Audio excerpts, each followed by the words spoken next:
also you could see that it was a dual, welcome message that was rendered yesterday committee, as well as Engineer Udor, representing the permanent secretary of the ministry, who was rendering the public sector welcome address. So on all fronts, that partnership with the private sector as a disposition of the Ministry of Agriculture and Rural Development, and indeed this administration is very clearly playing out, in this activity. We had a session immediately afterwards, in which we kind of drilled down on the content of the messages, rendered by all the contributors. Vice President's presidential speech around it. And the Honorable Minister, of course, made profound contributions to that session. And the key takeaways: the public sector is ready to engage with the private sector going for ensuring that the Nigerian unleashed for value as it relates to engendering the Nigerian economy. If we are to look at the setting for today, we want to just underscore that is basically to get to the deal room, and we were able to engage around transactions that basically are ongoing in the pipeline there in the room. And the critical one which stood out was the All Farmers as Naira on two commodities, rice and wheat. So Tingo, as a private sector entity, is basically to basically conduct production activities around those two commodities. That for engaging, in agribusiness and investing in agribusiness if they understand the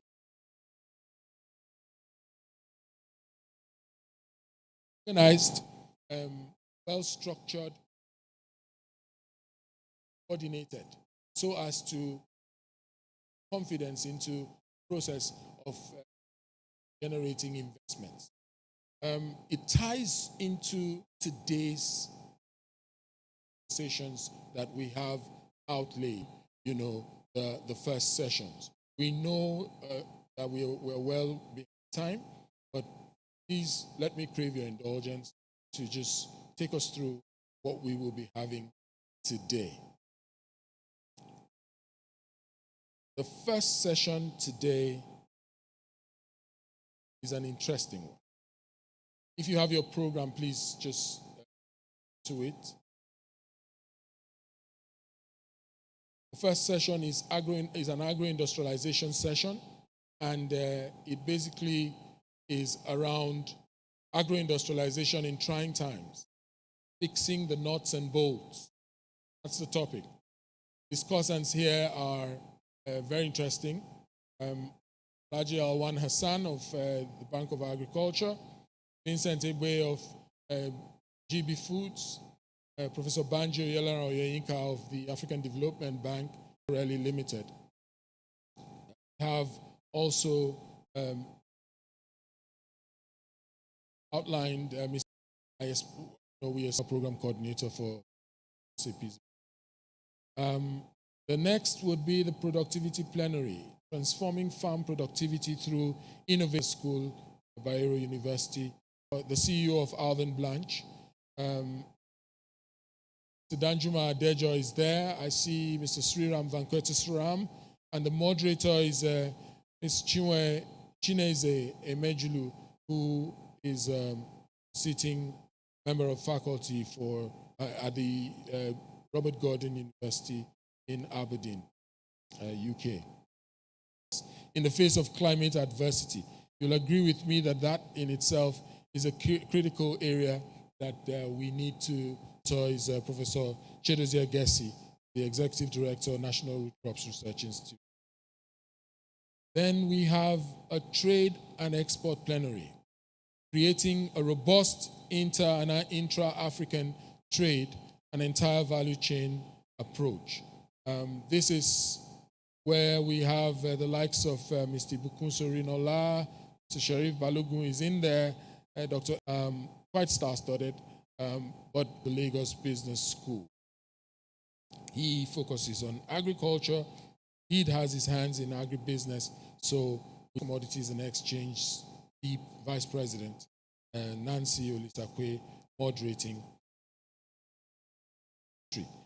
alongside Mr. Kabir Lawal from Nile Business Partners sitting in there. Then we'll have, finally, brief feedback from the deal room. We expect that we would have tied up, quite a number of transactions up for us over the last 2 days. That would be handled by Mr. Lumide Ojo, Chief of Party for the deal room process with the summit. Having said all this, let me have the honor of inviting regarding agro-industrialization.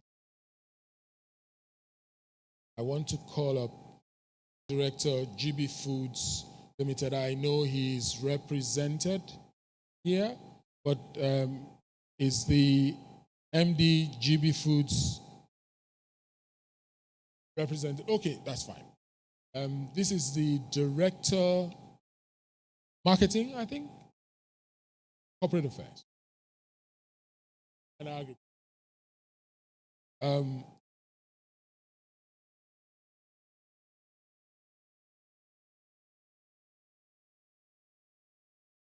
Yes, this is Dr.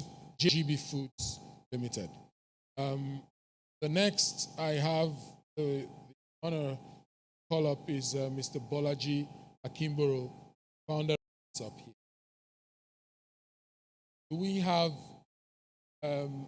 We have Professor Banji online.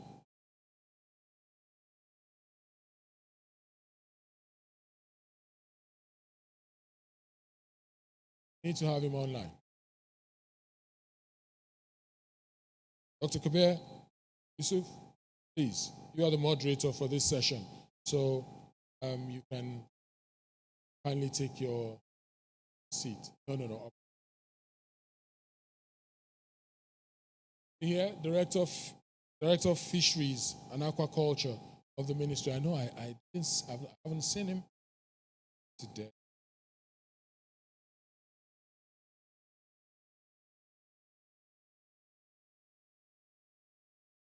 So let me also call up Alhaji Alwan Hassan, Managing Director, Bank of Agriculture.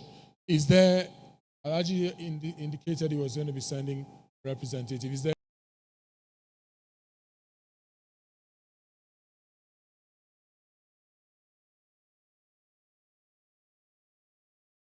Mr. Kabir, maybe you could move.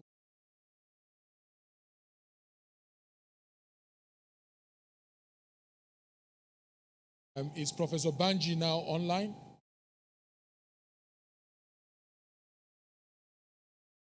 So let's just save the time.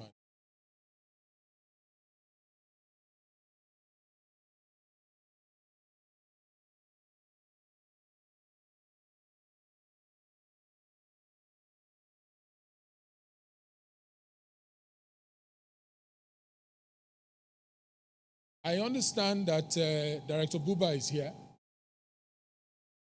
readily seized with sufficient information to anchor the ministry's concerns here.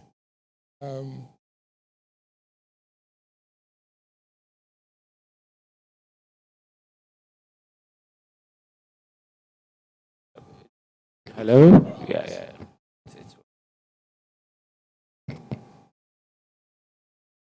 Okay. Perhaps we'll take 5 minutes.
Good morning, everyone.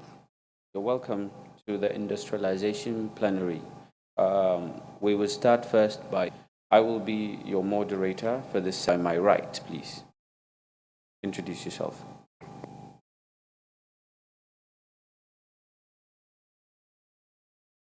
Can you hear me now? Okay, right, okay. I'm Dr. Ted Ingo.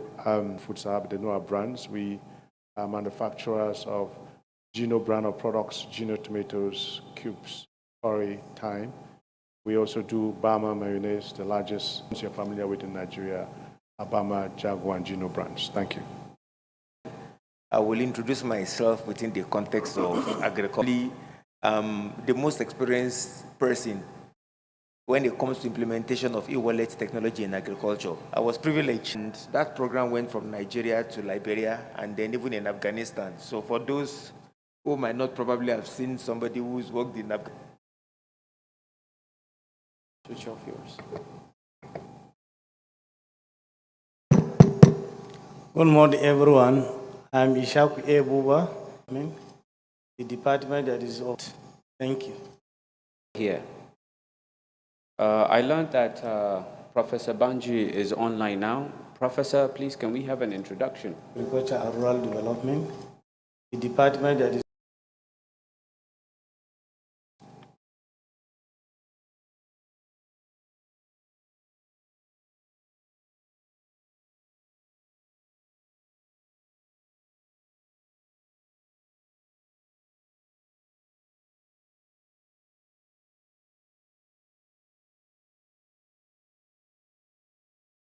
Cannot hear him, he's muted. You now, Prof, please help us with an introduction. Okay.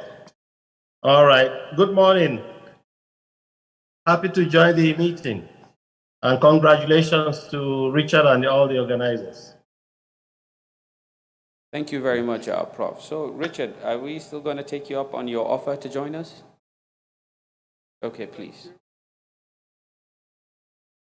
So, ladies and gentlemen, this is a very interesting topic. It's also blessed with a human capacity, as well with the geography. Previous governments and industrialized agriculture to feed this country. The essence is for us to be food sufficient. However, the efforts have not provided the required results. However, of course, we know we're a large country of different sorts. So there can be a lot of reasons to this. In view of the above, the government now established what they call special agro-industrial processing zones, a government-enabled and private sector-led agro-industrialization program that seeks to develop agricultural infrastructure in agricultural potential locations around the country. As much to look at the benefit this new model is providing to this agriculture, to this country's agriculture. We have long yearned for diversification of our economy with agriculture. Is this model the answer to economic diversification? Are the private sector ready to join in this model? Is the country ready to look at agriculture not as a way of life, but as a business? So first, I would like to start with one of the core architectures of the SAPZ, Professor Banji. Prof, how do you see the model of industrialization, specifically SAPZ, benefiting this country's economy? And also, I understand you had worked with the UN. How do you see this supporting the UN SDG 1 and SDG 2? Zero poverty and zero hunger. Thank you, Prof. No, thank you very much, Kabir. Thank you, fellow panelists. As the MC has introduced, the SAPZ had been established to address a number of those issues that he enumerated. The country is huge, but we lack all the basic infrastructure to ensure that the right value chains are realized. We lack infrastructure that links the rural to the urban areas. We tend to lack a number of the things that will help farmers. The key objective of the SAPC is to raise the efficiency of farmers in the in the rural areas. The SAPC is specifically located within what we call peri-urban areas. That is intersection between rural and urban, and it's deliberate. It's an idea that tends to use these kinds of policy to realize the potential of the 34 million hectares of land that Nigeria has. We are still locked into subsistence farming, what the MC described as agriculture as a way of life, not as a business. In order for us to change that model, the SAPC was launched to raise productivity on farm, to raise skills of farmers, to transform that rural areas from what we always describe as zones of misery to zones of prosperity. So the building of capacity is extremely important, both in terms of capabilities of human beings and also the capacity of the ecosystem. So we are hoping, and we believe very strongly, that what we have started in 8 zones of the country will lead to the zero hunger that we crave for in the United Nations SDGs. Nigeria has no business with poverty. The country should be feeding itself and to feed the whole of Africa. So the expected impact is that we're going to not just raise productivity, ensure huge employment, especially for young people and women, but also to raise living standard of our people. We hope that those zones will become zones of competitiveness, where we are going to be exporting a lot of our finished products. Because a main issue with SAPC is that it's going to be a zone also of value addition. The configuration of the SAPC is such that you have 2 particular characteristics of this space. A zone is an agglomeration of actors, farmers, aggregators, factories, and then you have adjoining communities, maybe 20, 30, 40, 70 kilometers around those zones, around the hub, that we are going to build what we call agri-transformation centers. Those centers are for me, one of the most critical actually, in terms of the transformation of the economy. Where we will ensure that farmers get cold rooms, all kinds of things that help farmers to preserve their goods, and then move them to the factory area. So this is the broad outline, secondary city. Because within that zone, you are going to have all manner of social services, you are going to have hospitals, schools, you are actually changing the profile of rural-urban migration. And we are hoping that in the end, we are going to have the reverse migration of people actually leaving the urban areas that are congested, leaving the slum situation where they are in, and move into these zones. As you probably hear more later, right now we have started with 8 states, 2 in the north, Kano, Kaduna, north central, Kwara, FCT. Southwest, you have Ogun and Oyo State, and in southeast with expression of interest. Our hope is that every state in Nigeria, in the next 5 years, will have an SAPC. So this is a huge undertaking, and we're inviting all relevant actors, investors, anchor investors, zone tenor of food, a Nigeria that is food secure, a Nigeria that have food sovereignty, rather than a country where we still have now 21% food inflation, and many people not being able to have 2 square meals. So this is our goal, and we hope that with this Feed Nigeria Summit, we'll be able to send this message to everyone concerned that Nigeria is open for business. Thank you.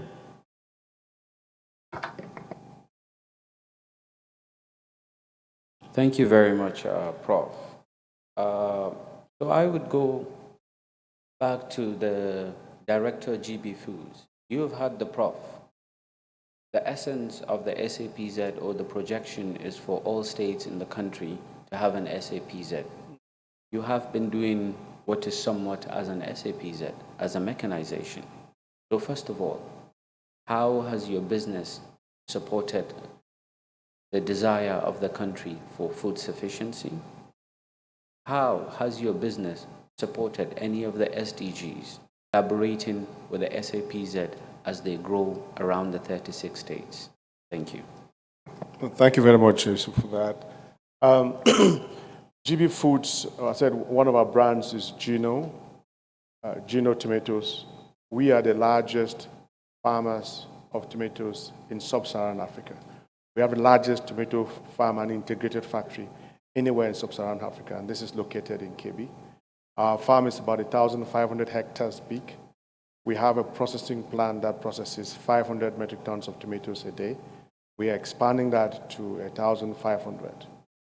And that side, I've been having several conversations with the governor of Kebbi State about converting that site in southern Kebbi, which is in Gas. You are in charge of this SAPZ thing. We need to have a conversation about how you work assiduously with the next Kebbi governor to ensure that the next SAPZ is there. If not, you and I are going to have a conversation.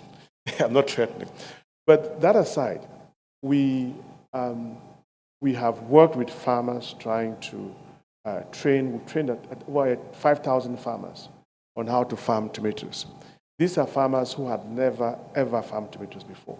We worked with GIZ and put in our own money.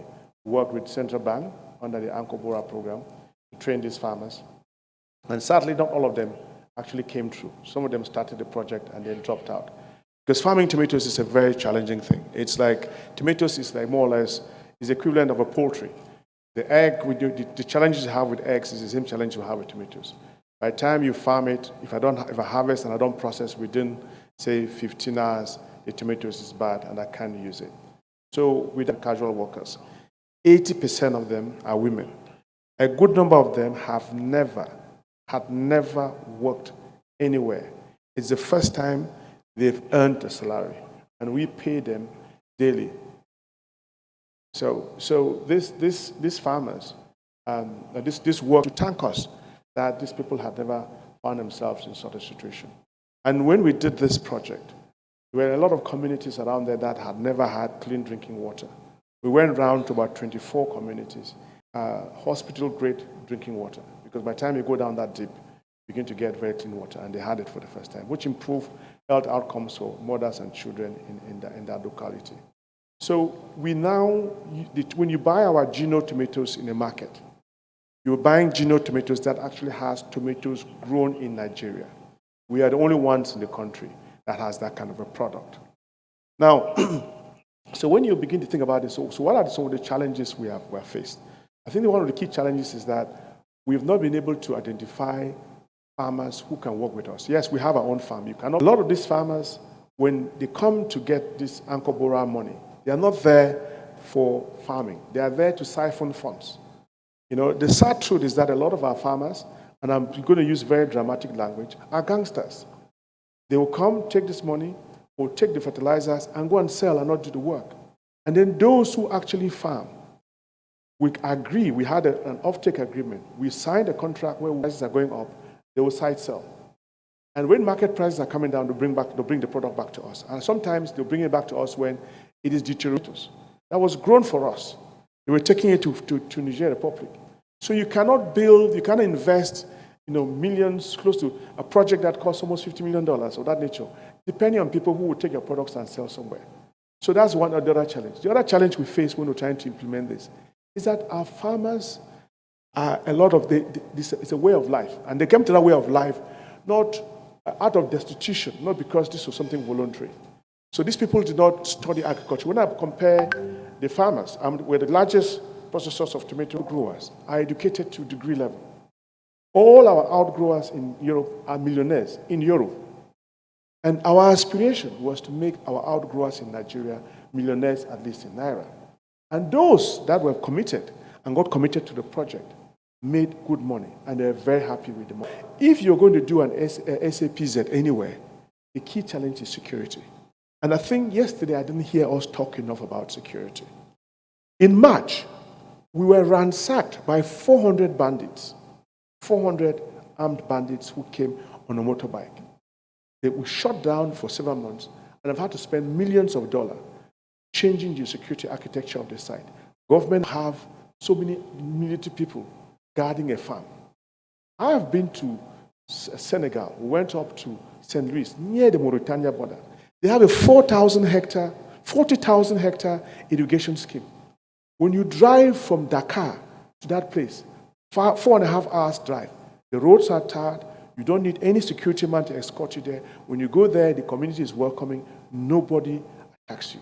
There are Japanese working there who have never, ever seen a military man. You go to Ghana. When we were trying to do the same project in Ghana, we drove from Temale to Poualougu, which is at the border of Burkina Faso. No military escort. I was with expatriates. Our car broke down at 9 p.m. at night. No challenges. We're not afraid. You go to Thailand, you drive out of Bangkok, 4 hours into the country. The roads and infrastructure are good. So these things, as noble as they are, if farm access roads, farmers could not bring tomatoes to me, when even the ones who are committed, because there were no roads for them to do it. I'm besides a dam, Kainji Dam, but I don't have regular power. A road that should take me 30 minutes to drive, it takes me 2 hours to drive. So my farmers, I have to build a hotel inside my farm premises to accommodate people. So if these infrastructure challenges are not addressed, SAPZ, yes, they have all these intentions of having power, roads, etc. It is good on paper, but we need to make sure that these things we say we need to do to ensure these things happen are put in place. Step one, once you say, okay, SAPZ is here, number two is, what infrastructure do I have? And for people like us who have gone and built a semi-industrial zone, like we have done, that is a ready-made area to come and create a success story. So if you go to Kebbi and you're trying to create something new, it'll be a struggle. This is something where if you have an SAPZ for horticulture in southern Kebbi, in one of the poorest areas in that place, where children go to school without teachers, etc. I think I've spoken a lot. I shouldn't hog the microphone for too long. But you understand the sort of challenges we have ahead of us. You know, it's a noble idea, but we need to do a lot of work to get it off the ground. Thank you. Thank you very much, Director. So, and they build in collaboration with government. As it is now, SAPZ is a $541 million base project, loan, or to say payable. But of course, I haven't seen GB Foods, but I am sure such areas for the SAPZ as has been done in the first 8 states of the SAPZ. And at least it's good. I'm happy that you outgrow SDGs, at least. Now, back to the government. Director, you've heard the private sector and their challenges. The first challenge is having responsible farmers. As they mentioned, most of their farmers are somewhat of gangsters, and there's insecurity in the issue in the country. Of course, it's a huge issue that we're possibly not technically equipped to discuss, and is a larger issue that the government is assiduously working to sort out.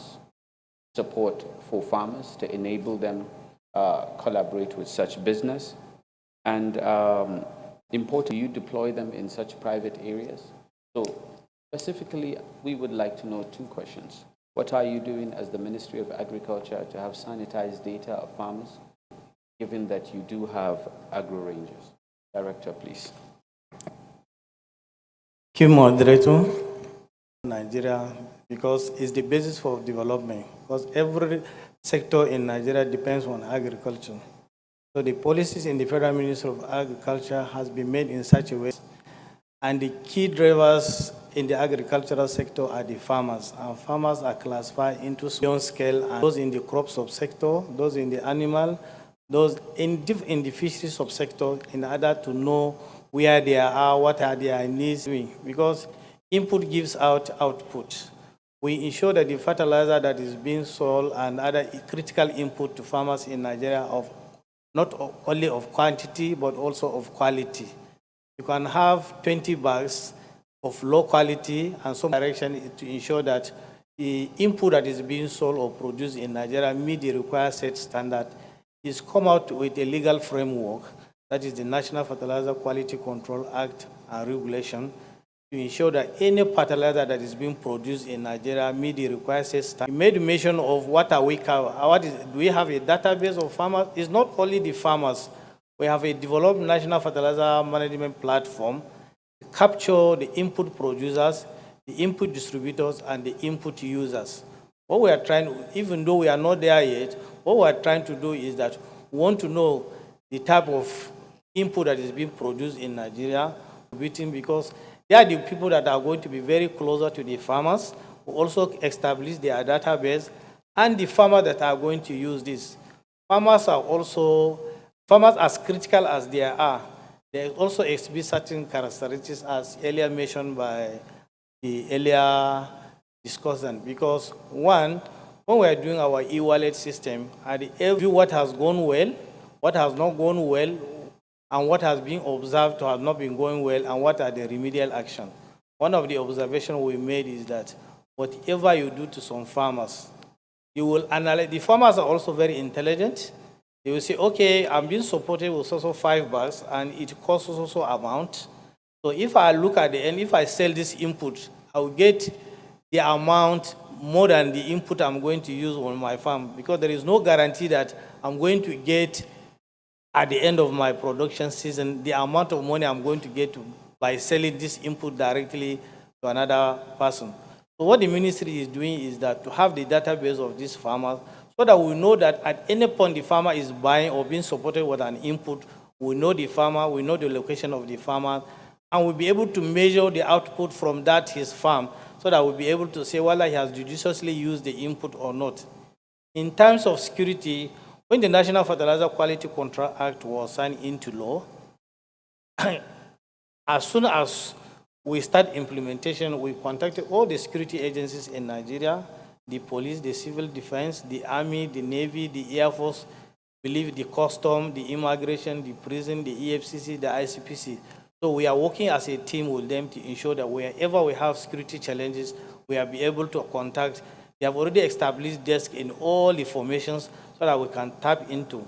In addition to that, the minister has partnered with Minister of Internal Affairs, Interior, to bring on board the Civil Defense Corps, so that they can be able to be available, train them, provided them with resources to establish the agro rangers, whereby at any place we have security challenges, where the farmers are being threatened or what have you, they can be able to give them adequate security, even though the number is not yet there, but we are trying to build on the sectors that have been established so far. So the ministry is doing a lot in all areas to ensure that the farmers are secured, the produce are secured, and everything that is going on in the system is well coordinated. Thank you. Thank you very much, Director. These are laudable achievements by the ministry. So this takes me to the chairman, Vorian Coyle. You've heard what the ministry is doing in terms of farmer database, the acts they have. So as a technology provider, and as you mentioned, that you have vast experience in the e-wallet that has been conducted by the country. So what are you doing now in terms of facilitating industrialization, importantly, food sufficiency for the country? Thank you. And thank you very much, Kabiru, and thank you very much to the other speakers. I think I'll frame my thoughts in a number of ways. One is to respond to the question you asked when you were doing your introduction, which is, will this model, will it work? And my view is that the model will work. And the model will work if we connect all the dots together. And connecting the dots together is where technology systems comes into play.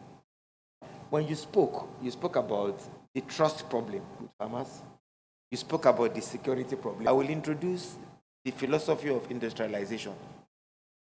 Our country must see the idea of industrialization as a philosophy and as a culture. These two things are very important. If our Ministry for National Orientation does not build a culture that industrialization is the key to national transformation, the problem of security will not disappear. Because all over the world, this model has been done and it has been successful. But it was successful because people at the grassroots and every level understood that this is for us. It is for our people. So from the technology standpoint, what are we doing? We're introducing a concept into agriculture, courtesy of some development partners in the next few weeks. We call it the Agriculture Digital Business Profile. Because we kind of realize that as long as you continue to think of the farmer as a farmer, the farmer's mind doesn't change. We now need to use technology structures to get the farmer to start thinking of himself as a business. Now, if the farmers are illiterate in remote areas, how do you now help them to make that leap? And that's where the work the ministry is doing in terms of databases is coming into play.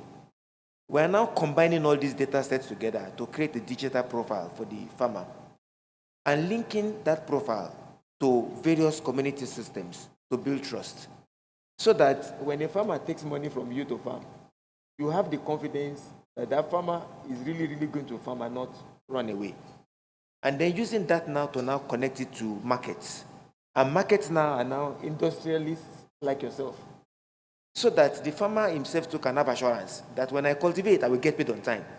Because at times, the reason why farmers behave a certain way is because when the farmer cultivates, the guy is not sure he will get paid. And this farmer has school fees to pay. His natural reaction is to just say, let me sell to the nearest person that can pay me fast. So we're using a technology to solve the problem of business orientation so that the farmer can see himself as a business. He has a national business profile. That profile is available to anybody in the country and beyond the country. That profile allows him to access capital, and it allows, let me call it micro deal rooms. We've got Feed Nigeria Summit deal room, but at the grassroots level, we need micro deal room. So I kind of believe that if technology with the work government is doing, the work private sector is done, are brought together in a very clever way, the work that AFAN is doing, we can bring this skill that at times you can also think of Nigeria like America. People will say America will always do the right thing in the long run. And Nigeria also is also like that. Nigeria will always do the right thing in the long run. And I think we are now at the end of the journey. I simply believe that if we do the right thing over the next 10 years, the Nigeria we will see will be very, very different. Because we should remember that China in 1980 was a backwater. And nobody wanted the Chinese television in 1980. Nobody wanted a Japanese television. If they brought you a Japanese TV and they saw Sanyo or Philips, you're going to say, I don't want that. Give me Philips. But today, all of us are using Chinese TV, Japanese things. 20% of the population of China, if not even higher than the percentage-wise. So the question is, if they can do it in Asia, we can do it in Nigeria. Because we have an advantage here. Despite our issues, a lot of our people are educated. And I'll quote the statistics. A lot of time, people think that Nigerian farmers are not educated. The question is, what is the meaning of education? Because if you think of education from the Western paradigm, that education means you can speak English, then we will say everybody is not educated. But if you start thinking of education, that what is the level of schooling that our farmers have? At least in the National Farmer Database, and I'm sure that's the statistics that Buba is seeing. There was another 17% that was educated up to university level. And then when you now look at literacy, how many of the farmers can read and write? That could read Ajami, that could read Yoruba, that could read Hausa. The number changes. It changes to as high as 70%. So the question is, illiterate. They are literate in our local language. Can we now change the paradigm of how we deliver knowledge to them? So my closing comment would be, we need to move away from the Western paradigm and create what I will call the Nigerian paradigm for transformation. And I believe the work the ministry is doing is to create that paradigm. Those will be my contributions. Thank you. Thank you very much, Bolaji. I think you're right. The earlier we start looking and solving problems according to our peculiar circumstances, both even the ministry and especially the private sector. However, I think there is a gap in terms of marketing and linkages. And this brings me to the organizers, or the organizer of Feed Nigeria Summit, Mr. Richard. You've heard Mr. Bolaji. You've heard the technologies they're providing. which will provide a problem-solving opportunity for the private sector. So how is Food Nigeria Summit linking these developers and the private sector? Kingdom, in the tune of £95 million for support in terms of climate smart and adaptation opportunities.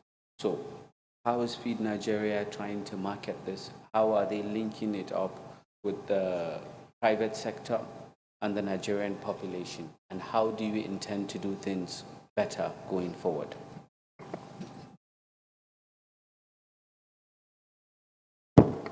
Okay. Thank you very much, Dr. Kabir. So the essence of even this convocation is basically tilted in that direction, just trying to bring, a coterie of players in the engagements, basically tailored towards ensuring that the critical concerns in the ecosystem are tabled, value, propositions are arrived at, to be able to ensure that the sectoral players understand what the opportunity role play they have in the mix, and the should I say the bulk of the benefits. I'm so sorry. So they understand, once we have a clear position where they understand what their value is in the mix, and the emphasis and importance that government places on what they're doing, they're able to relate with that and engage government better. Also, we're looking at, projecting the capabilities of the sector.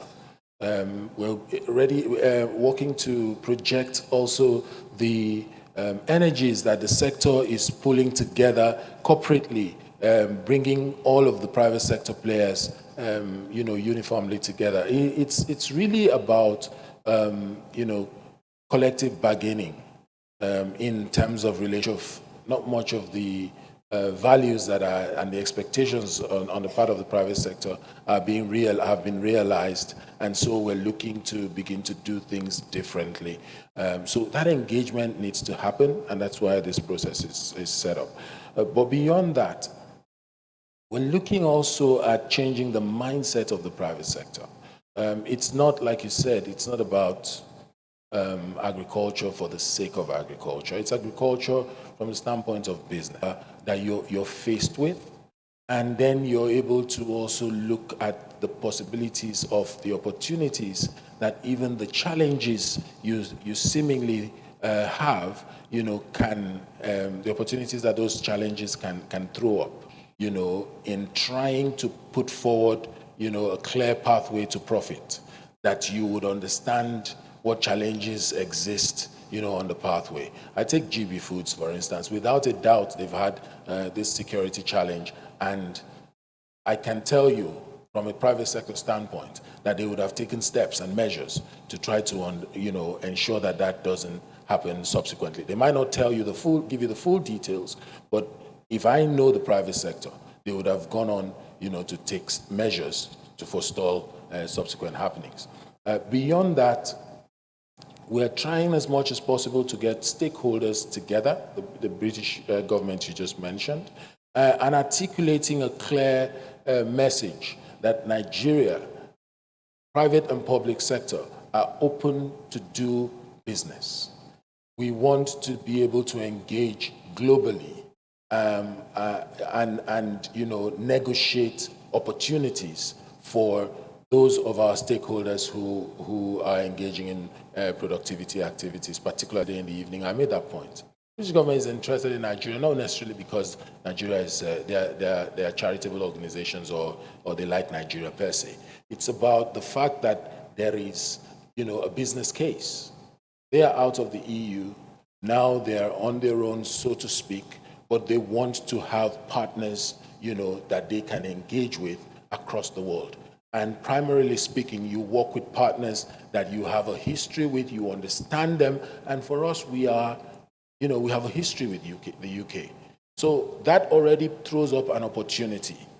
If we don't capitalize on it, if we don't seize it, clearly, and when I hear some colleagues say, "Oh, they are handing us this thing and we can produce ourselves," why are we not producing for our own local, economy or market? Why are we projecting towards the UK market as such? The reality is that the fundamentals are such that trading with the UK gets you immediate and medium-term benefits that outweigh, what you would gain locally. And so understanding all of this is critical. That's why even the deal room is set up, so that players who have the resources, who are looking for where to invest, can have a structured opportunity wherein they can engage with, the suppliers of services, suppliers of the would-be, will I say, productivity content to what they require. I'll give you an instance about the Afan Tingo transaction. I mean, Tingo, that primarily, if you're engaging with farmers, you would have the problems that GB was just talking about, ordinarily. Their structural coordination in terms of their ability to adhere to contracts, responsibilities posed by contracts, and what have you. But now you have a farmer organization that superintends over their activities, understands its membership, has the database, and is engaging with them on a day-to-day basis. So they would have a better feel and understanding of the ecosystem. And so resources given to them, you can be sure that to a large extent, it gets to the right kind of people to generate the kind of output that you require, and that they have a stake in it. Because most of the time, an understanding on the part of the farmers that there is a stake in this for them is critical. If they know that this is how they're going to make their ends meet, and they have properly sensitized around, it's not just about saying, okay, I've given them money so they should understand this. It is about speaking to them in the language they understand and making them become part of that process.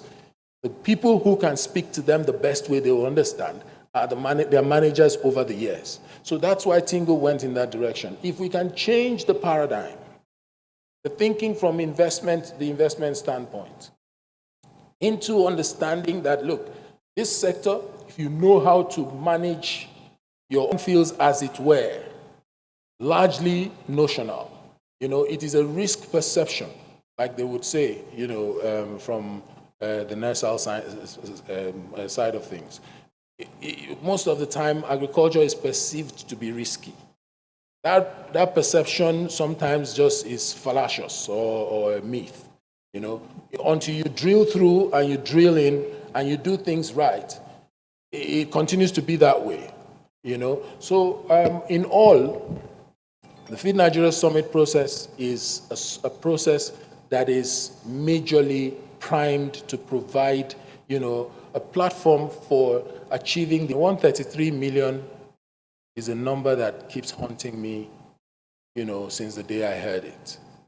133 million Nigerians are poor, and that is a fact that was put forward by our own, National Bureau of Statistics. So it means that we have a whole lot of work to do, and it's a state of emergency, really speaking. So in a state of emergency, you send in the guys that the National Guard, and things happen differently, and that's what we're trying to do with the Feed Nigeria Summit process. Thank you. Thank you very much. Please, a round of applause for Mr. Richa. Thank you very much. I don't know if Prof is still on that. You've heard what has been said by GB Foods, what has been said by the ministry, the technology providers, and the Feed Nigeria, which means they're really partners galvanizing around industrialization of agriculture in the country. However, point of view, what is the bank doing as the pioneers of architecture in terms of SAPZ in the country? What is the bank doing to guarantee investment from different partners in and outside the country? And what is the bank doing to de-risk the agriculture or the culture in terms of putting in processes and procedures in the development of SAPZ? Yes, we're behind time, So, Prof, if you could help us explain this in about 5 minutes. Thank you very much. Thank you very much, Kabir. So, from what I hear, from what we know already, we have who bring financing. Second challenge is operation and implementation, which is all tied to, again, having the best contractors, managers, and so forth. The third are institutional issues like the framework that we need. And the last, of course, political and security issues. From what I was just trying to sort of look at all of the things that the speakers have been raising. In the bank, as you know, we are in 18 countries already. Right now, we are looking at the best way to actually, and I'll mention one or two things. One is an alliance that we're already proposing. Is still in the preliminary stages to be able to raise huge amounts of money in a way that will be supporting each of these countries. And in a place like Nigeria, for example, you have multiple zones in many other countries. So we have different challenges. The kinds of money that we've raised in Nigeria is unable to. We try to find partners that will bring their own equity. As I said, that's the first challenge. A partner that will bring his own equity. Say you take one state, for example, say Kebbi that you were mentioned. The bank gives 40 million as a catalytic funding.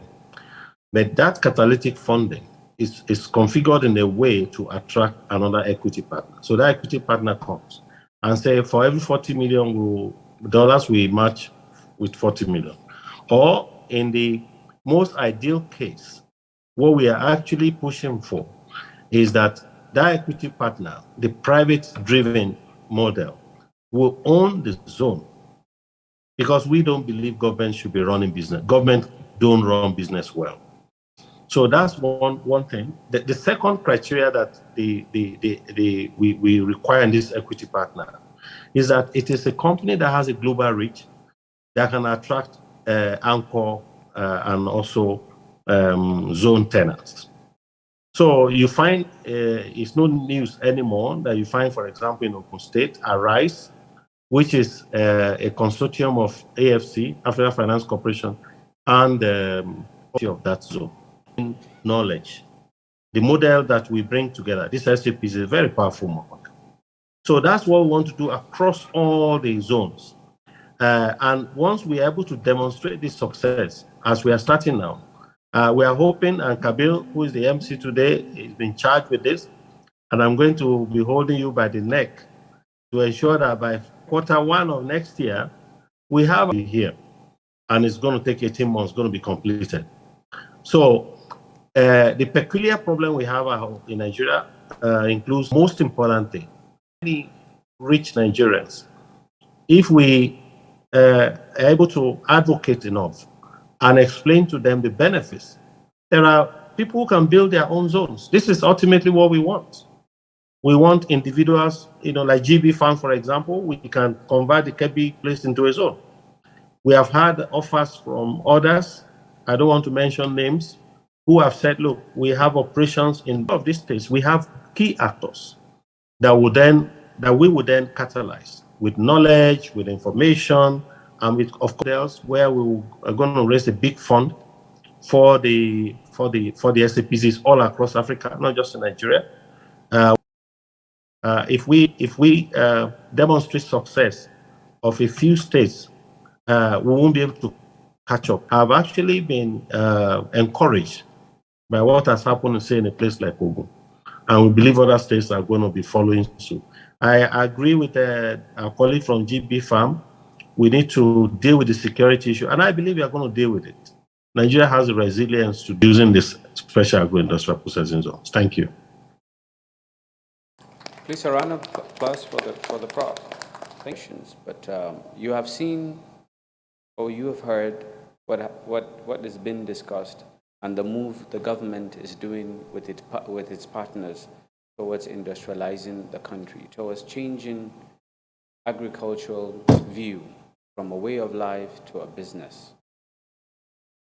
The main underscoring of this session is to ascertain whether this model is going to work, whether this model is different from what has been done previously, So I would like to take at least 3 questions from the audience. Starting with the gentleman that raised his hand first, that in blue. And please someone give him the mic, and if you can please stand up. The gentleman in blue. Madam, I'll come to you after him.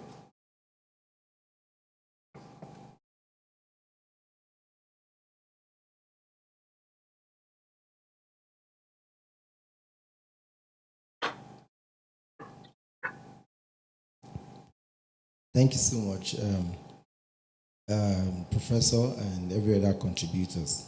My first question is to ask to make most of these SAPCs to work. SAPCs beyond infrastructure.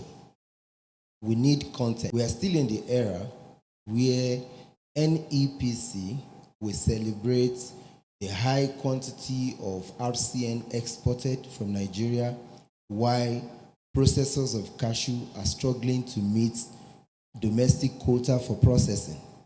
So if we are processing and we are competing with exporters of these same raw materials, then competing for companies that can hear from the prof if there are ongoing or existing collaborations or intervention or support for people who are actually willing to set up private processing zones. Like the prof also mentioned, the government is not the best runner of businesses. So private sector really need to set up, not just set up, but own processing zones that can actually key into the African or regional value chain that the SAPC set out to achieve. Thank you. Thank you very much. Prof, perhaps if you can note it down, we'll take all the questions first and then we start to answer it. But just to shed more light on it, there's an SAPC policy already undergoing. So the next question from Madame, please, if you can give her the mic.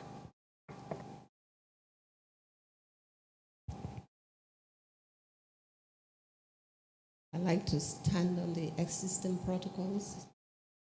My name is Halima Injabdi. I'm coming from the Farmers Group, All Farmers Association of Nigeria. I am now the Regional Director of Let Us Give Agriculture a Voice, known as Lugabo. My question is, the Federal Minister of Agriculture has been known for its inconsistent policies. And with all I've heard yesterday, it's a good one, but how do we package this and then meet the incoming administration? That is one. Number two, we have a whole line of investors who want to invest in agriculture. What are the insurance and backup for the funds that come into the country? They come in with money, they want to take their profits and interest back to their country. What are the strategies? Thank you very much. Even though this is a bit digressed from what has been discussed, industrialization and the penalty is a bit dynamic by calling one of the directors of the ministry on board to sit here to answer this question. Director of PNPC, Mr. Tanimu, please, if you can come to the stage. Yes. So the director would be addressing the Madame's question because it's a policy question, a bit digressed from what has been discussed, but I think perhaps for the sake of the audience, we should have all the questions answered. So the next question goes to the gentleman with the glasses, Ilyasun, please. Dr. Kabir, I was just going to make the point that the director had declined earlier to sit up there, so now you have pulled him up. Thank you very much. Good morning, everyone. I would like to appreciate the effort of African State Association of Nigeria. Like I was saying, I would want to begin by appreciating the effort of AFDB as well as Federal Ministry of Agriculture in championing this SAPZ, because it's a good step at the right time.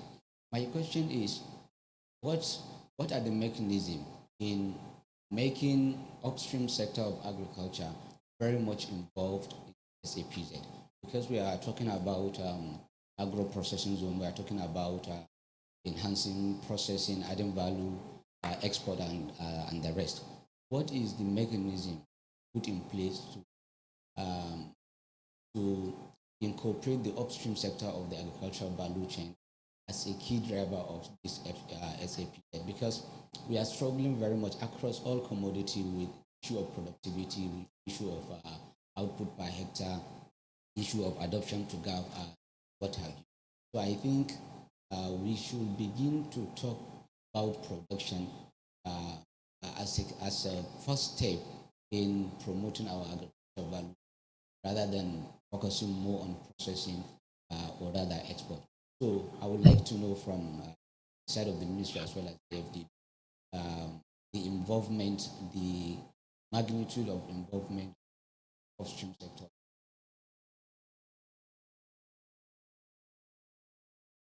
Thank you very much. We'll just take one more question and then we'll start the answer. I think, yes, the lady, let's be gender sensitive.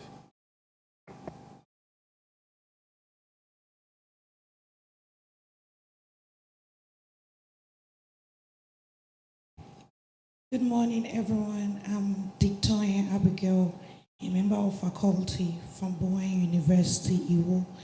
Yes, one of the speakers spoke about the issue of insecurity. And I just want to know what are measures to bring about awareness, sensitization to we, because most of us don't want to go into the farm because of that. I also have an experience with my younger brother who studied agric, and after graduation, my dad encouraged him to go into farming, which he did.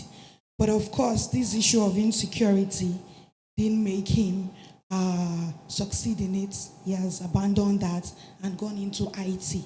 And most of my students, of course, when you're discussing issues of agric, that is the number one thing that comes to their mind. So if government is really tackling this issue, what are examples to tell us, to make us know that truly this issue is being tackled? Thank you very much.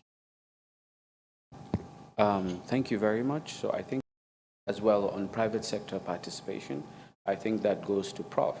The third question is on consistent policy in agriculture, an overarching policy. I think that question would go to the Director PNPC. Another question on upstream agricultural production, as you have answered some of the activities the ministry is doing in terms of security, and I feel the Director PNPC can also add on that. So before I give the mic to the Prof, just to give a light, shed more light on SAPZ with regards to upstream production. Now, the SAPZ in each state is divided into two components: the Agricultural Transformation Center, which is a stretch of farmlands that the SAPZ supports the farmers with mechanization, production drivers, and all sorts of technology to be able to produce in economic quantities to feed into the agricultural industrial hubs, which are known as the processing zones. So, but there's few questions that has been asked by the audience. Prof, are you with us? Yes, I'm with you. Thank you so much. I think three very quick answers. One is the policies to disincentivize the export of raw materials. I know about this particular issue. I know, for example, that the cashew people have been speaking out about it. And I think, Kabir, we need some advocacy with the Ministry of Industry and Investment to get this on board. There's an old statute that actually bans export and processing of cassava and a whole range of products. I think that was done to ensure food security at some point, but that particular policy is no more, for me, tenable. And I know the ministry has been trying to work on it. I can send you the particular document that was shared with me. And I think we need to really assist those who want to process. I believe it will be the same for sesame, for any other of the processors. Cassava and a couple of commodities. So I think we need to take that up. And I think the speaker is correct to seek assistance on this. Number two is the policy to support private SAPZs. This is the ultimate. This is where, in Ethiopia, they have 24 industrial zones right now. Half of them are private. About 12 or 13 are private. How did that happen? It happened when these private people with money begin to see the benefits that come from especially people who have the financial strength. You can approach us. We'll be very happy to begin to work with you. In fact, there are two major of our Nigerian big agribusiness people now that we're already talking to. We met at the African Investment Forum, and I actually pushed them. And they said, yeah, why not? We'll do it. There's one in the south, and there's one in the north. I'm not going to mention names here for confidentiality, but this is the direction we should be going. Nigeria is a vast country, and I believe that, in fact, associations, if I may, Sesame Group, the Cocoa Group, whoever, driven by maybe 2 or 3 anchor investors, and establish the zone. And then we'll come there to support them. Once you identify the location, our role is to come there and then do all the due diligence.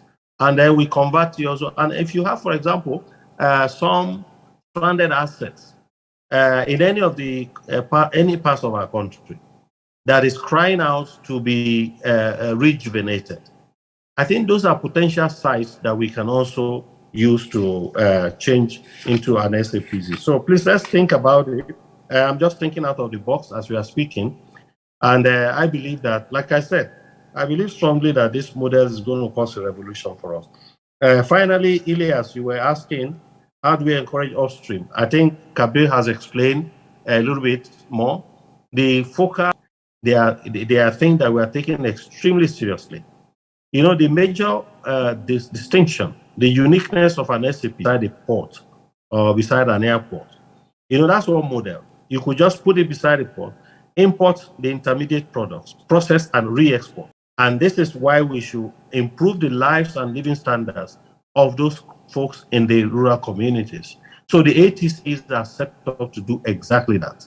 And we're going to be helping them both with knowledge, training, inputs, seeds, fertilizers, mechanization, and all that is necessary to raise and what I call to move them up the value chain in terms of skills, in terms of knowledge, in terms of technology.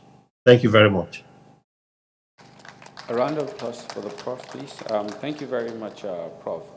So with all this that the bank is doing, I think this brings us back to the Federal Ministry of Agriculture. Director PNPC, a question was asked on consistency of policy in the ministry, and is there any overarching policy, or are there changes in the way of how the ministry is now?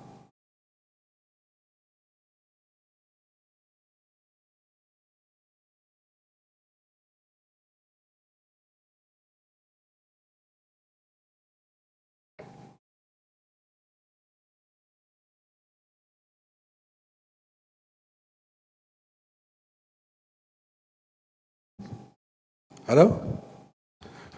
Good morning, development. Unfortunately, the person who raised the question about the policy inconsistency has decided to leave the hall. Now, over the years, the agri policy has been consistent. Let me take you back to the last two. We built on the success of the ATA to develop the green alternative, that is APP.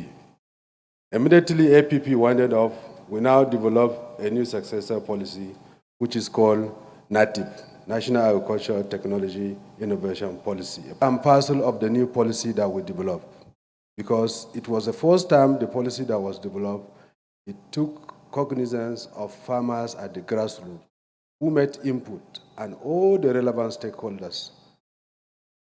Take note of the fact that, and we make sure that it even goes beyond that point. It goes to the National Assembly, where the National Assembly made input. At a point, the National Assembly was of the view that this policy, native policy, should be subjected to legislative process so that it becomes a legal policy. With the fear that So the incoming government is going to inherit this policy and drive it.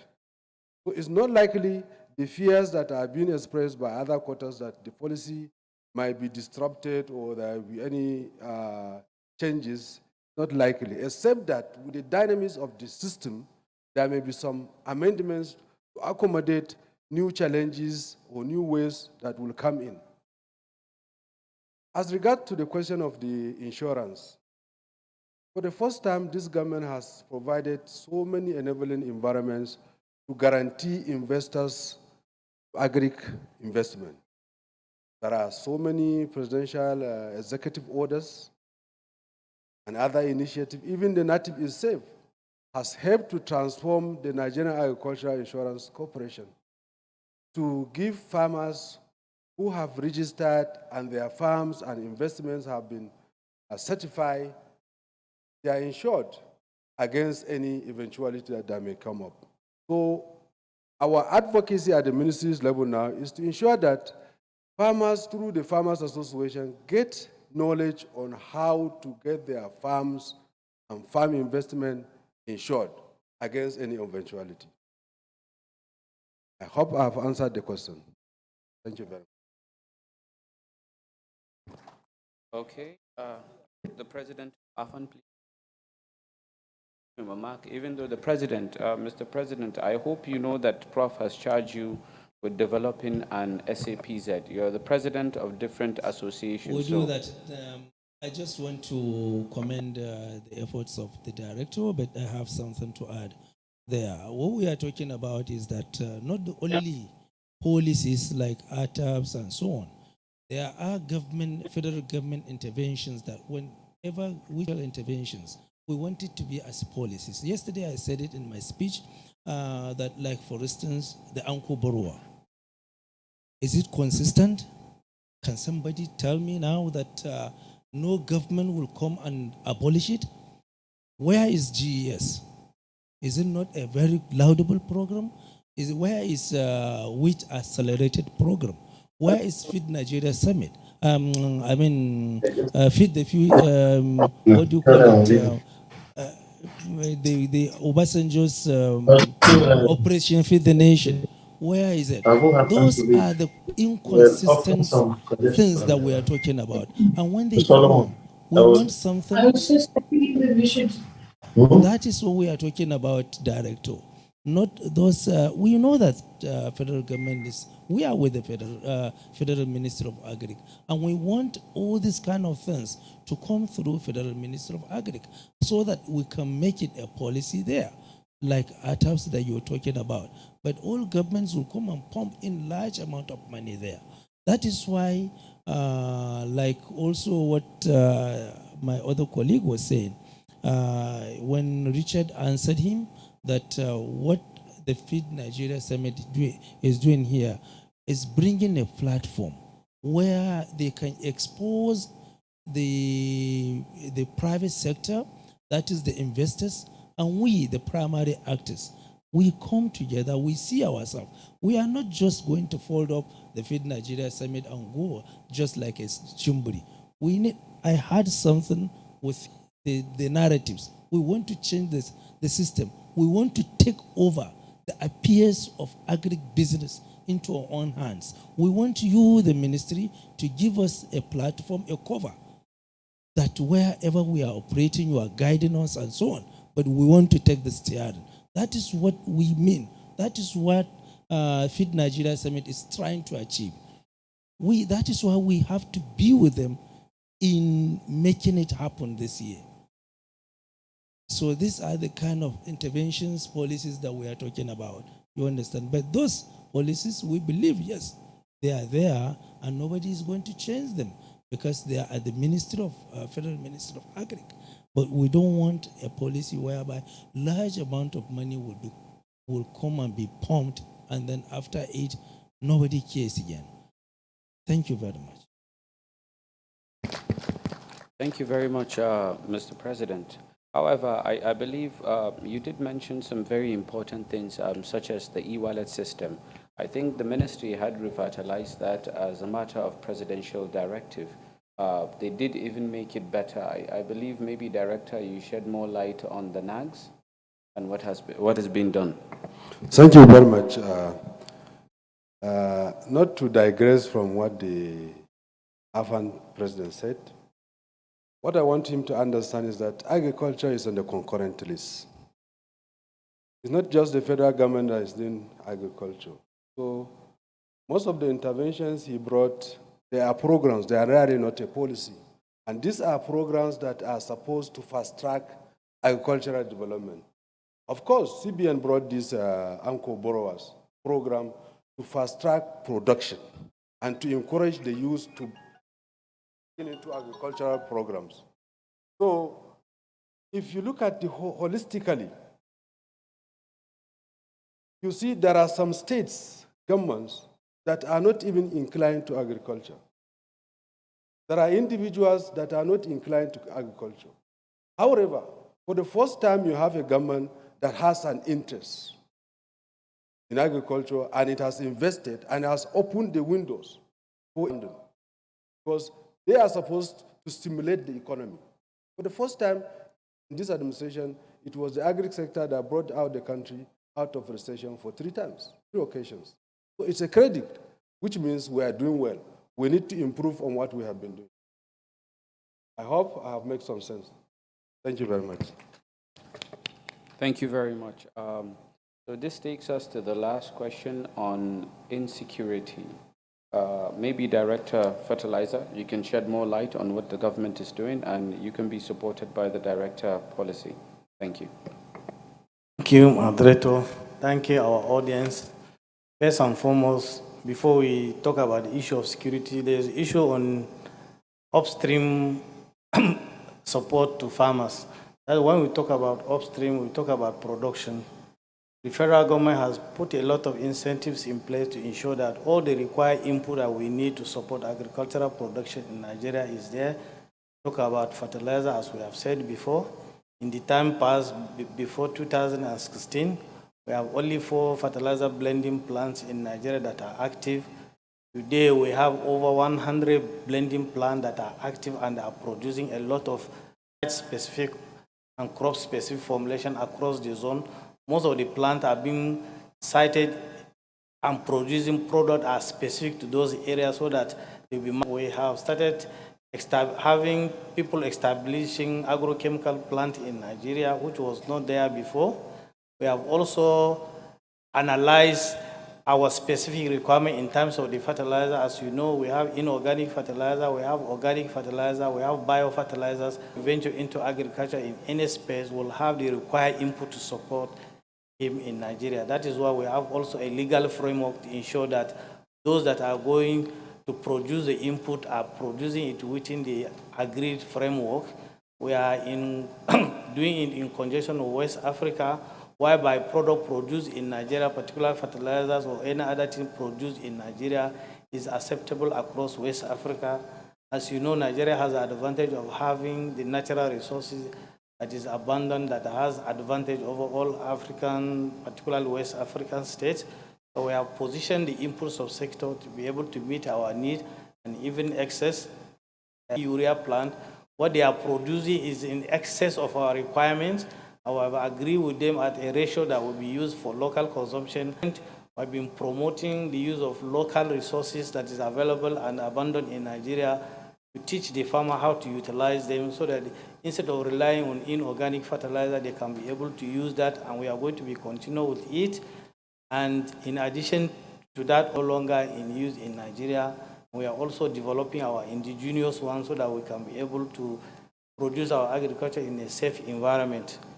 Talking about security, as I said earlier, the implementation of our act and the regulation are in conjunction with the security cycle under the coordination of the Office of the National Security Advisor. It has deployed all the environment, both in input and those that will be using the input to produce. If you can remember, in the Northeast, it became very difficult to produce farmers to go to the farms before, but now the product, particularly urea and dry blend NPKs, has been restricted for use in the Northeast. But because of the intervention and working relationship with the Office of Security Advisor, We have developed alternatives, and the farmers are back on their farms. So we, in addition to being in the upstream security cycle, the Nigeria Civil Defense, a section of them has been trained to protect the farmer, that's the agro rangers. And if you go to the Federal Ministry of Agri today and all our formation, you'll be seeing them with special kits.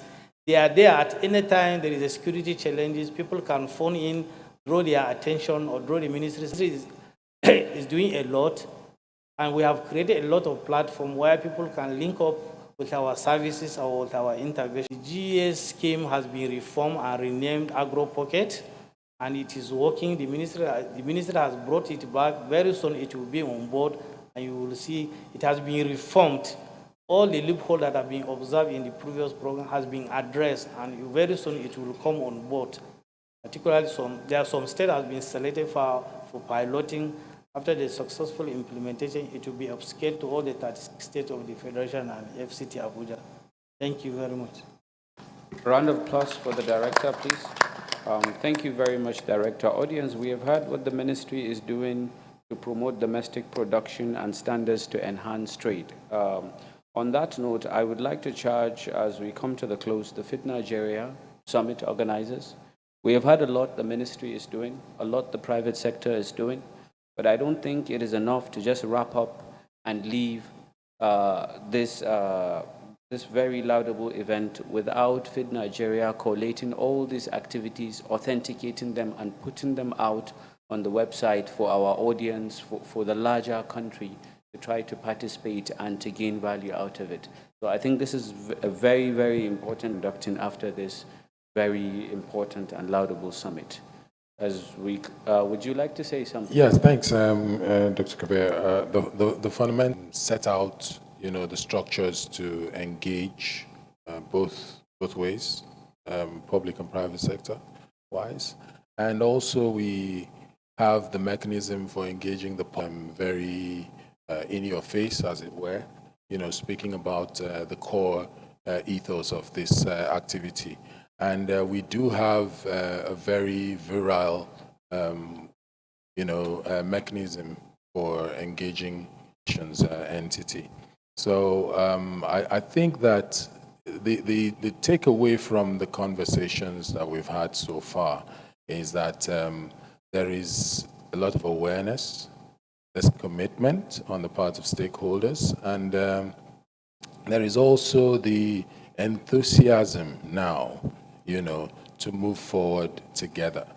That partnership, that cohesive, engagement is what we at the level of the Feed Nigeria Summit actually set out to achieve. And I'm very happy that is beginning, to show. Thank you. Thank you very much, Richard. So as we come to the close of this session, I'll please like a round of applause for at least our members. Thank you. Well, yes. Well, GB Food would like to say one more thing. Perhaps all of you are going back with a box of tomato.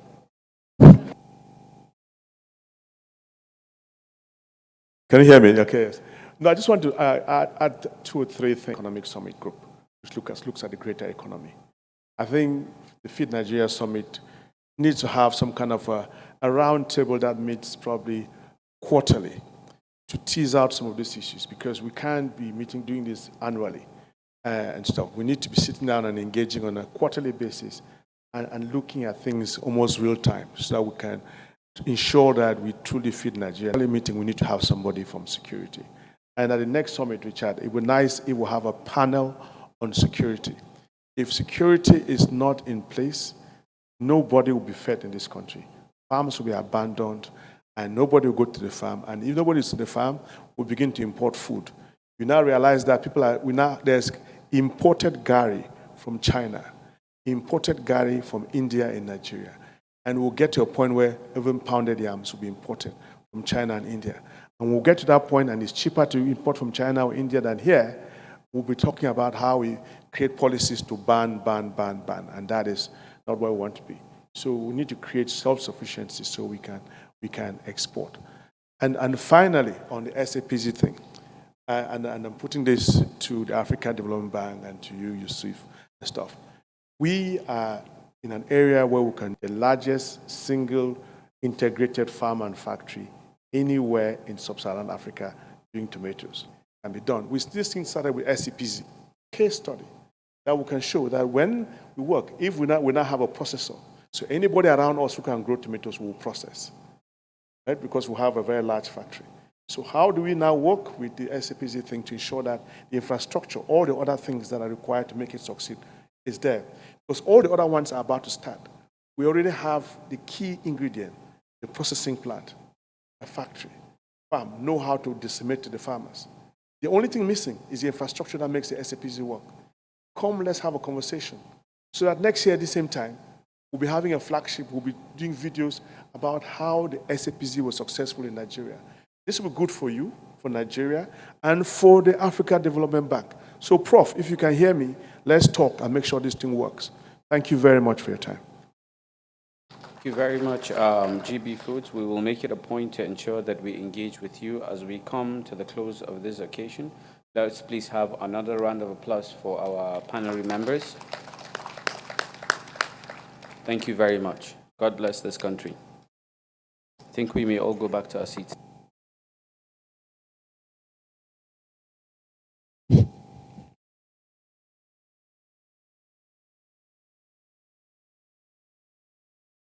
He tried to meet.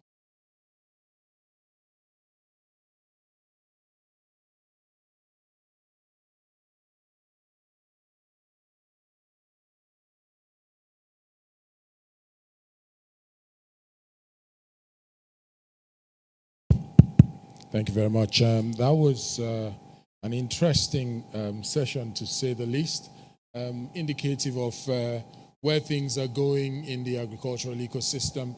A lot of confidence, a lot of, will I say, clarity has been brought to bear on what government is doing, how it is actuated in doing what it is doing. I want to very quickly member or stakeholder in the agricultural ecosystem. I'm talking of none other than Senator Bello Gada. He is representing the Board of Trustees of the All Farmers Association of Nigeria.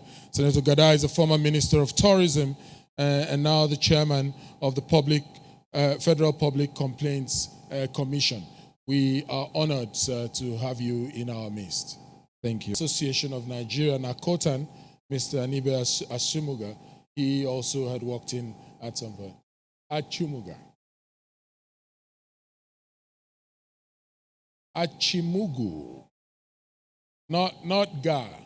Very well. All right. Yes, I agree. Distinguished ladies and gentlemen, we will be moving straight to the next set of activities.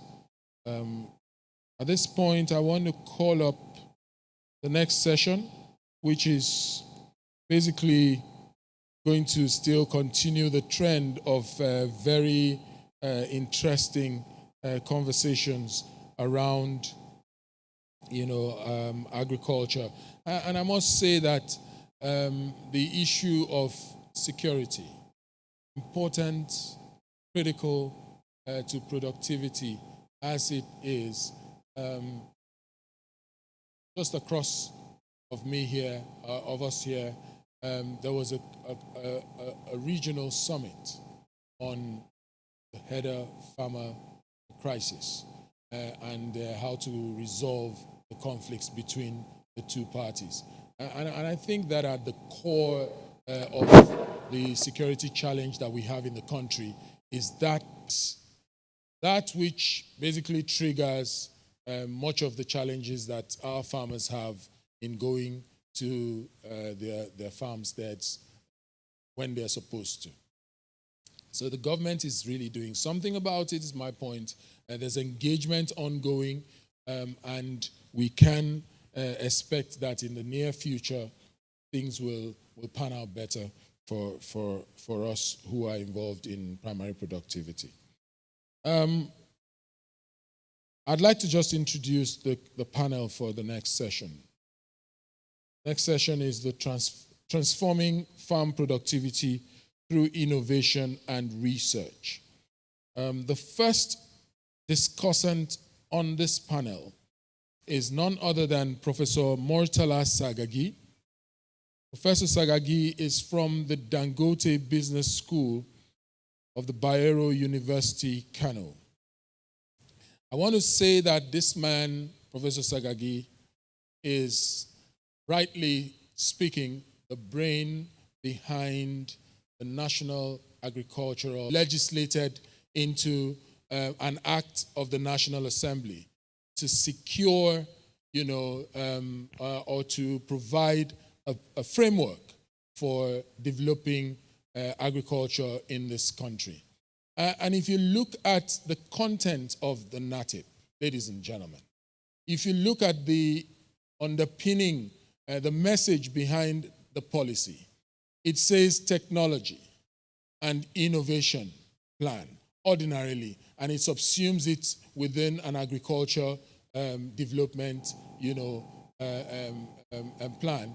And that tells you that the framers of this policy knew for a fact that if agriculture is to cheat nature, if we are to produce food for a rising population effectively, in the light of the challenges that we have today across board, in which you're asked to produce more food, but you're also warned that the environment needs to be, kept, sane, as it were, then you know that the framers had understood all of that and were even proactive in setting out the policies the way they are. So, Professor Sagagi, we recognize you. We also expect quite a number of, ideas coming from you in the course of this session. Mr. Andrew Blanche, CEO, Alvin Blanche Limited. I think he's supposed to project virtually. Is he here? I saw Alvin Blanche. Alvin Blanche is, he'll project virtually. Okay, that's fine. Is he up now? Can you confirm? Can you see me? We also have Mr. Ife Adebayo, the special advisor to the president on innovation. Mr. Adebayo is going to be represented by Miss Chioma Okoro. From my understanding, she is in the hall. Ms. Okoro, please. Ms. Chioma Okoro, okay, fine, thank you very much. So she's representing the special. A round of applause for the lady.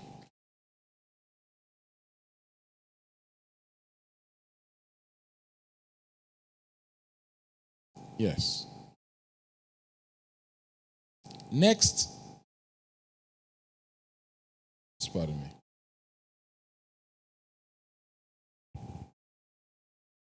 I have our moderator,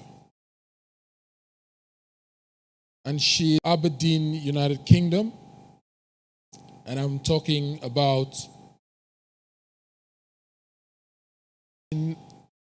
Chineze Emejulu. She here? I have information about how I'm supposed to couch or render your name, and I'm going to that was what I was struggling with, but I'm going to just make that correction. It is Chineze Emejulu Dadieng. She's a member of the faculty of the Robert Gordon University, and she's going to be moderating this session. Director of Fullmark Group is Sriram in the room, please.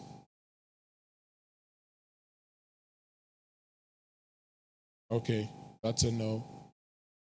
So I will want to bring up Mr. Anibe Achemugu. I got it right this time.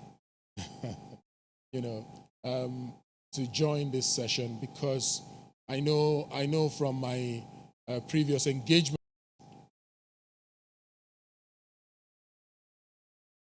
Finally, I think I have one more person to bring up, if I'm not mistaken. Okay, I think that's that. So, Chineze?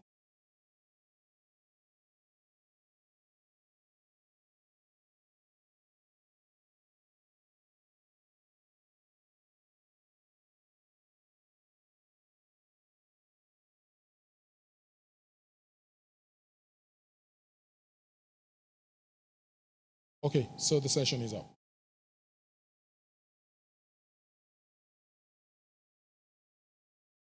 No. Good morning, everybody. Good morning, ladies and gentlemen. Thank you. My name is Chineze Mejulu Dadieng. I'm a lecturer in supply chain management and procurement with the Robert Gordon University in Scotland. And today I would be your moderator on transforming farm productivity via innovation and research. Before we proceed, I would invite our panelists to please introduce themselves, tell us what you do. Salah Sagagi from Dangote Business School and an advisor to a consultant to the Ministry on Agricultural Policy. Thank you. Thank you. Hi, good morning, everyone. My name is Choma Okoro. I'm the CEO of Woodlab Innovation. We are a tech company and we focus more on human capital development for youth and entrepreneurs in Nigeria. Thank you. Can I just can I just call up Mr. Danjuma Adejo, please, CEO of Odijad? Is he here? Missed him out. Okay. Let's go. Good morning, everybody. My name is Anibe Achimogu. I am the Managing Director of Ariwa Cotton and Allied Products Limited, and also the President of the National Cotton Association of Nigeria. Thank you. Okay, thank you. So for this session, like I said earlier, we'll be focusing on transforming productivity. According to the Food and Agricultural Organization, it states that 90% of the farms are managed by small-scale farmers, and these small-scale farmers, in lieu of these small-scale farmers often experience food insecurity themselves. So, what is this session going to do? We're going to talk about mitigating these issues, looking at food security, food sustainability via innovations and research. So I'll start with Professor Sagagi. I hope I got your name correctly, yes. Oh, I'm so sorry. Mr. Andrew Blanche, bear with me. Can you please briefly introduce yourself and tell us what your company is about? Hello. Can you hear me okay? Yep. Yes. Well, good morning, everyone in the hall. I'm sorry not to be with you. I did try, but it was difficult. I've been luckily very well represented by our manager for West Africa, who's with you there, Frederick Iroigoe.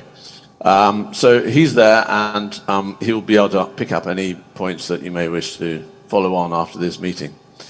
I'd also like to say that we're also represented there by Sambu Musa, who's our technical representative in Nigeria, based in Nigeria. So what are we? So I'm Andrew Blanche. I'm the MD of Alvin Blanche Company, which is a manufacturer based in the UK, but we have worldwide operations. So our focus is on innovation in crop processing, and we have, in fact, we've been working in Nigeria for 60 years. Myself, I've been traveling there for 40 years, and my daughter, who's taken on the role of export manager for the region, for the whole of Africa, has been traveling there, I think, for 13 years. So, and my father before me started traveling in Nigeria in the 60s. So I think we got quite a long record in the country. Apart from, and we're supported by a good export team now who are helping us to expand our sales as the markets develop. I just wanted to say it's an honor to be invited. We really feel passionate about the opportunities in Africa generally, especially in Nigeria, which we know best of all. We really want to be ongoing part, as we have been for 60 years. We want to play a bigger role in helping to find good solutions, the best solutions we know a lot about, and we feel we've got a role to play and value to add. And that's where we'd like to continue. And so being So moving on to Professor Sagagi, my first question to you would be increasing especially small-scale farmers' productivity and their capacity. What policies have been put in place? Thank you very much, moderator, and good morning, ladies and gentlemen. From the previous conversation in the last session, I think a brief of that policy has already been provided by the Director of PPC. For the first time, Nigeria honest itself. One, we have been doing a lot in agriculture since the 1960s, but we have been getting something quite wrong. That's the issue of knowledge, technology, and extension. And part of the reason why Nigeria is still a net importer of food is simply because we have not paid significant attention to these important components. So what the new policy, 2022 to 2027, in terms of knowledge generation, in terms of indigenous technology, in terms of delivering that knowledge and that technology. To your question, anybody who is here in Abuja and riding a Mercedes or staying in a mansion, the only people that are holding this country together today are the peasant farmers, simply because at this moment, Nigerians observed most of these farmers, 80%, peasant, the smallholders. They don't have access to most of the things that we are talking about today. The fertilizer is not accessible by most of them. Even if it is there, they cannot afford it. The issue of farm inputs is still a problem in this country. The issue of agricultural financing is a serious issue in this country. Recently, even the issue of security of the agricultural land. What we envisage is that when we begin to implement, for the first time in this country, triple helix of becoming self-sufficient in terms of food. And many of you know triple helix, but from our assessment in the since 20, deploying knowledge is the way it should be deploying that knowledge. So you have, under Ministry of Agriculture, over 20 research institutions, and you have over 200 universities in this country, and most of these universities, they have something to knowledge. Where is it? So the universities and the research institutions are producing knowledge, but it's somewhere else. Then they find that knowledge in those policies. And so the government and the research, they are not really working together. And just this morning, there is no way this sector that are expected to be the beneficiaries of the knowledge and the policy, where are they in the room in terms of articulation of the way forward? So this, the link between these three important activities the last 30 to 40 years. So what this new policy is trying to address is to say that we have knowledge, even if it's not knowledge. You take knowledge to farmers, give them knowledge that they understand. When you're talking about sustainability, when you're talking about mechanization, when you're talking about inputs, Give them those technologies, those sustainable practices that they can easily understand, looking at their level of development. So, and that's why you need to get that reservoir of knowledge to key into policy. And that if Nigeria is able to do this, I think we are going to transform our food system in the next 5 to 6 years, God's willing. Thank you. Okay, thank you for that. My next question is to Mr. Andrew Blanche. Are you still there, Mr. Andrew? I'm here. Okay, hi. So, following up with what Professor Sagagi has said, with the combination of knowledge, policy, and the private sector, collaborating with the private sector to collaborate with the small-scale farmers, with the combination of these methods that has been mentioned, to increase their capacity and also to increase their productivity.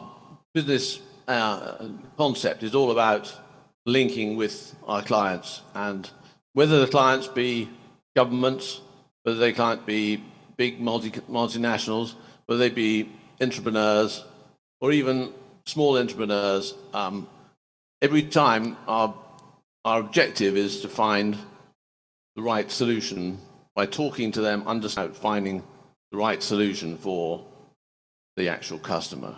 And we're really big on that particular subject. So, and when we can tackle challenges, and sometimes that means we have to go and innovate to find solutions to get around problems that they're facing. We may not have every single tool in the box, but we find a way to get there.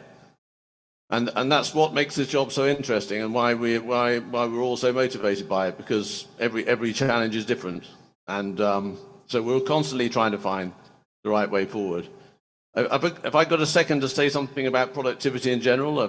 Can I expand on that? Yes, please.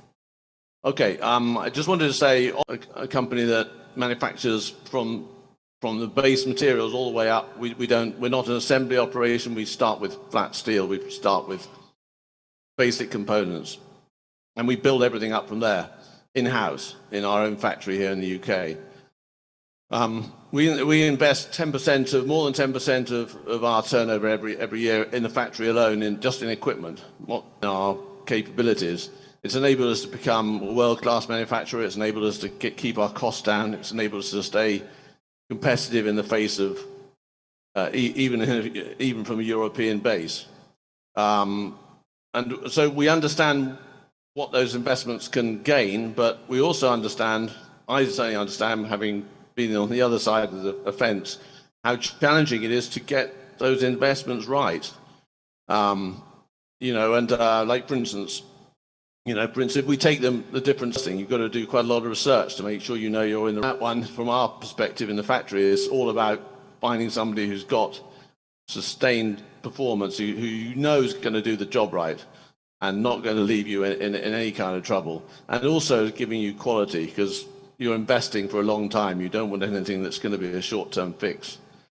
And the next step is financing. Now, that's quite easy. For us in the UK, it's really not that challenging, but I hugely understand how challenging it is in a market like Nigeria. And we've got customers of ours, long-standing customers of ours, who in the hall today, and I'd like to say hello to them, but also to thank them for show how much we appreciate how much they've had to go through to invest in our equipment. We know it's really tough. So I don't know what the answers are on that one. I just know that that's a challenge. Training operatives and making sure that everyone knows what they're supposed to do and to get the best out of the equipment. That's just as important as getting the right equipment. And another thing I know it's bad enough in England these days to try and retain staff. They're so competitive. But in Nigeria, I know as soon as that can be done to help training and help, apart from the supplier training, but in general, training of the workforce to try to kind of operation. So if there's anything that can be done within the government or within the country generally that can help that, I would definitely think it's worthwhile. Those are just a few thoughts on productivity from my own personal perspective, I suppose. Okay. Thank you. Thank you. So, skill farmers and the private sector to increase their productivity.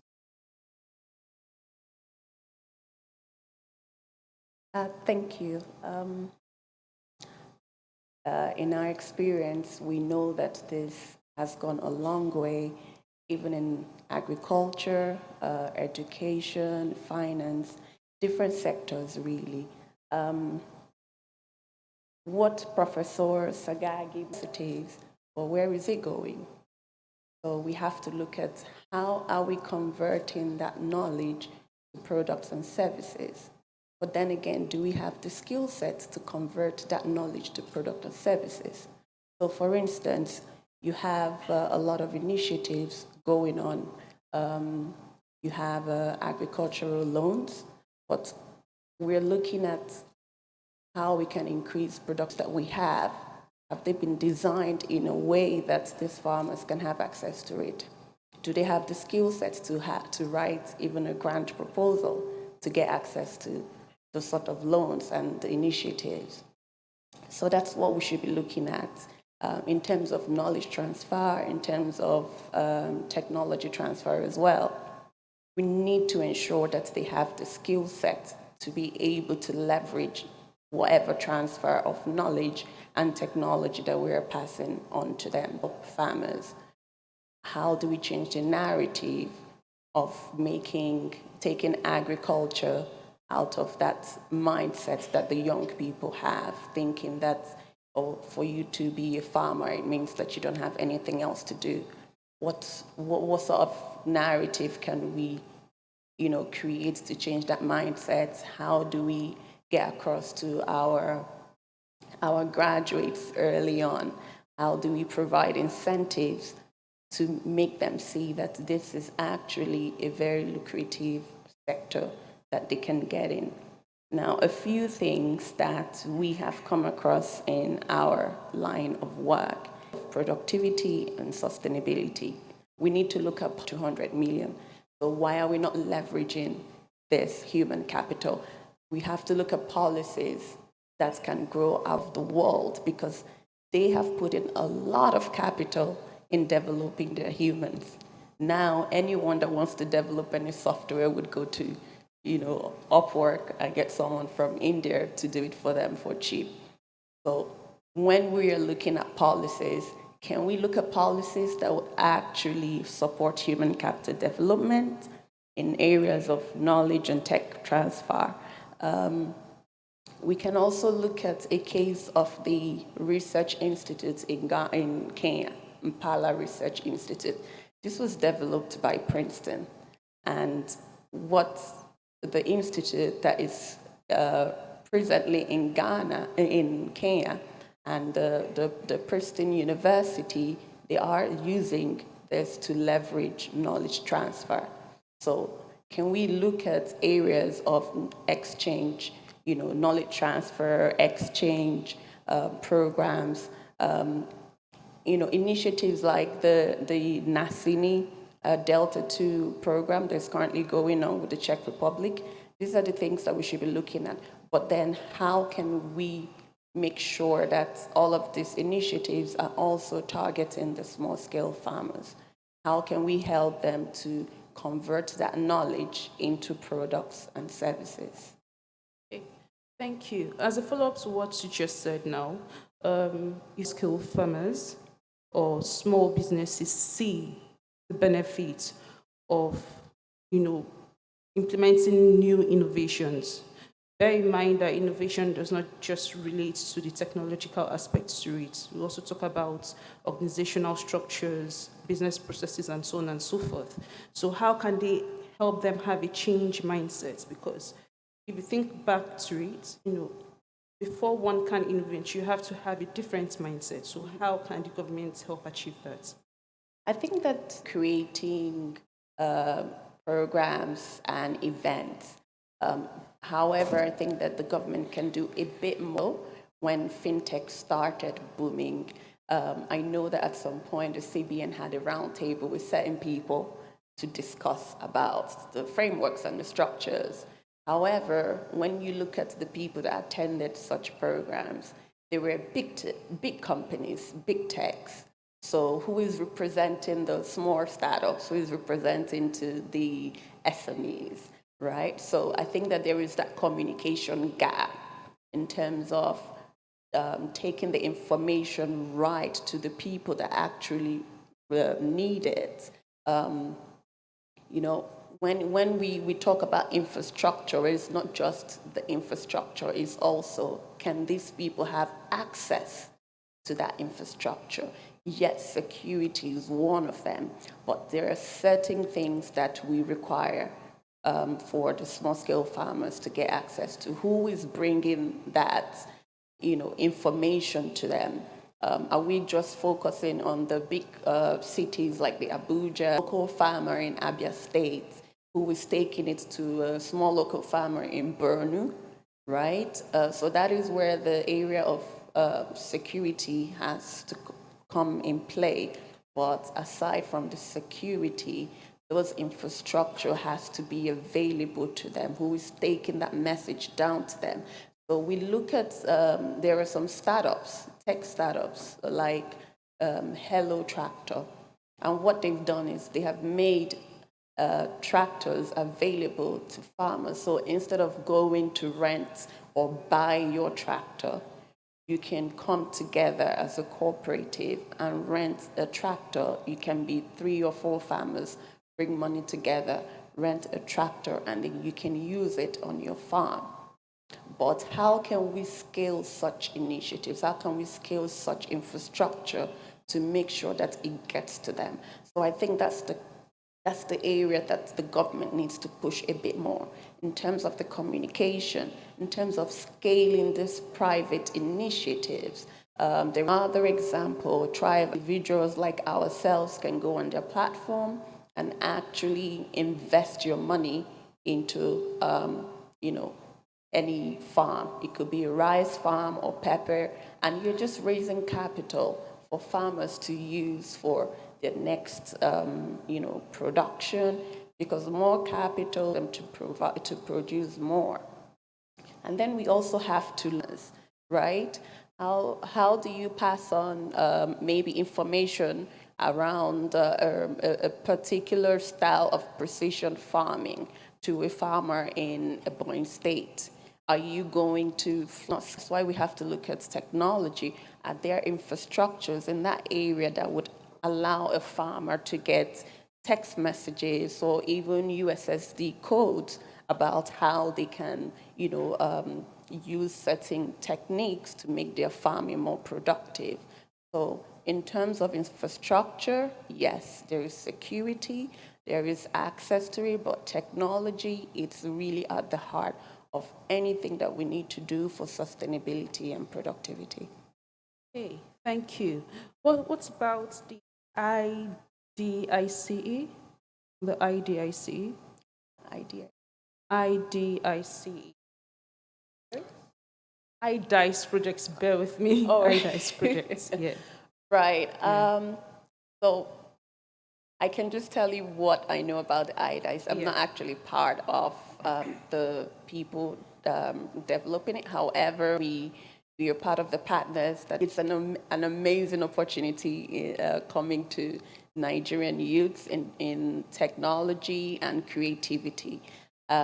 It's African Development funded, a partnership between African Development Bank, the Nigerian government, and other development partners like the Islamic Development Bank, French Development Agency, and the rest. And the plan is to raise, if I'm not mistaken, maybe $500 million, but don't quote me on that.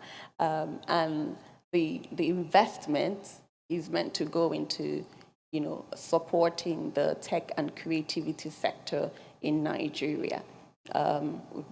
They're looking at startups, venture capitals as well. Just how can so, IDICE is really about supporting the tech and the creativity sector in Nigeria. Chimugu. Did I get that correctly? Okay. So They've mentioned heavily collaborating with the private sector. So in your experience, have you been able to collaborate with this private sector and small-scale farmers? Because in collaborating with them, you have to build trust. So how have you been able to achieve that so far? Thank you very much. The collaboration, are you talking about or asking about the collaboration of the private sector with government-led programs or policy? Yes, plus the small-scale farmers. Towards the small-scale farmers. Well, for me, I happen to be the president of the National Cotton Association of Nigeria that has over 200,000 small-scale farmers, cotton farmers. And, I think, from everything that has been said so far, I think that there's still gaps, Policies, I commend government and I commend the Ministry of Agriculture and so on and so forth. That policies tend to be well thought out. But I think implementation has always been a challenge, either from the side of the association in quotes or the private sector or the government itself in policy development and so on. As president of a large association, for instance, I can't remember the last time I was called by any government, ministry, agency, to be part of, the development of a policy or a program for that matter. So there is that gap that is still, very much there. But as an association, for instance, even from a private sector perspective, wanting to work closely with smallholder farmers, we have tried our best to engage them. I mean, part of what has happened, for instance, is that today, if you want to know where a particular cotton farmer is and operates and farms, pretty much you can get that, data, which we have, data bank for that, geolocations are known, the BVN, the biometrics of the farmers and so on and so forth. So it makes it easy to identify, farmers. Now, when it comes to supporting those farmers, those smallholder farmers, it becomes a bit more challenging. When we talk of all the innovations, but you don't have the manpower, skill sets, only in cotton, but it's lacking generally in agriculture in Nigeria. That needs to be brought back. We're talking about the importance of training. We're talking about climate change, for instance. How does the farmer, how is the farmer assisted to understand and read and deal with climate change? We need training. We need to train, and the best people to train are the extension service providers. And when we talk about also government, people say you're always talking about government, but government is large. Now, if government decentralizes and hands over a lot of these services and things like that, but I think that, at the end of the day, the smallholder is still not feeling the impact of the policies that have been enacted, the programs that are ongoing. We participated in the Anchor Brewers program. I must confess that that was still to me, one of the best programs anyway, because it actually directly, impacts the farmers, activity, but then, we talk about sustainability and so on and so forth. And that is why I think the AFAN president was talking about policies that, yes, have been enacted, but, they change acronym names, and you can hardly follow up. So there must be sustainability in all these things that we do. So I think for me that's there is a gap, certainly. And innovation, yes, is good. Is it trickling down enough? Not enough in my books. The smallholder farmers, yes, we encourage them to continue to do what they're doing, but they also need that mechanization aspect to be brought in, the technology that you've talked about. Research, for instance, I think that also we are not focusing on and giving the importance that it deserves. So for instance, when we talk about cotton, for instance, the only institute mandated in Nigeria to develop cotton, so to speak, is the Institute for Agricultural Research in ABU Zaria. And of course, it's government, and maybe funding is not enough, and so on and so forth. So when we approach them and say, look, we want to work with you, we need planted material. Breeder seeds, because they are responsible for breeder, foundation, certified seeds, so to speak. And where we require 1,000 metric tons, for instance, we can't get up to 5 metric tons. So you find that if we, with all the technology, all the support that you give to the farmers, even with the training, if we don't have the right planting material, we'll be wasting our time. So and that is the research that needs to be done, to develop proper planting materials that has taken into cognizance, the climate change, climatic change, and so on and so forth. So I think for me, these are the critical things that need to be looked at. Okay, thank you very much. I'll throw that to Professor Sagagi. You've just heard Mr. Achimugu that in the development of this policy, the government did not collaborate with these sectors. So what is your response to that? And how, if the government didn't collaborate, how did they now develop this policy? Okay, thank you very much. I'm not going to argue with that very well, but I think AFAN is here. And I think AFAN is the umbrella body of farmers. And I think, in particular, Farouk has been with us for the last 3 years developing this policy. And the director planning is there. We have traveled around the country. In fact, we don't even wait for the farmers to come. We actually go to them. We're in the northeast, we're in the south, we're in the southwest, meeting palm oil, cocoa, groundnuts, all the associations. But I must appreciate that in Nigeria there are hundreds of associations representing different crops. We tried, the ministry tried to ensure that at least the major ones have actually been, I said major not to belittle anybody. I think we have gotten the perspective of the farmers. And one of the things that was done for the first time in this country is the subjecting the policy to validation at the grassroots level. And that included even members of the civil society organizations. I believe it was in this hall that a lot of changes was made in the policy because of the contribution of many stakeholders. So I must appreciate that a lot of consultations have been made, and but of course certainly not everybody. Nigeria is so wide, and if you say you're going to consult everybody, then the work may not actually be completed. But I believe there is still an opportunity because I think my brother has mentioned something quite fundamental, which I totally agree with. Sometimes it's not about the policy itself, it's about the implementation. And that's why I must also say that for the first time, the federal government is coming up with an implementation plan, not only because you have the policy, so now you're going to have an action plan. And the action plan has to be backed by a monitoring and evaluation mechanism. That is present because that is what is going to help the country address some of these binding constraints.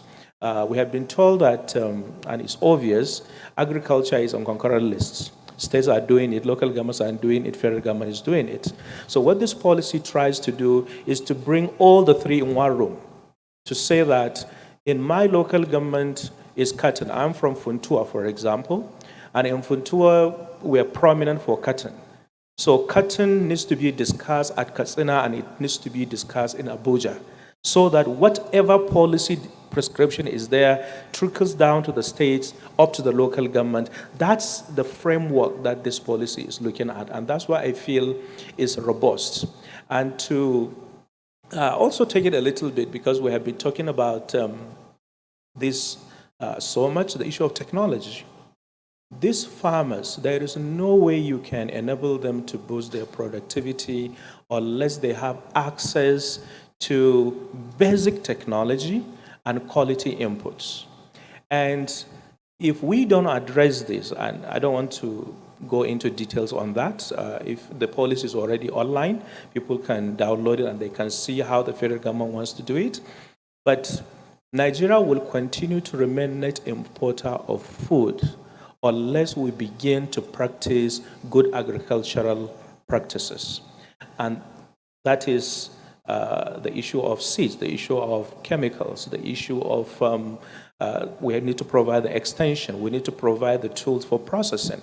And that's why I am very happy with this idea of spatial agro-processing and other processing activities that are going around in many places. I don't want to mention states, but there are so many states that have taken initiatives to have some of these processing activities so that we can add value.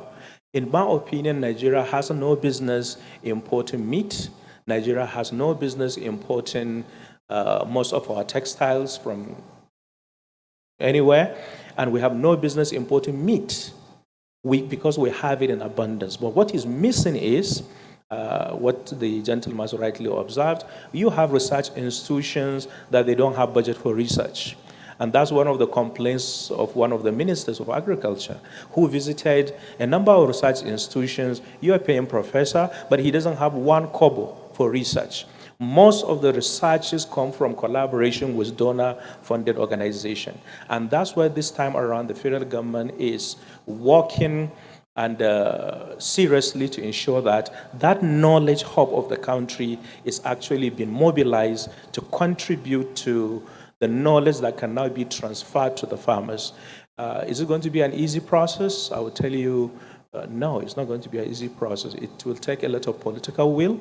It will take a lot of inter-MDA collaboration because agriculture is in different ministries, departments, and there's so many aspects of agriculture that are driven by private sector. So we need to bring all this together in order to move forward. And I thank you. Okay, thank you, sir. A follow-up question again to what you've just said. You've mentioned the introduction of technology to these farmers. Bear in mind that these farmers most times are in rural areas that do not actually have access to this technology. So how can those technology be implemented? Thank you very much. Yes. Yeah, the gentleman, sorry, I have to be using it because it's like you're speaking. It's like, I think you have been consulted because you know so much about this policy. Yeah, the good news is sometimes you can't ask farmers to really acquire these technologies. And that's why sometimes you have these tractor hiring systems. And the federal government is already working to make sure that we diversify. There's so many private initiatives that are hiring some of these tools, but they are not enough. So what we're trying to do as a country right now is to ensure that we use private sector resourcefulness and efficiency mechanisms to ensure that it's not just tractor. You know, tractor is just one aspect of, there are some places, for example, you go to the southern part of Nigeria that tractor may not necessarily work. You may have to use other tools to ensure that farmers are used. So is the box of chocolate of a lot of technology mixed that federal government has decided on its own that this thinking that federal government is going to provide, is going to subsidize, is not going to work. It has to be private sector driven approach. So that's one aspect. The second aspect is to what currently is going on to mobilize farmers as cooperatives and clusters and make sure that you build a capacity to assimilate and absorb knowledge and to build a capacity to mobilize resources so that they can jointly own some of these technologies. And I believe there are so many development partners in Nigeria that are helping in that regard. And that's why very soon there's going to be a donor roundtable and private sector roundtable so that some of these nitty-gritty areas will actually be tied before the implementation actually gets enforced. Thank you. Thank you. Mr. Blanche, are you still online? I'm here. Okay, so I have a follow-up question for you. From the implementation of technology, like Professor Sagagi has said, with the small-scale farmers, and he's mentioned the idea of shared ownership or shared risk across board. How can we feed the nation utilizing these methodologies? And also in feeding the nation, how do we mitigate the reduction of food wastage? If you look back, a lot of farmers tend to, in the production of their commodities, 1/3 of their commodities tend to be wasted at the end of the day. So how do we mitigate these issues? Thank you. Yes. Just picking one of those at a time. First of all, if we start with waste, which is such a huge issue, post-harvest losses, I think is maybe how we could summarize that one. Post-harvest losses could account for, you said 1/3. I believe I've seen some numbers that it could be a lot worse than that. It could be more like 50%. It could be as staggering as that. I do believe that as well that I think that the Federal Ministry even announced here that post-harvest losses are a staggering number. Of course, post-harvest losses come in many different ways, and there's not one magic bullet. But there are some there are some fundamentals about post-harvest losses, and some of them are to do with storage, some of them are to do with how you handle the crop as soon as it's come in from the field. And with trying to cope with the harvest, have they got enough resource to harvest it in an efficient way to get it in from the field quickly? That's a big one. I think you mentioned about hired. If I could hive off to the hired shared equipment for a second, that seems to me to be a really great opportunity for helping to mechanize more of agriculture, small-scale agriculture. There's no way that every farmer is going to have a complete set of equipment. So shared equipment must be a huge gain if we can project that Federal Ministry funded and financed 25 grain aggregation centers, which we kind of worked with them to develop how it would be, and those systems have been installed around the country over the last 4 years, and I think because there were ideally there'd be a lot more of them, because obviously they're not within reach of everyone, but the more of those centers that could be around, it enables farmers to bring their produce, get it cleaned and dried and safely put into bags that they can even take away themselves and decide when they want to sell it, or they could sell it there and then. There's a number of options, but the main thing is to have the resource available to be able to do something about it and not rely on the weather. And is it going to be okay? Is it going to be dry? Are you going to be able to get it clean properly to get the weevils out of it? And there's so many to try and do it to tackle this solution, this issue of stemming post-harvest losses. It's critical to have resources and teaming together, like Professor said, seems to me a really key to this. Shared use of equipment harvesting, shared use of facilities to handle the crops after harvest. We also, when it comes to drying, our business is developed from, whilst we have innovation in post-harvest preservation and processing, the drying is a key central part of what we do. We dry more or less any kind of crop, and of course drying is one of the best ways to preserve by weevil, etc.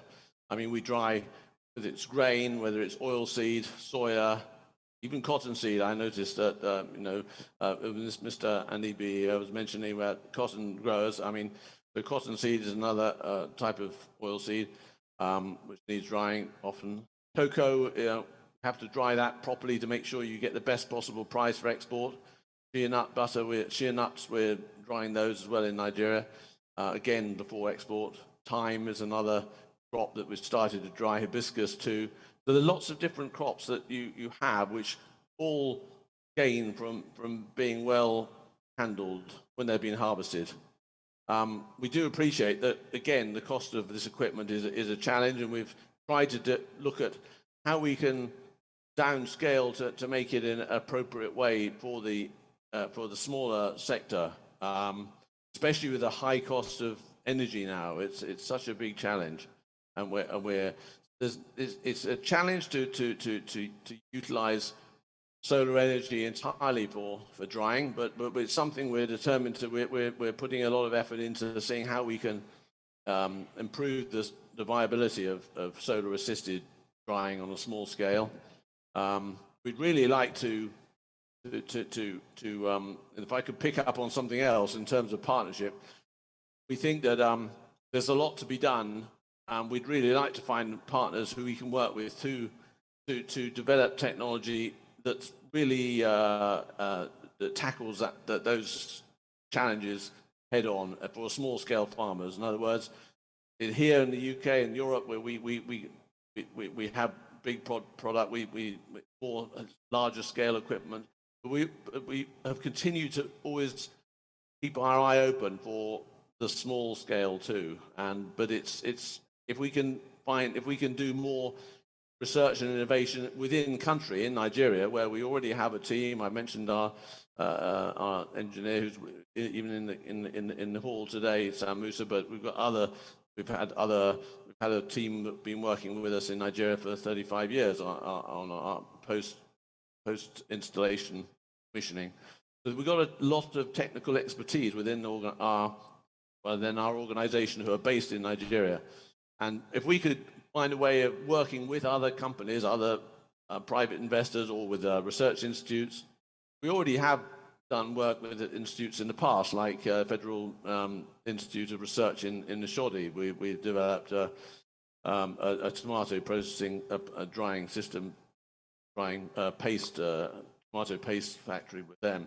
But if we could continue to do that, we'd really be very open to talking to any partners who'd like to engage with us, because we think we've got a lot of experience to offer, but we're very much in the business of partnership. So yes, I think hopefully I've covered one or two of your questions there. I hope I've covered them all. But yes, thank you very much. Hey, thank you, Mr. Blanche. Thank you to our panelists. That was quite an interesting session. We could go on and on. I'll give opportunity to the audience for people who have questions. Raise your hand and yeah. Okay, the gentleman.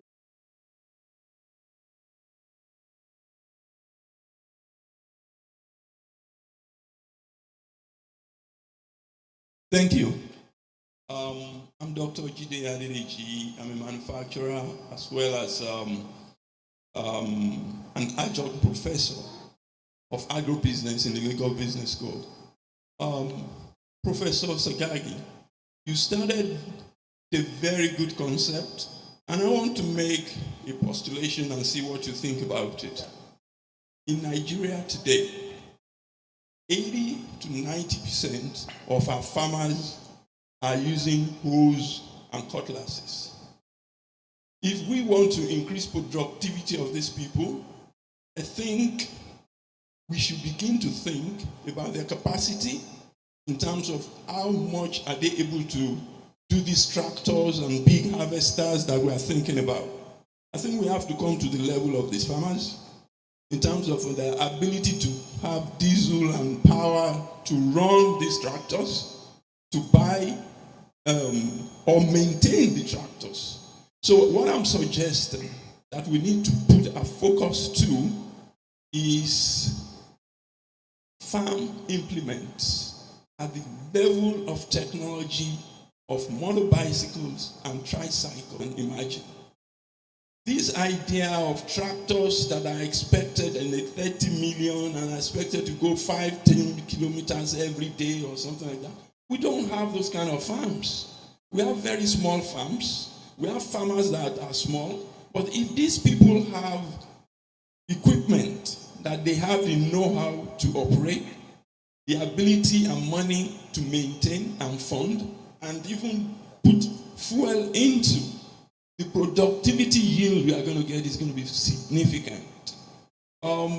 Innovation, research, there's a lot of research material and understanding and knowledge out there. We have to understand where we are, and that's how you started your discussion actually, that we have started to be true to ourselves in terms of where we are. So what I'm putting forward, I'd like to have what you think about it, sir. Please go ahead. Yes. All right, thank you very much. And I think, thank you very much, points, these animal transitions. But of course, we need tractors. I'm a farmer myself, and I don't think I don't need tractor. I really need tractor, no matter how much it is, because it's going to be more expensive for me. Space than others. So in those locations, they will definitely need tractors. But what I think is going on in some localities is the local governments are coming in to help farmers with, I don't want to use the word subsidizing, but contributing to the costs of running some of these tractors.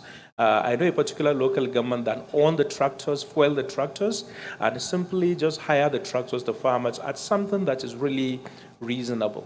And that's what we're trying to promote as far as this policy is concerned. And of course, the issue you mentioned about research is very, very important. We have done a lot in this country, and take fish, for example, because we have been talking about crops. In Nigeria, we are not even tapping up to 20% of the abundance of fish resources we have in this country. But every year we are importing fish. And right now we are importing food from UK, we are importing food from all over the places. While actually the existing capacity we have, we are not even utilizing half of it. And it's simply because those knowledge which we have already put in shop and nobody wants to use it, it's a problem. And there's one thing in Nigeria. You're from Robert Gordon University, and you know that in the UK, there is no way they will do anything. For anybody who has gone to Korea, he knows that before anything comes out government, it has to be verified by a research institution. But in Nigeria, you say knowledge is separate, policy is separate. In fact, when you start speaking, the way, I don't get your name, sir. At the energy, the moment you start talking, they will say, this is academic, isn't it? So we have this issue of, okay, academic is different, practice is different. Well, actually, they go hand in hand. So, and I think, let's give the Federal Ministry of Agriculture the benefit of doubt, and by extension, the federal government of Nigeria, to see how they are going to bridge this gap in the next 6 to 7 years. Thank you so much. Thank you. Yes, the lady.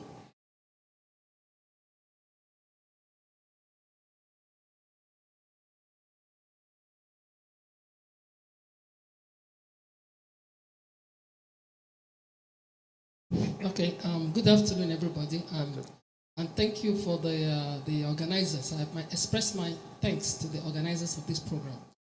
Professor Sage, when you were talking about policies, I don't know, I've not seen the document. I don't know whether it covers, the area of having food sufficiency in-house, in-country, before exporting. Because that's exactly what is going on. And you see, it's really very, very surprising that even the foodstuff, you can't even find them in the market. With the existence of all the policies and we have a lot of human resources, both human capital and all that. We can't find the fruit in the market. You can tell me it's because of fuel increase. I mean, there are a lot of network problems to that. Then my question is, how can we begin to? And you say something very fundamental. Everybody just working in silos. The academics, they're on their own. The government on their own.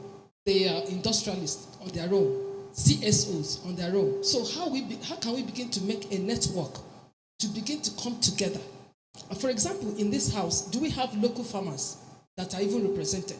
Apart from the middle level, farmers and the high scale farmers, we don't have them. Do we have CSOs working in the communities? Probably yes or no. Then, how do we begin to make a network to begin to move forward? Because this thing is beginning to be a national embarrassment, that we have resources on the ground, we have the food crop, we have good weather, and yet we are going hungry. And yet every little thing they get is exported. Look at the yam is being exported, and then the beans, they're all being exported. Somebody said in one forum that about in the Kano, the Jigawa end, where you have I think the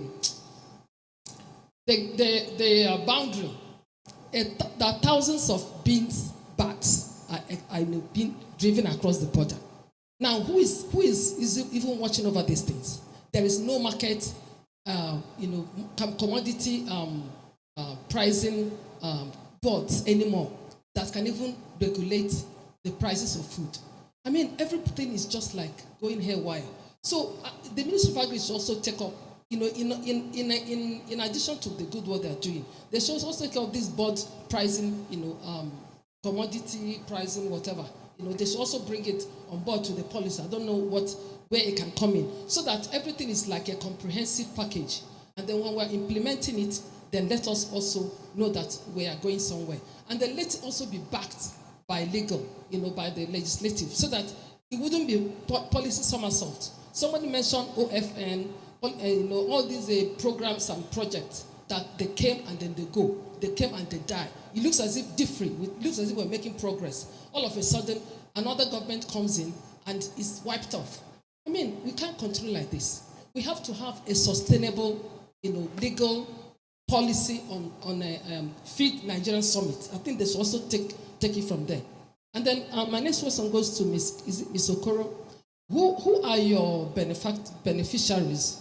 I mean, how do you choose the people you train in the program? Is it the peasant farmers? Is it the SMEs? Is it CSOs? Or I think the question you answer is really quite on target. The federal government's first priority, if Director will allow me to speak on his behalf, is first of all food security. And that's why when you look at that policy, it's all like the moment you go to the website of FMAD, you're just going to see it there. You can just download it right away. You're going to see that in the last 8 years, Nigeria has even closed borders in order to promote rice production. And we have seen the benefit of doing that, all the investment that we made. Otherwise, during this COVID-19, I don't know how we are going to feed ourselves. So learning from this, the federal government now is saying, besides the rice will continue to promote rice. And rice is not exportation. The policy is not saying let's produce rice and export. The policy is saying let's produce rice and feed ourselves. And the second issue is fish. Right now, Nigeria is relying, many of these fish you see frozen is actually being imported from somewhere. When you go to the FMAD, you're going to see all these big companies coming in, give me license to import fish, while we have fish all over the place. So the policy is also saying is that Nigeria should reduce fish importation in the next 5 to 6 years by enhancing local production. And the issue of milk, many of the milk you eat, even perhaps the one that we're going to have our tea break, is imported. So what we are also saying is that we are not going to take our milk out, we are going to produce it, we are going to process it, and we are going to supply ourselves. So there's so many products. The products have been placed in different stages. There are some for food security, and there are some for diversification, production, and income. When you take, for example, the issue of hibiscus, that one, I mean, if we don't eat hibiscus, it's not so it's for export. If you take issue of sesame, that one is grouped for export. So there are some that have already been categorized for export, and there are some that are really for food security.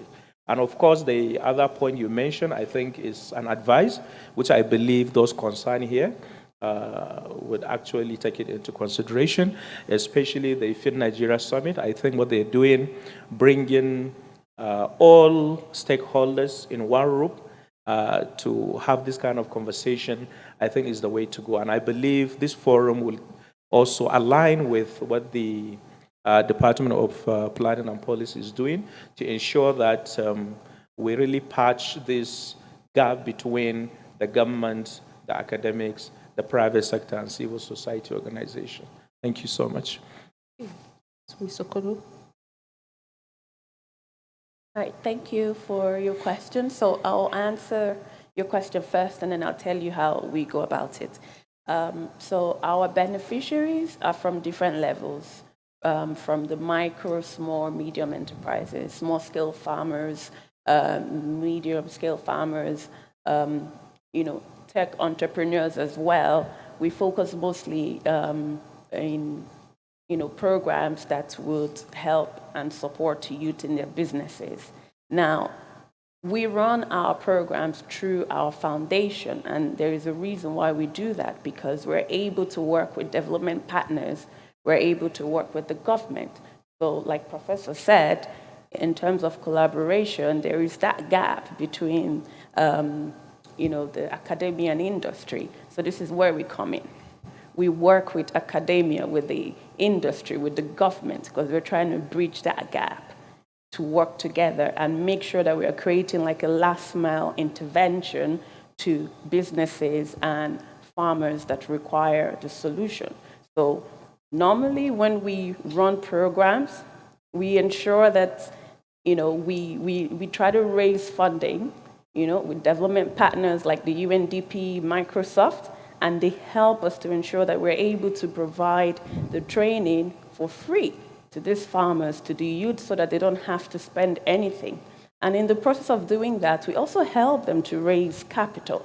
But we just don't give away the money. We equip them with the skill sets so that they know how to manage the capital when it comes to them.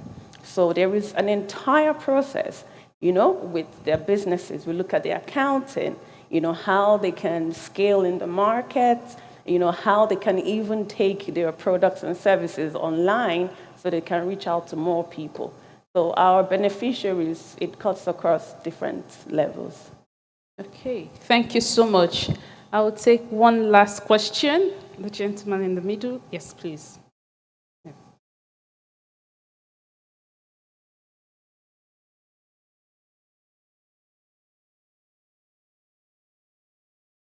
Thank you. So my name is John David. I'm the president of PUIC, an innovation tech company. I just have a few questions.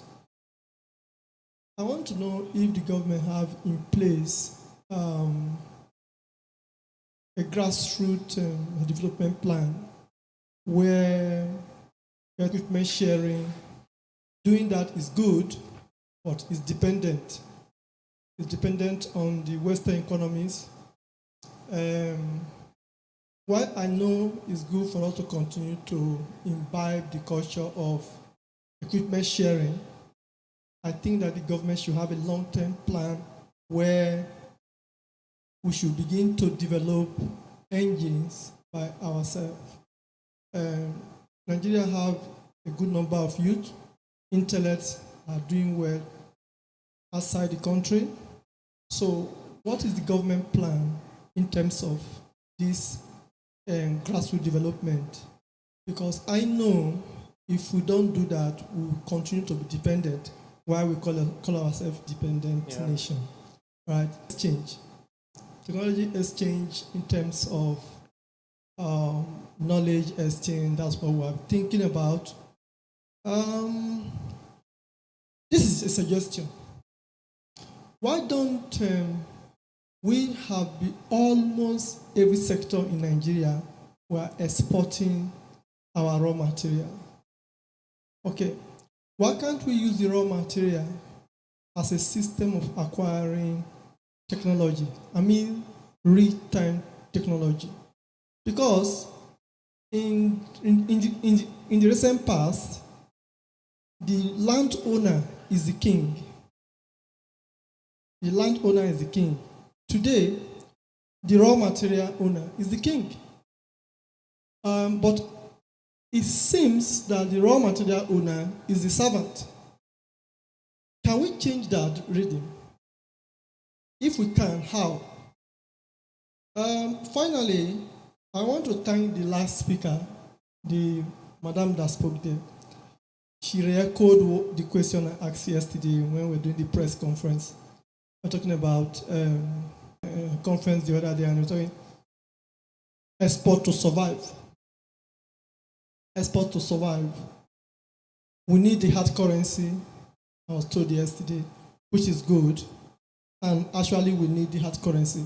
But can we add a transition where subsistence is the short term, and we come to a break-even point, and then export? Or why this export jingles is food security? Because if you are hungry, a hungry country, yes. I think that's my question. All right, thank you very much. I would, because of time, please download that policy so that you will know the thinking of the government, and go to the chapter about the discussion there was developing indigenous technology, using indigenous knowledge. So I think there you can get the thinking of the government. The whole idea is not just to be importing the knowledge and importing the technology. Is using the local knowledge, using the local fabricators, using the local engineers, fabricators, technologies to actually begin to have local technology. So that one is already, it's non-negotiable. And of course, the other issue you mentioned about the food systems in Nigeria, I don't think we need to put it the way you put it, that is short term or long term. We can do both. We can feed ourselves. Look at Nigeria, we're 200 million. And look at our land. Just somebody yesterday was telling me our coastal areas, you know, the fish, the abundance that we need. And up to now, we have not even tapped 20% of those resources. So, and that's why I like the caption of this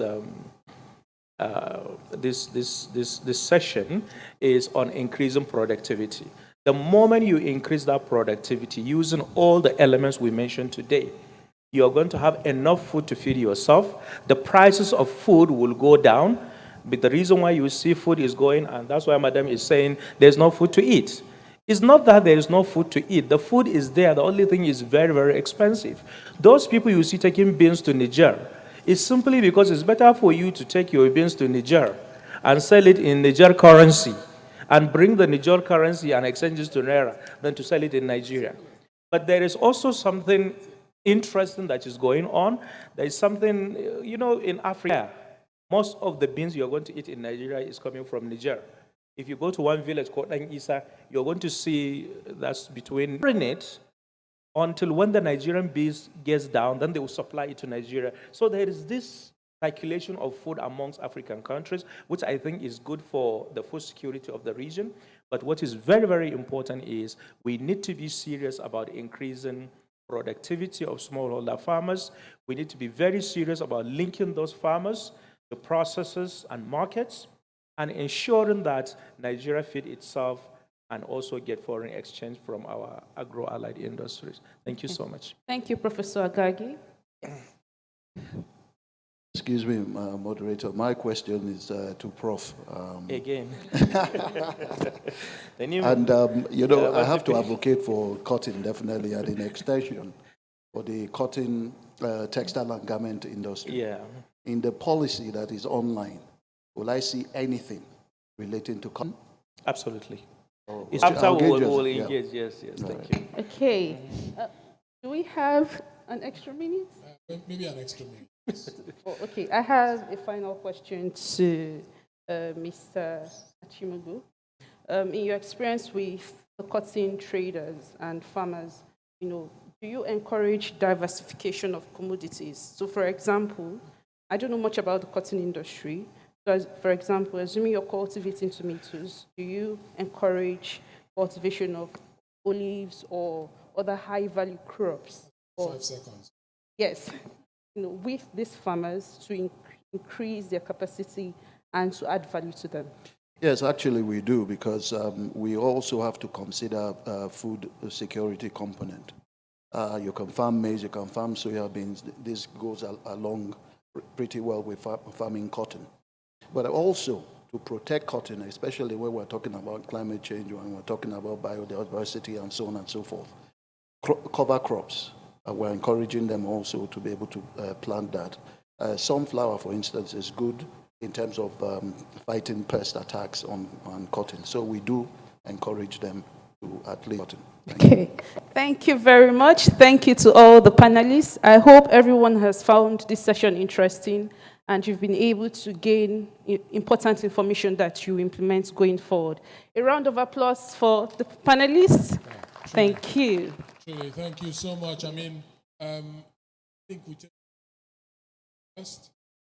In the course of that, the photographers. In the course of that, I would want to pay tribute to this panel, particularly the. No, please carry on. I'll just be speaking. The ladies, but Professor Sagagi has demonstrated exactly why added caveat. Yes, and we have, of course, there's someone online. Can we incorporate, into, can we incorporate the Alvin Blanche? He's in there? Okay, that's fine. But he has a colleague here. Yeah, you could just join. Sorry, Professor Sagagi, could you please pose again for me so that we capture the Alvin Blanche?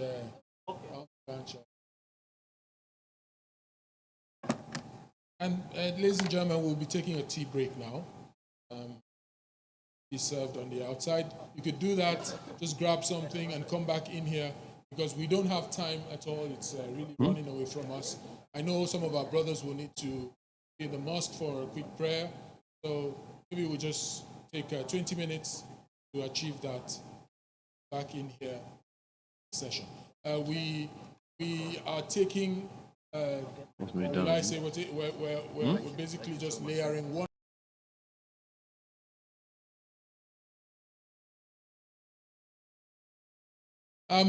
Ladies and gentlemen, someone forgot a pair of glasses yesterday. One of our panelists. If it's yours, my colleague has been faithful and dutiful enough to keep it here for you.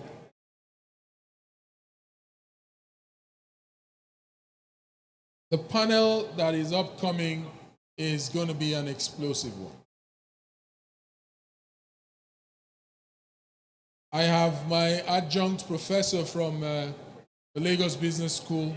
And ladies and gentlemen, just to underscore that, Professor Sagagi is one of our partners in the process of ensuring that we keep this platform viable, effective, and responsive to all the needs of the stakeholders in the space. Working out of the Bayero University, Kano, Dangote Business School, and connected to their brain power to keep this platform virile, responsive, and effective, in protecting and securing your interests. I can just see the power of the private sector. You've ignored the tea outside, just enjoying this seat next to you.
Distinguished ladies and gentlemen, can we begin now to make our way back to the hall for the next session? We're running very much against time now, and so I will crave your indulgence to be a bit more ruthless as to the adherence to, the time specified for each session. The look of things. The population of, the seats up here for the next session. And if you're supposed to be part of it and you hear my voice, please make your way to the auditorium. The session is about to commence. Limited. If he's here, please join us.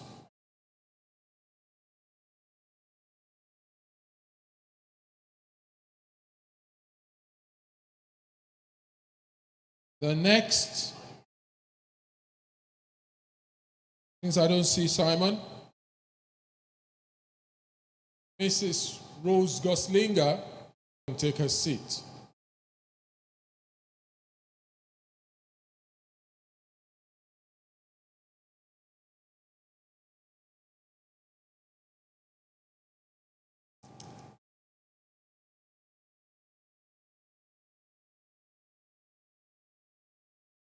Maybe I should call up the moderator of the session so that he can basically rally his troops when he gets up here.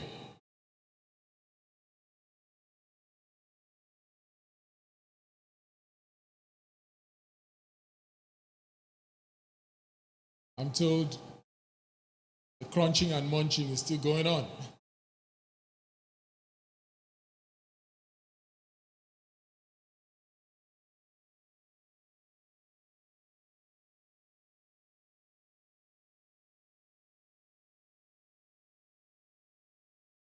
Ladies, boy, business is not going to end anytime soon.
Subsequent.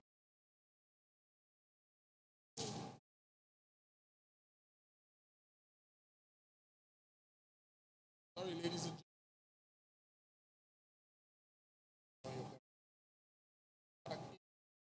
And do the sessions. Right, so I have shut it down. Shut it down. Let's be back in the hall.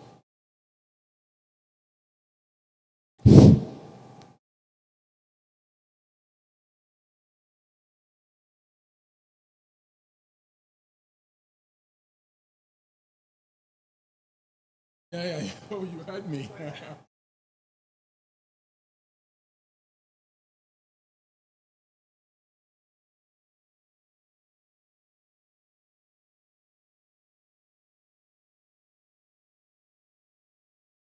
That's mine actually, boy.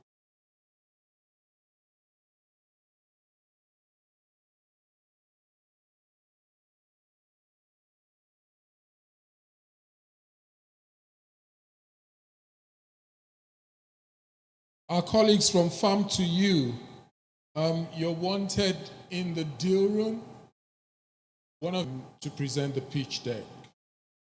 I know you also part of this session, and having the session commence anytime from now.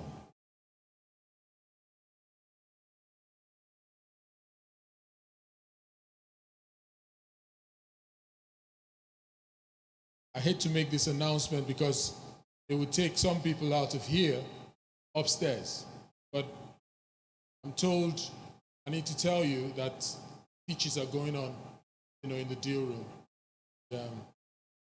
You are part of that. I should put it that way. If you're part of that, then go join them.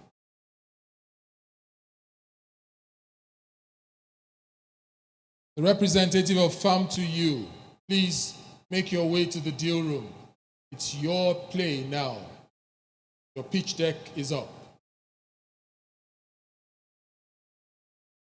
Okay, back to the session. Is Simon Agofoshe here? Oh, beautiful. Simon.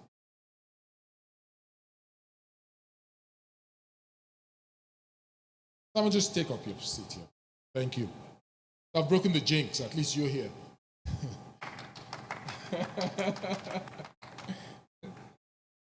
So, is representative of Pula Advisors, could you make your way up?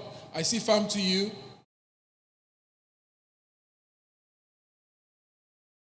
Am I right? I think so.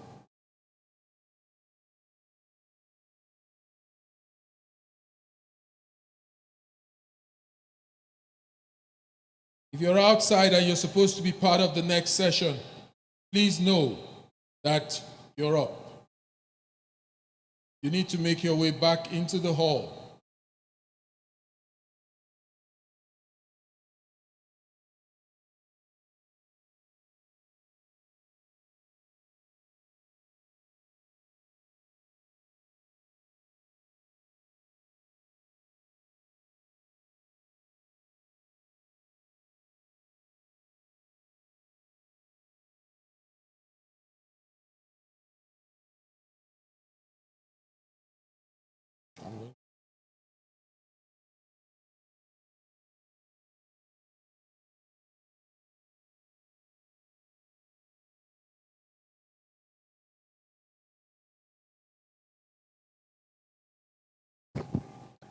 So, I take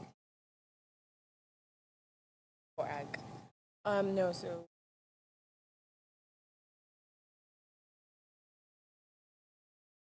Sure, don't worry. I'm going to make.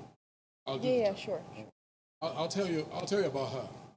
Yeah, it's a hot mic.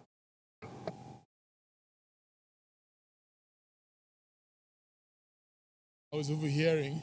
That's how I heard you.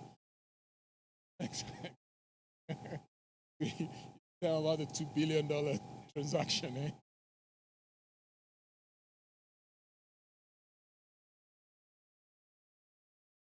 Can Mr. Akinka Akintunde, President AFEX Nigeria, make his way up here? Akinka, he's coming. I know he's in the deal room. In the deal room. Yes, please just fetch him. Mr. Daria Akintola, is he here? MD CEO Goldfort Nigeria Limited. You going to be represented? Okay, that's fine.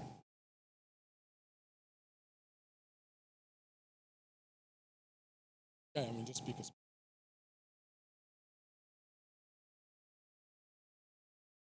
Mr. Anibe Achimugu is up again.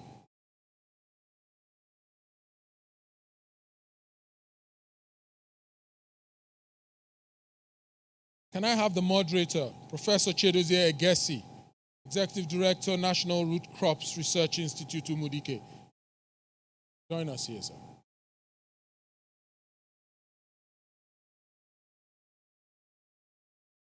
And, when you look at the hall, you might want to think, stuff's not going down. But the audience is found, so you could just go on and allow the folks who are... I have shut down the tea break, actually. So there's no point being outside. my instructions are followed, you won't have tea. We'll just mix it up with, we'll do it brunch, they call it. You know, we'll just have lunch after this session.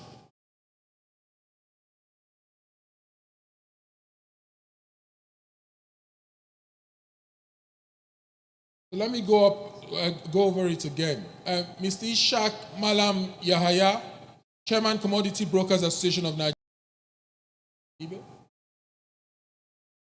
About to start. Here is Simon.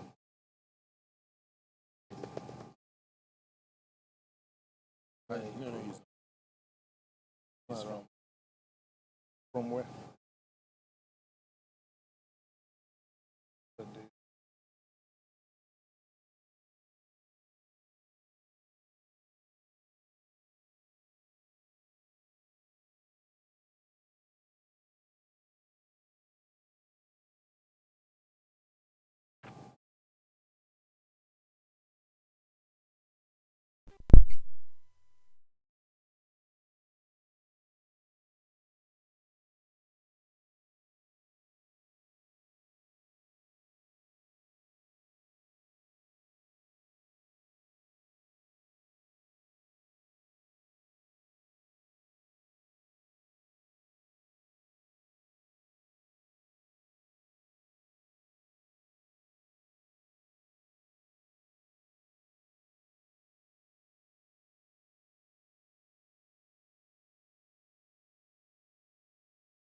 Thank you.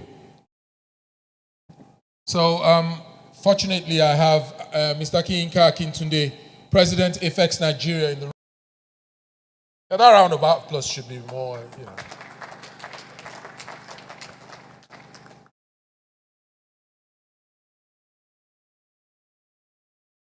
Okay, so let me run through the folks up here.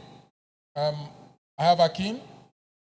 I have Ms. Aisha Rahim, co-founder, CEO, Palms to You, on the panel.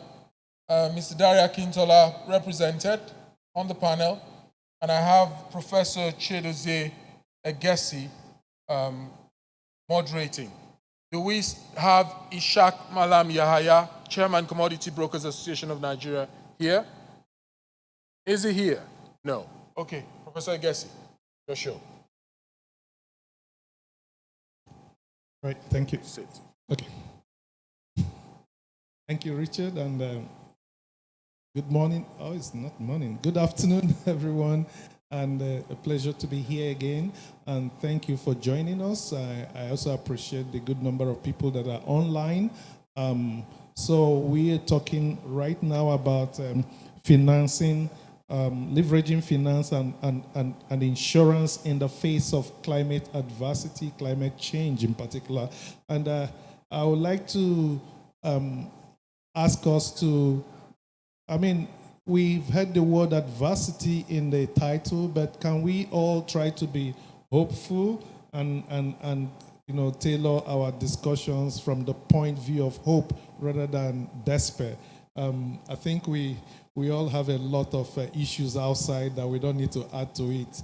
Nigeria can really be better, and let's stand on that point. So I'm going to go around. Somebody has warned me about the timing, but I think we are good on time. I'm going to go around starting with Aisha. I'd just like you to introduce yourself and regarding the title, how your company or your workplace, give a reflection on the title with viewpoint from your workplace, how it affects the people you work with, the business, and Nigeria, just that kind of ecosystem. So I work with Farms to You, and as a company, we're building the operational engine for growers, suppliers, and buyers in the agricultural space. And speaking from the perspective of sustainability and climate impact, we are all aware in the room the floods that have recently been seen across Nigeria. A number of our farmers were affected by this, and the droughts in Kenya as well, much of East Africa, where we also have operations actually, where we are having too much water, they're not having enough, and that's the general theme of agriculture in its current state. Going back to what we actually do at Farms to You is essentially trying to bridge the gap with our supply chain technology. So what we do is in 3 stages. First of all, improve lending to growers. And growers include farmers of different sizes. The challenges that these folks have in accessing finance is that your traditional lending structure is designed for the corporate worker, the formal worker. If you walk into a bank, they will ask you things like, what is your monthly salary? Do you have a pay slip? These are not pertinent to informal folks like growers.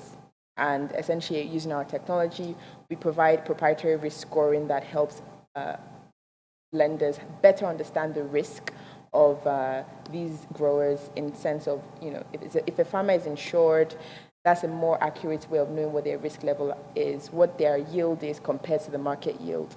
So building those variables to then use that to assess their risk levels and increasing and improving the flow of capital to growers. So that's the first stage by which we build a solution for the market. The second stage is then also enabling frictionless supply chain. Currently, traffic from Saminaka, Kaduna to Ibadan, Oyo can take an average of 3 weeks.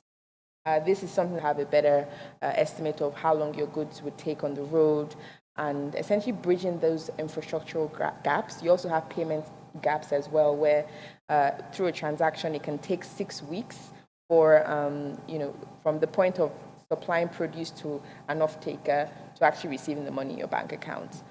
So this is the second stage where we try to address those frictional points. And the third stage of then automating procurements to buyers, such as FMCG companies and processing companies. From the climate perspective, there's a real impact of the change in the environment on how these transactions will be completed, in the sense where there's more constraint on our infrastructure, then also things like what's the impact of insurance with the recent floods that have been seen in northern Nigeria.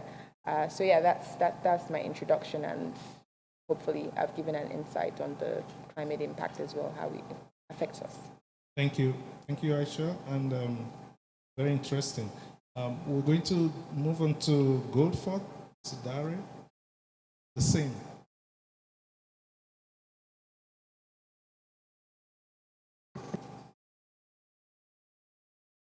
Hello? Yeah, okay, thank you. Hello, everyone.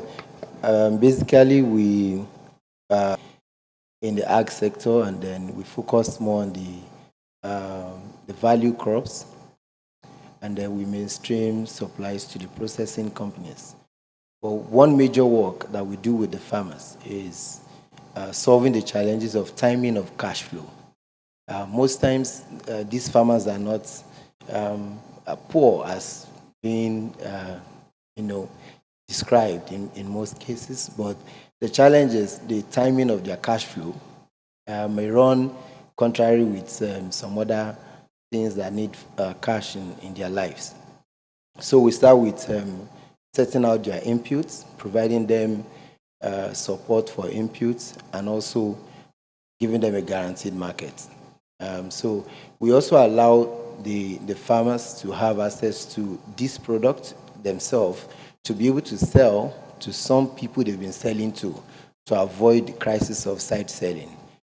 So we manage this by also helping them to expand the sizes they have, the size of farm that they have. And so with that, and the assurance that the products are going to be taken up by us, so they are back they are into business, and then things are moving fine. For us also as a company, we've seen that the challenge of commodity trading, as everybody currently advocating, we need to take the raw material beyond taking it from farmers and then bagging and just delivering to processing companies. It starts from increasing the capacity of the farmers and the quality of their production to meet specifications of most processors.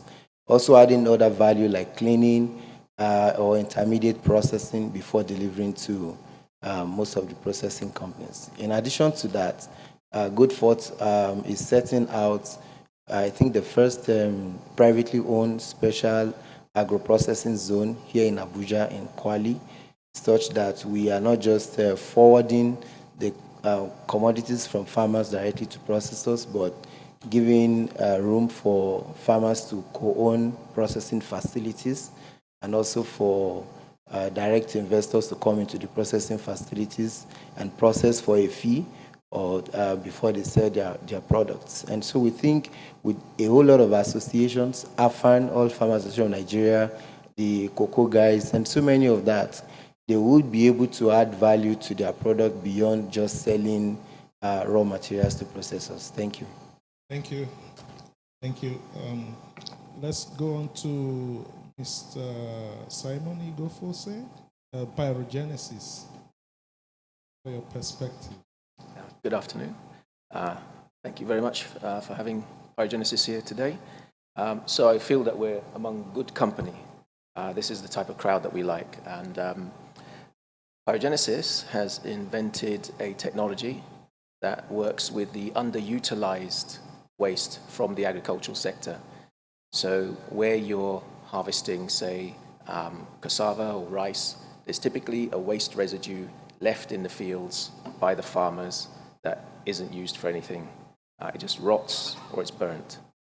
We use that in our system, which is a patented technology I'm the co-inventor of, to convert that waste into renewable electricity.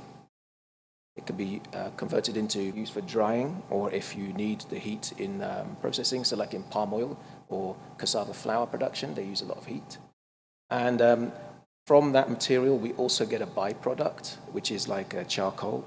And we've developed a method for upgrading and infusing that charcoal with nutrients to make it a biofertilizer. We also have a process that we've developed that the same materials can give us a bio-oil, which we've developed a method for upgrading to renewable kerosene and diesel. And then lastly, going back to the farmers and that biofertilizer I was talking about, when they use that biofertilizer on their soils, because it's carbon containing, that acts as carbon removal. And carbon removal earns carbon credits. So the world is very interested now in spending money on climate change mitigation, and a lot of carbon financiers that we're speaking to, and we even have purchase agreements now with carbon financiers, want to purchase those carbon credits. So our off-grid farming communities can now utilize what was previously an underutilized waste, convert that into electricity and heat that they can use to add value. And that's one of the points that was coming up. They can now have the electricity and the heat that they can use to add value to their primary production. And because we're generating carbon credits in the process, then we can link in with the financiers as well, who can provide the upfront capital to implement the equipment that's required in that community. So just like how the Industrial Revolution kick-started value addition in the West, so we can have an agricultural industrial revolution that uses crop waste and agri-processor waste as a feedstock in our technology. So we're very interested to be here today to learn and also to contribute. Thank you. Thank you so much. Now is the Akin's time. Effects. Thank you, Prof. Good afternoon, ladies and gentlemen. For us, for me personally, it's an opportunity that we always seek to be part of in promoting activities that help to further develop the food stability, not only of Nigeria.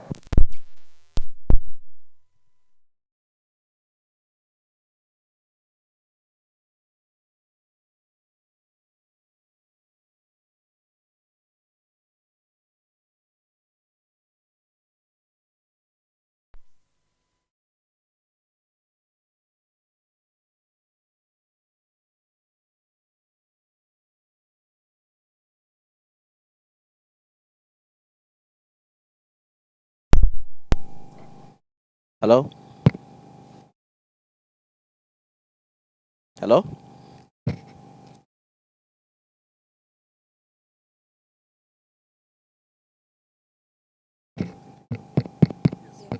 Hello? Okay. I think it was a needed break.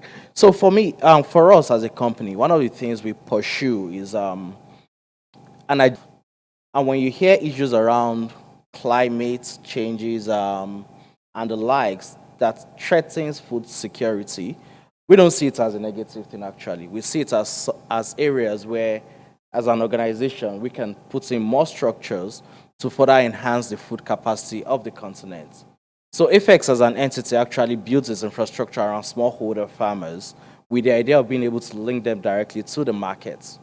But as you look across the value chain and across global numbers and statistics, it's shown that in the next 10, 20 years, Africa would be feeding the world. And the question we need to ask ourselves now is, if we're going to feed the world in 20 years' time, how do we ensure that we have the capacity locally and across the continent to be able to provide this service that is required to feed the world? Yes, we had flood issues that is going to erode massive land. A very, very small percentage of it, which was actually insured, is a gap. Yeah, but the other question we need to ask ourselves is, what are the structures you need to put in place to ensure that those gaps are bridged and the value that is unlocked by smallholder farmers across the value chain is enriched? And one of the things we do to ensure those things are in place is, firstly, how do we ensure that the farmers' needs are met at all points in time? Recently, or annually, we do a survey we call it crop production survey. And we look at what are the things that could actually affect productivity of smallholder farmers. And the funny thing is, it's not absence of finance that actually stops farmers from producing. It's actually timely access of finance. Now, when you get that kind of insight, then you need to work around time. We all know agriculture is a time-sensitive activity, right? So if you put that kind of structure in place, you ensure that financing is in place at the right time. And then even though the financing is in place, if you don't have access to the appropriate inputs, then you still don't have agriculture to play. Now, all of these activities are things that go around and we see as being critical to the food system, to climate technology, across insurance and financing, that if we have the appropriate structure and infrastructure in place, it will help enhance acceptance and adoption by smallholder farmers. And the other thing we focus on at Apex is building the appropriate infrastructure that enables stakeholders connect and grow the ecosystem, because the journey we are going on is difficult, it's not hard, and it's a long one. But if we can put a structure in place that galvanizes everybody across the value chain, then I think we're on the right path to go into where we need to. Thank you, Akin. Excited to hear that journey is long, but not that. Optimism is what we should all share. We need a lot of dose of optimism when you talk about Nigeria. I'm going back to Aisha, and I'm going to ask, and I'm speaking from a point of passion, personal passion for smallholder farmers. So whenever I hear someone is working to alleviate the issues around smallholder farmers, I want to ask, what are you doing with regard to tech, using technology to solve their problems? For example, how much of early warning systems have you employed, or are you planning to employ to climate change, as to even the haulage? What are the safety nets that that you try to create for your farmers? We had Nigeria, saw in Nigeria a few months back, it was flood. You listen at other times, drought, prolonged drought, or sudden drought in of rainy season, or even locusts or weaver beds. All those are disasters that our farmers face, smallholder farmers face. Little or no safety nets. They have to deal with all that. But in other climes, we know that even though they may not be as small as our own smallholders, but they have access to some technologies. Talking about Southeast Asia examples. Thank you for that question. And I do have to caveat that that will be my last answer, just because I have a conflict, given that we're running quite late. Right, so what are we doing for smallholder farmers? Akin has already made a good point of two things, the importance of insurance and the importance of timely decisions. So in the sense of safety net, this is where insurance is very, very critical. And there's a significant percentage of uninsured farmers, and things like insecurity actually adds, beyond the climate issues, added volatility into their production process. So I think insurance is an important safety net, and getting insurance is it has an element of education, because there are farmers that don't believe that it's required. But I'll give an example of one of our farmers in Niger, Woshishu, who actually who suffered from the floods quite heavily, because you can see River Niger from his farm. And he's just received a payout of 152,000. It was just on a 1 acre piece of land. And he invested 300, he actually received a loan through our platform. But as part of receiving that loan, because of how our product is designed, insurance is mandated. So that insurance protects losses. So first thing I'll say is insurance. In terms of like timely updates when it comes to weather and other things like that, that is also, again, Akin has mentioned this, in terms of the timeliness, it's a very time-bound activity, but it's also, because of our climate is changing, Harmattan is coming later than usual, rainy season is a bit longer, you then have to also, the way you farmed last year and the dates you farmed last year, it's probably going to be very different this year. So it's about building a system that is able to easily aggregate in a chronological order, when should I be fertilizing? And again, that's something that our product provides.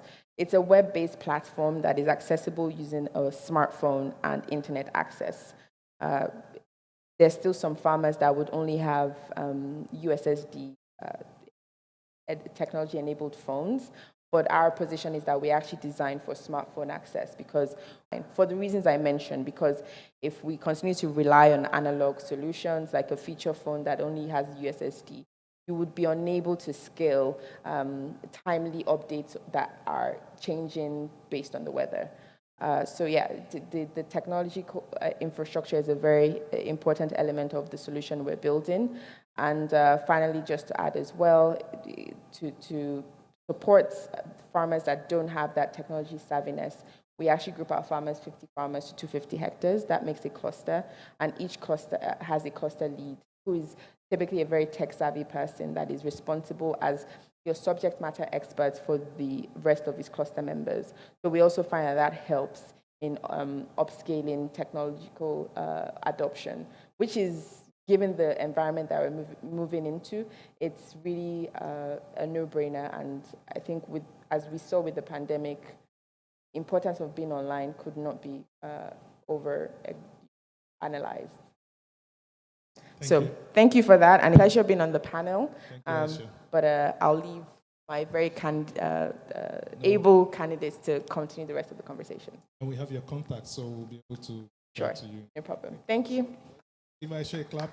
Thank you. Thank you, everyone. While we continue with the panel, so I'm back to Simon. Said a lot of interesting things about carbon credits.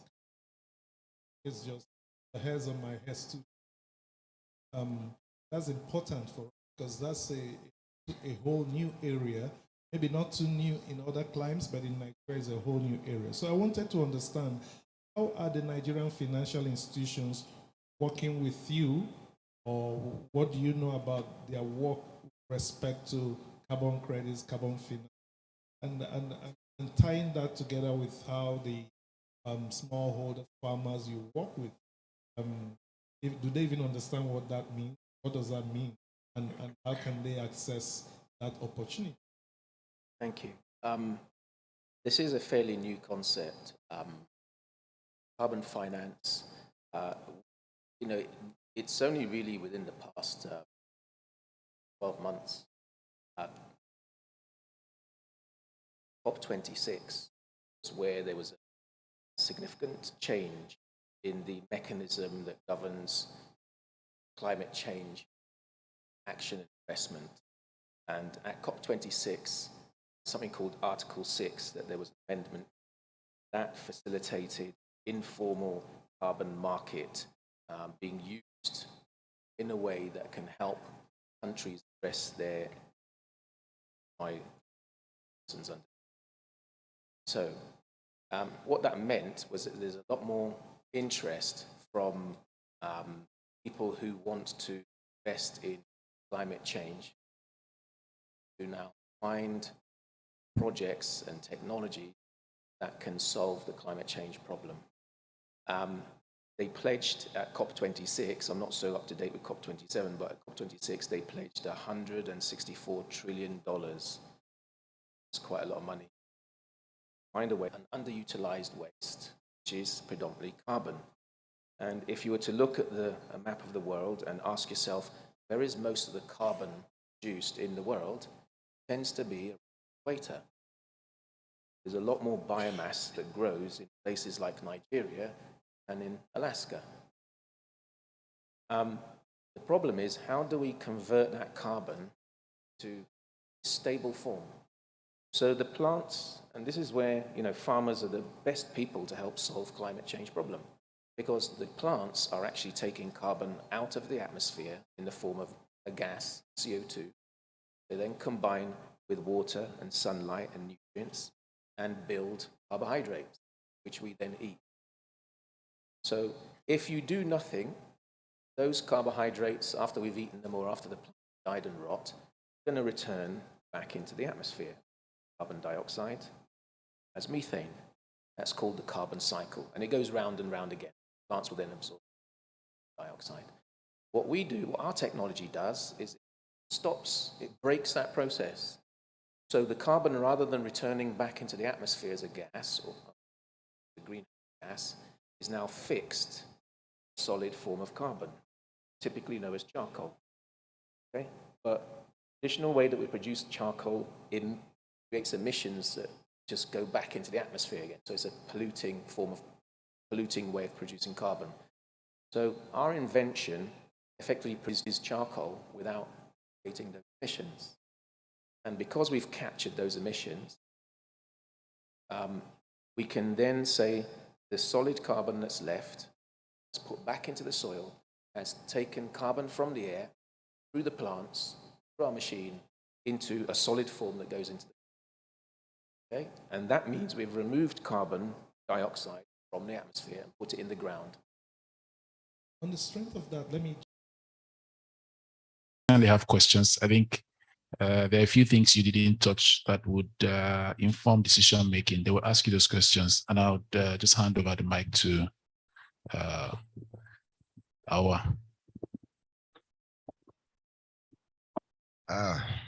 Doctor, thank you very much for a fantastic presentation. Your company is called Easy Sauce. So Easy Sauce is it solely for sauces? Is there other businesses you're doing alongside Easy Sauce? It's an offshoot of the sauce business. So it's actually what we are looking to do is to expand these two lines even under the Easy Sauce name. My question is, everything is sauce here. Are you doing like maybe, are you selling bicycles with Easy Sauce? No. So you get what I'm saying? You get the question, right? Yeah. So all you do is for this food processing stuffs. Yes. That's what you do with the Correct. Easy Sauce. Are you the sole owner of Easy Sauce?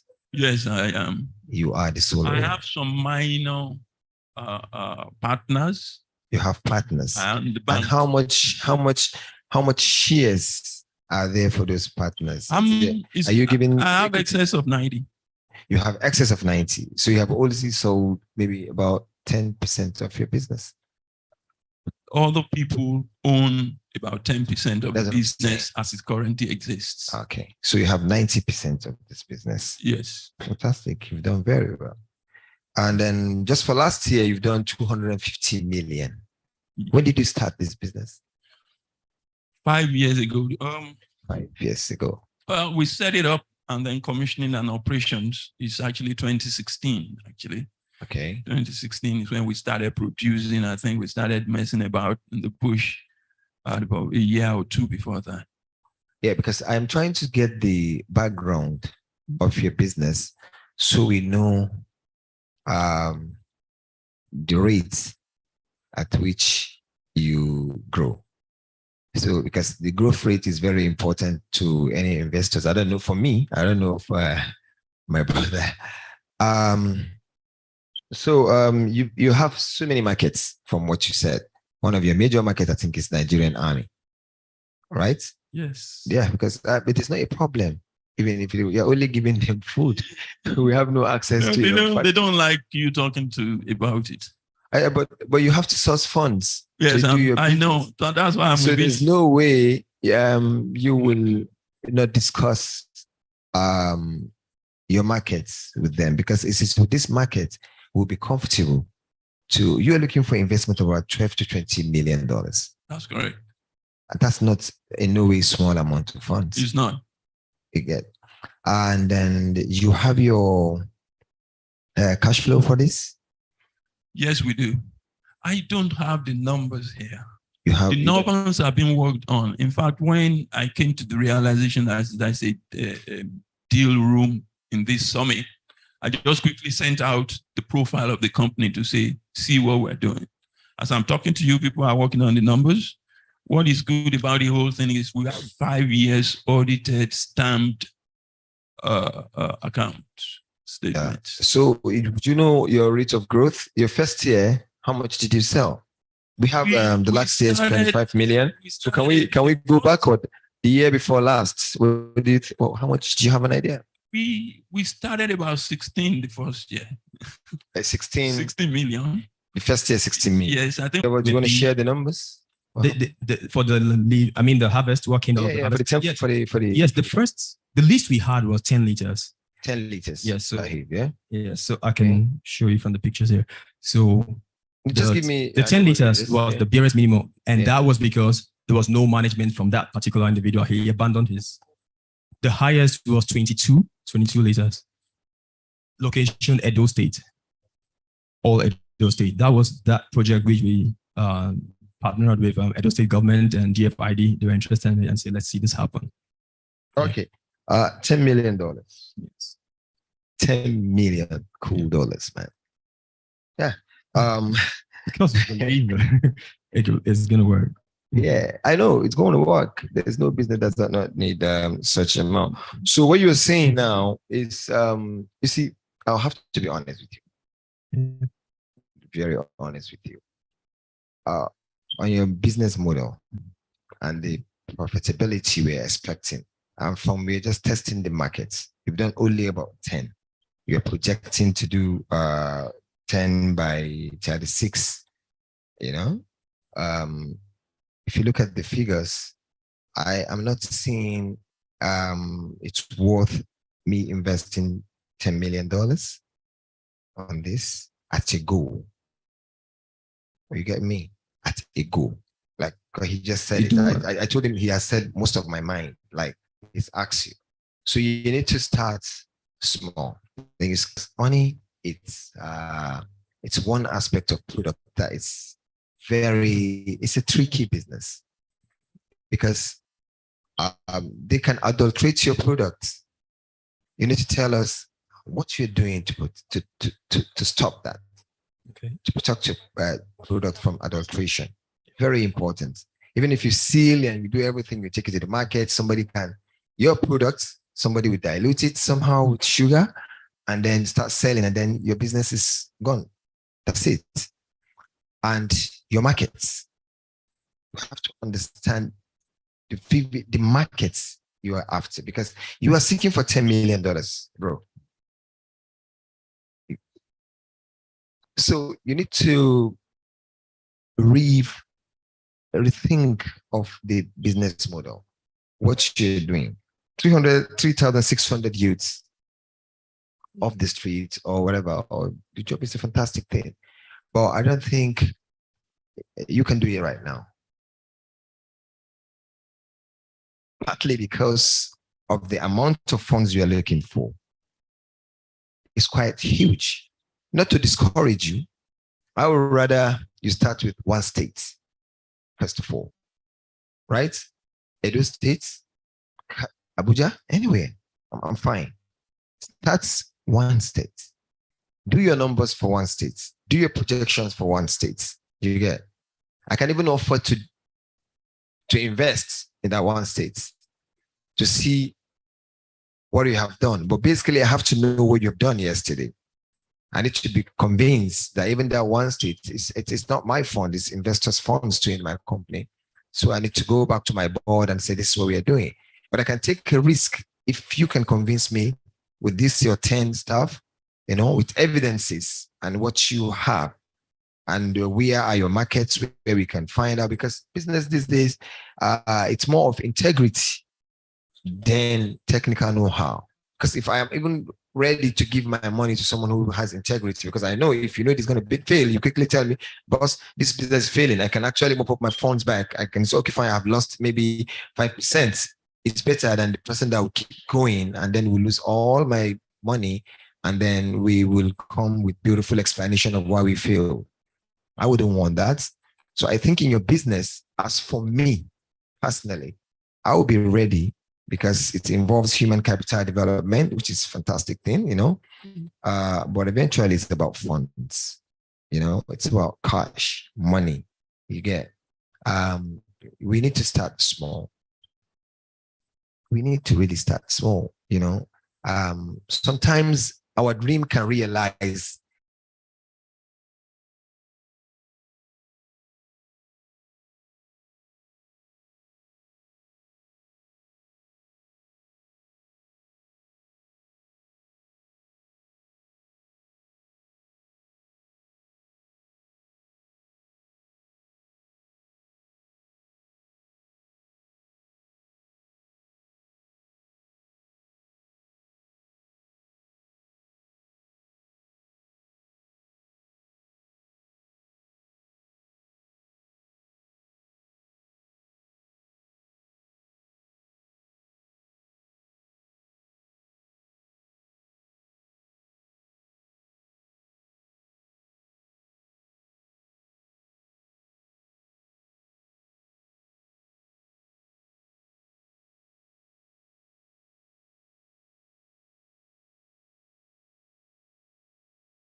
I have the IDP camp that are under me, where I'm taking care of them, about 250. That we allocate 1 hectare of soya beans that we're farming for Apex. I sponsored that with my personal earn. I had earned money. And it has not been easy because of what we have at hand. I'm looking for 600 million naira. Eh? How much? 600 US dollars. 600,000. 600,000 US dollars. Right. To step up my business. Because of the seed that I'm in. Because I look at that business. What do you need 600,000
That's why I'm here. This is not my first time. That's why I'm here. If you can check very well, I tried this with NISA. Calm down. Just calm down. This is not government funds. This is a private business. Okay.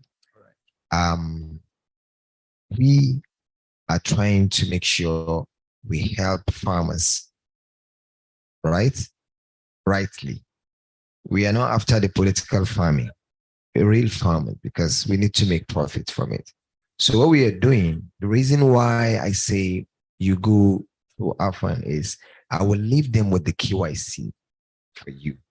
It's not my job to do a KYC on you and your farmers. So they will interview you and be sure you are good to go for business. Then they will allocate how much, because what I'm seeing is you're doing 150 thereabouts almost every year. You're not doing up to 150 million. And then we can do that for you a season for all the range of your crops. Are you getting me? Or if you want to scale up, you want to go higher than that, maybe 200, 500. I will not advise you to do that. I would advise you to scale up, but not too much. Because if you look at your profits, yeah, you're doing about 50% profits. Definitely a lot of things would take your funds also from the profits. Maybe what you take home would be about 30 to 35%, right? From the profits you're making. Because 2022, you did 120 million. You realized 2015, general as profits, right? And this profit definitely, you will have to subtract all your costs and everything. So I don't know how much you take home, you get. So it's an easy business, right? I give you, it's easy because we already have a business plan with the AFAN. I'm not saying come on their AFAN and do business with them, no. But they can release funds just for you to be their members. And that's all. So we do business. We can sign you, onboard you, and then they will do the KYC for us, you get, because of recovery. It's not more than that. But we can assure you at the funds, I'm okay with your business model, right? And we can do business. Okay. Thank you. Thank you very much.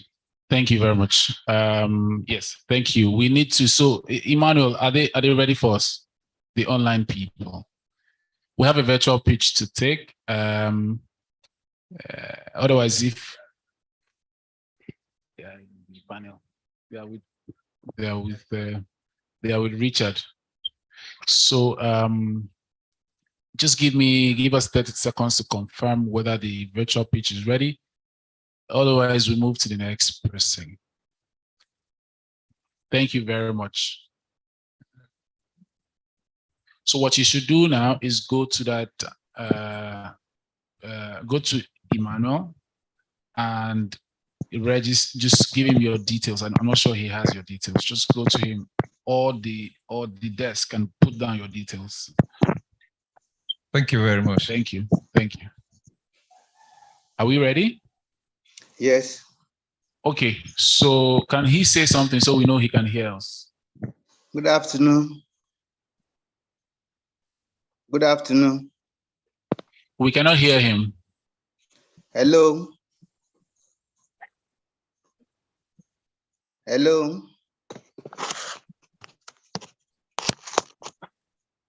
Can you hear me? Yes, I can. Can you hear me?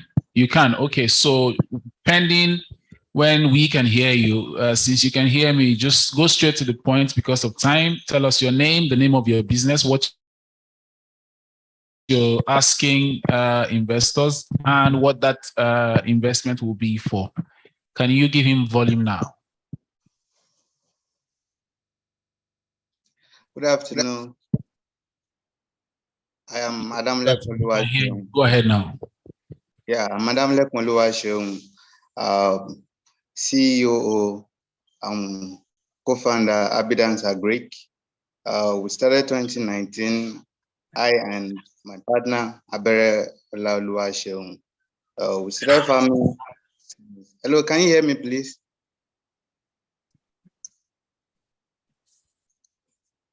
Hello. Please, can you hear me? Hello.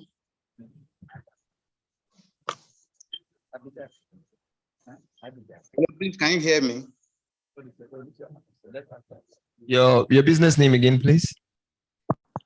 Abidance Agric. Your business name. Abidance Agric. Huh? Abidance. Yes, Abidance Agric.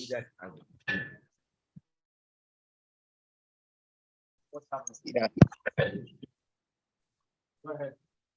Okay, so we started farming since when we were in school. That was 2017, and as a student of engineering, we had passion for agriculture. And what prompted us to venture into agriculture was a problem in agriculture.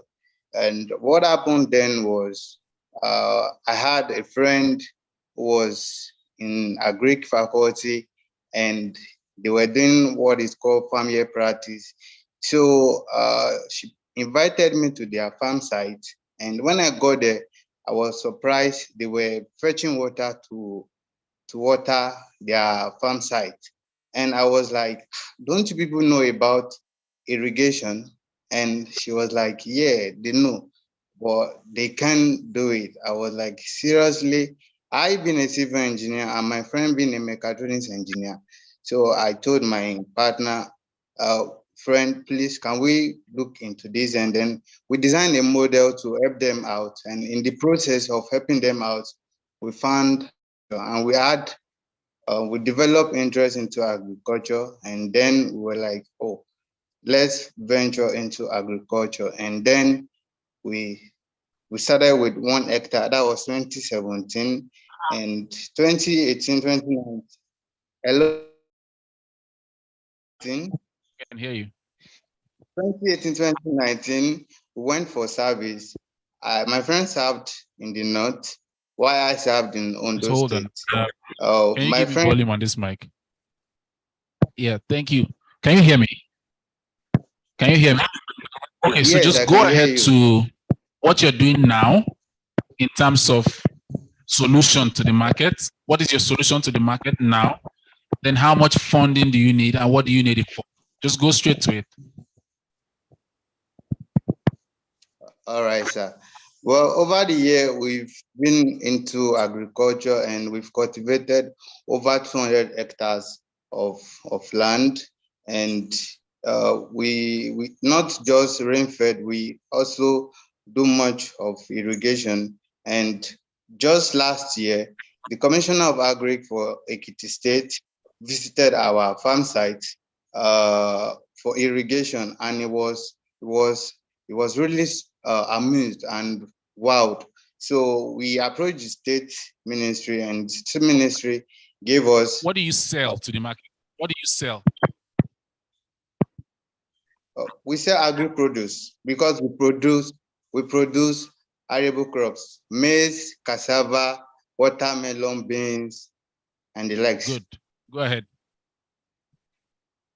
Yeah. So tomato, pepper, and the likes. And this drew the attention of the state ministry into our company, and they got interested, and the state wanted to compensate our effort.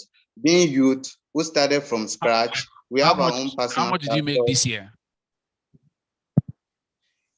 We've not rounded business for this year, but last year we made 80 million. In revenues, okay. How much do you think you are setting up to make this year? What you know already? Well, this year we are projecting to make between 120 and 140 Okay, that's million. fine. So what do you need money for? Sorry, how much do you need now? You know, how much are you asking? Well, we are requesting for 270 million naira for next year. 270 million naira. We just secured 50 hectares beside one of the biggest dam in Ekiti, and we want to irrigate it, and that will cost about 150 million. And next year, our projection for maize is 200 hectares, and also cassava, 200 hectares. Okay. In fact, we signed MOU with Crest Agro at Ashabo. So you irrigate, go into irrigation. The other one will be what? For maize and also cassava production. Maize and cassava. Okay. Thank you very much. At that amount, you want loan, or it's a loan you want? We are open for both, either equity or for loan. Okay, that's fine. That's fine. I think just because of time, we need.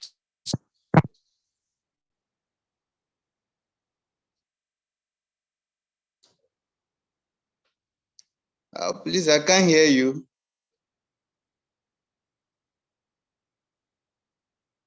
Thank you very much, Oluwaseun. Your partner's name? Can you hear me? Yes, I didn't hear what you just your last statement. I didn't hear it. Don't worry. What Oluwaseun Abidax? Yeah. Yes, you are in maize, cassava, watermelon, and tomatoes, and you're mostly doing it.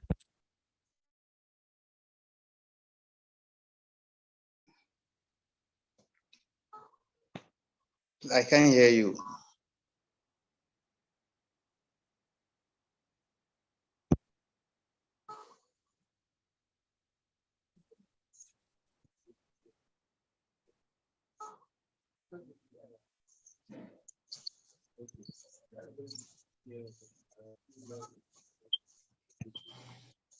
Hello?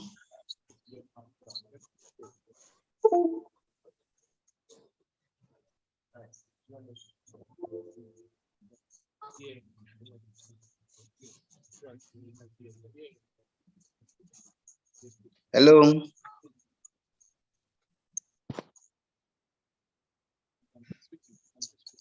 Yeah, very quickly, you did 20, you did 80 million, 20, I think 2021, or is it 2020? Yes. We invested about that was 54 million. You did 54 million Yes. for 80 million, yeah? Yes. And then the second year, was it this year? How long have you started this business? We started the business 2019. We registered with CAC 2019. Forget about the registration. I'm talking about when you started putting in funds into your business. How much have you? That was 2019. 2019. Was it the time you made the 80 million? 2019? No, it wasn't 2019. We made 20. When did you make the 20 million? That was last year. Last year is 2021. Yes, 2021. Right? 2021, you invested 54 million. Yes. Yeah.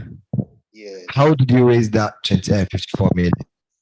Well, we've been farming since 2019, and before that, it was personal saving and also family and friends, and we told them this is what we do, and please come and put your fund into our business. So that was how we were able to raise. How much did you give them a return? Well, initially when we started, the model we adopt was you own the farm, and then we share the profit. We take how much? How is percentage? We take 35%. 35%. Yes. The investors. Yes. So you need 270 million. Yes. To irrigate. No, 150 for irrigation. 150 for irrigation. Why?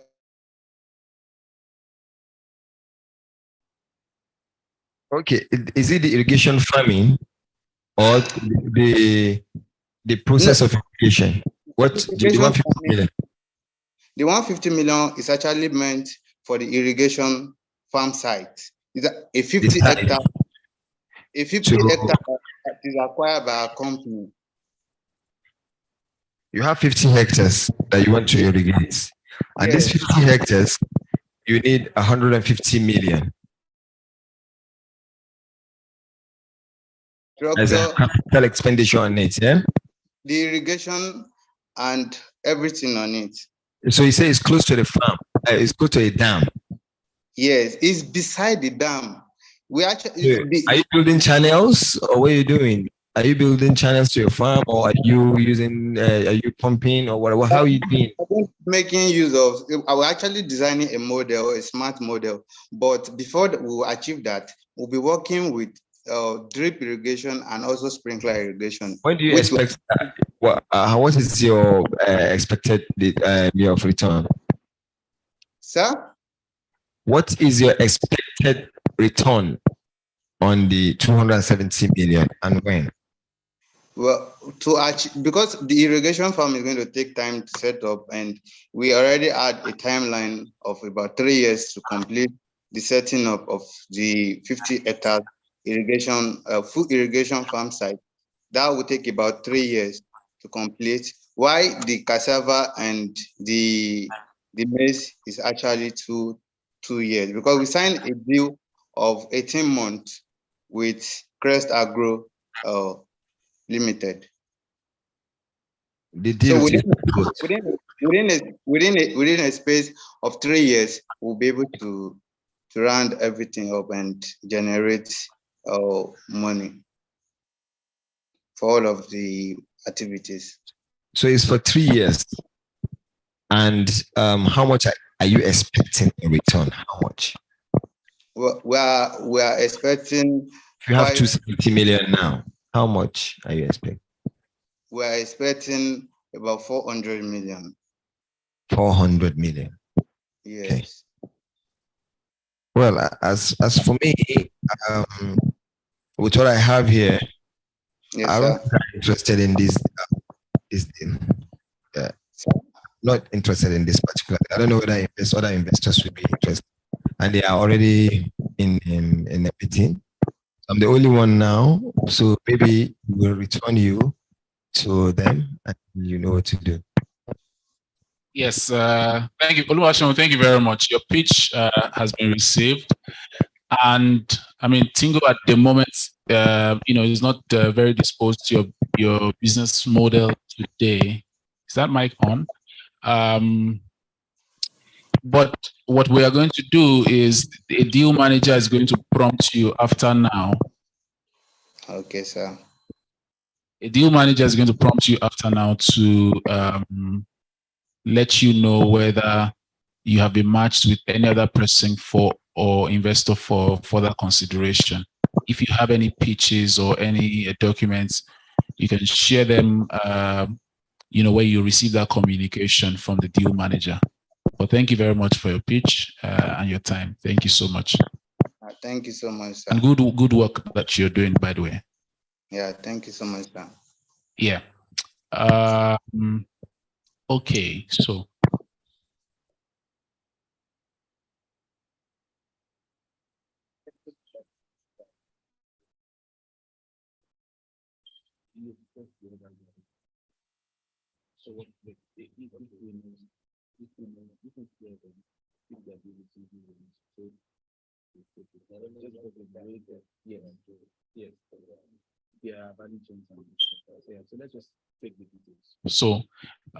So want to briefly take both of you because you've waited a bit, and then we'll just take the highlights of what. Who's supposed to go first? Okay, you. We'll take the highlights of what you do very quickly, because we'll have other conversations to have. So tell us very quickly, what your business is about, what you're looking for, and why. The mic is on. It's not on. Oh, my name is Obu Joseph Wego. Yes. I'm from Benue State. Obu Joseph. OGB Ogbu. Obu Joseph. Yes, sir. Okay. From Benue State. My company is Joe D. Levite Farms, registered with Corporate Affairs Commission. Joe D. Levite, D-L-E-V-I-T-E.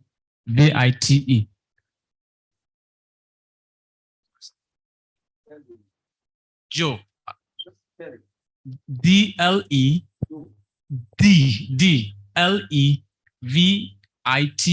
Joe D. Levite Farms. I am into organic yam production. I produce yam using organic, and we are registered with Corporate Affairs Commission. Simply, the problem we are solving is that if you look at Nigerian product these days, when you eat, you discover that you have constipation because of excessive application of fertilizer by our farm. So on that, I decided to look into it, and I venture into yam production using organic. I started this business 2019. I have been able to access funds from World Bank called under Fadama 3. They gave me 290,000, and I invested into this. I made 700,000, 2019, 290,000. Yes. When I invest it, I make 700,000 in return, and same thing, I keep doing it. In 2020, I made 1.5. In 2021, I made 4,500,000 like that, because my yam yet. So I have gone to different seminars on yam. I did. Who do you sell? Who do you sell your yam to? Okay, I sell it within my state for now, but I'm still asking. Who do you sell to? Open market? You just farm gates? I have a seller, particularly one is distributor. Yes, distributor. I sell to them, then they resell to because of logistic. So I am looking for $50,000. What I want to do is I need a tractor, because I have about 25,000 hectares of land arable in my state, which is given to me by my father. He's a farmer. So I need $50,000 because I need majorly two things. One, I need tractor for plowing and the rest, and I need a box to be, because I have attended a program like this where I have about 4 different buyers who are interested in my business. One is in dev problem. I don't have. So the $50,000 yes is for tractor and what? Tractors and logistics. That is, I want to get my own personal Tractor vehicle and logistics, so that it will become. What are you going to use to do the cultivation? You have your own working capital. Yes, I do. That's what I said that I right. So you just need tractor and why do you need tractor? I want to because in my place, tractor, if you are using it, you cost you like a day 50,000, and if you are applying to that amount of land that I've said, it will. So you want to replace the cost of renting a tractor with owning over time. Have you done your cost saving analysis between renting and saving and buying? Anyway, that's fine. So I just wanted to know that 50,000 is for tractor and logistics. Yes. Not working capital, not inclusive. Since I said I made 4. That's fine. So that's most of what you want money for. Tractor and logistics. Logistics. Good. Yes. Response. Of course, when you mentioned organic farming, I'm quite interested because I have understanding that the soil in this country now, the pH has been degraded.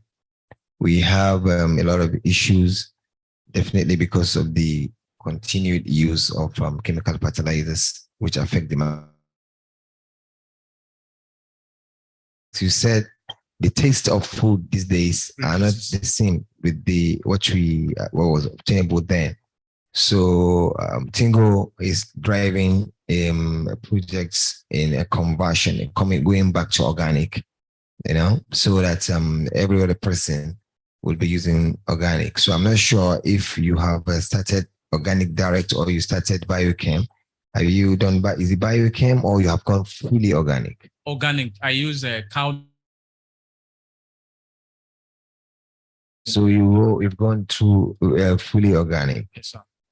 So what is your production like for 25 hectares you're using, right? I'm not using all. I only use 3 of it because the money there. You don't have the capacity to grow fully. So have you done your numbers on how much expecting on this yam farm? So I'm not talking about buyers. Okay. I'm talking about a projection on what you expect to make. If you utilize the 25 hectares, right? If you utilize it fully, how much are you expected to make? Okay. Per 1 hectare, I'm expected like 4,000 tubers of yam from 1 hectare. 4,000 tubers of yam from 1 hectare. 4,200. 4,000 tubers. 4,000 tubers. Tubers. Okay, 4,000 tubers. Yeah, tubers. Okay. Okay, 4,000 tubers of yam per hectare, yeah? Okay. So do you think you will cultivate the same number if you had been using conventional farming like fertilizers, chemical fertilizer? Do you think it should be higher or lower? It should be lower because it reduces as you keep using it. Yes. So you will get something lower than 4,000 tubers of yam. Okay. I'm interested in organic farming because I want us to start going healthy, eating organic. So I'm interested in your business. Thank you, sir. Or if your numbers are not feasible, if you don't, it's not going to work. So I just want to be sure of your numbers. We can have a deal and then we can have a solution for your tractors and your logistics, right? We don't necessarily have to give you $50,000. Okay, sir. If you can get you a tractor and we can provide what kind of logistic you require for your business, then we can go ahead and send something.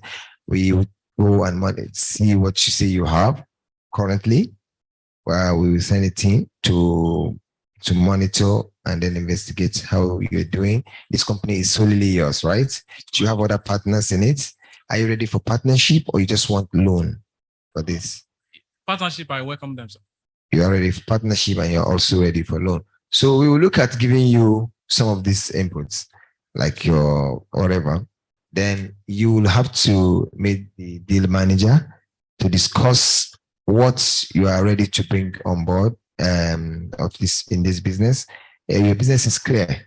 You understand. You know what you have. You know how much you are going to produce per hectare, and then you know what you require. We can provide those for you, and then if you need extra funds, we know how to work about it. Then you just give us the real figures and real time. I think I'm in for business with you. Okay? Thank you, sir. So to qualify your 25 hectares, we are good to go. Okay. Thank you, sir.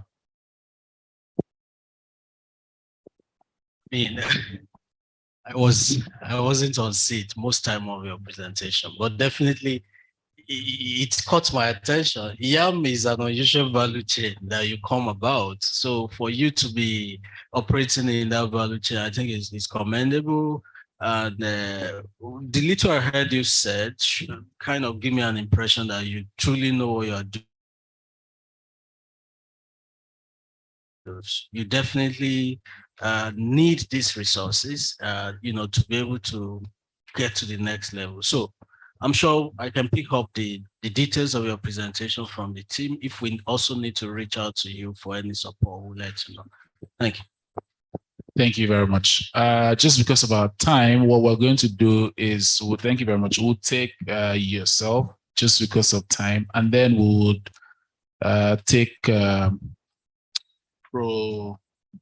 what's that your name again? Pyrogenesis. Yes. So because we couldn't ask you questions when you presented. So when we take you briefly, we'll then go to him, and then as the spirit leads, because we have to wrap up, we will decide whether we want to add any other businesses. But just note that, the point isn't to sleep here or just make it this about this room particularly. The room continues, it continues online. We have your details. If you registered, there's a deal manager who will engage you. So even if you don't get to pitch here, so please go ahead.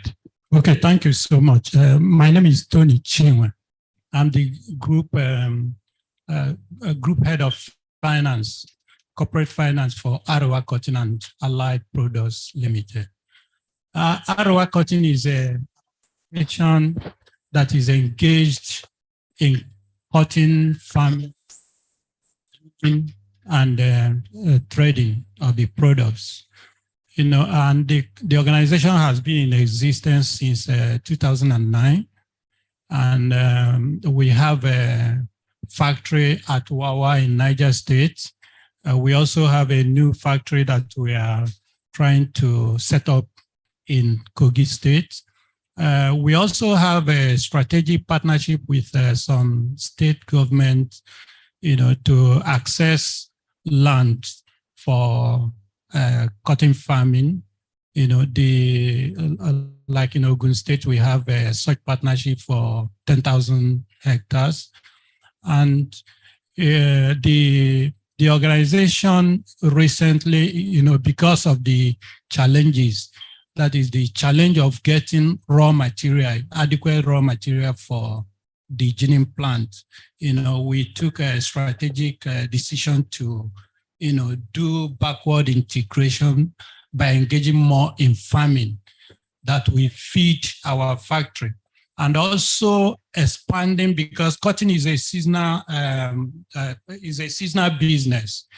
So when you get to the long stage of the business, the cash flow is very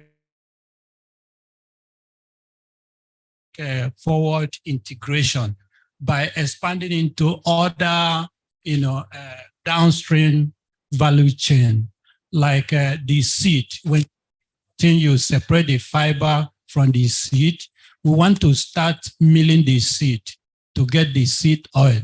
Then the other one, we go to animal feed. We also want to start briquetting the straw. Some of those things that we want to do, including cotton wool, those are the things that we have embodied into the expansion that we are looking at. And for that expansion to happen, we will need about 25, $30 million, you know, Okay, because that's fine. we want to go into mechanized farming due to the size of farms that we have available. And these farms are contiguous land, which will bring down our cost of monitoring, you know. So that is basically the business we are pitching. How much was your revenue last year? Last year is about 900 million. 900 million naira. Naira. How much are you setting up to make this year? And that's from what? Sales of what? That's from sales of cotton lint. Cotton lint, okay. From sales also say look at what is the split? Textile companies. What's the split? Your local revenue and your foreign revenue. What's the split of that revenue? Local markets, foreign market. I would say foreign market is about 60%. 60%, 40%. Okay. And so now you're looking for $25 million? Yes. $30 million? No, yeah, 25 to 30. What is the split of that in terms of utilization?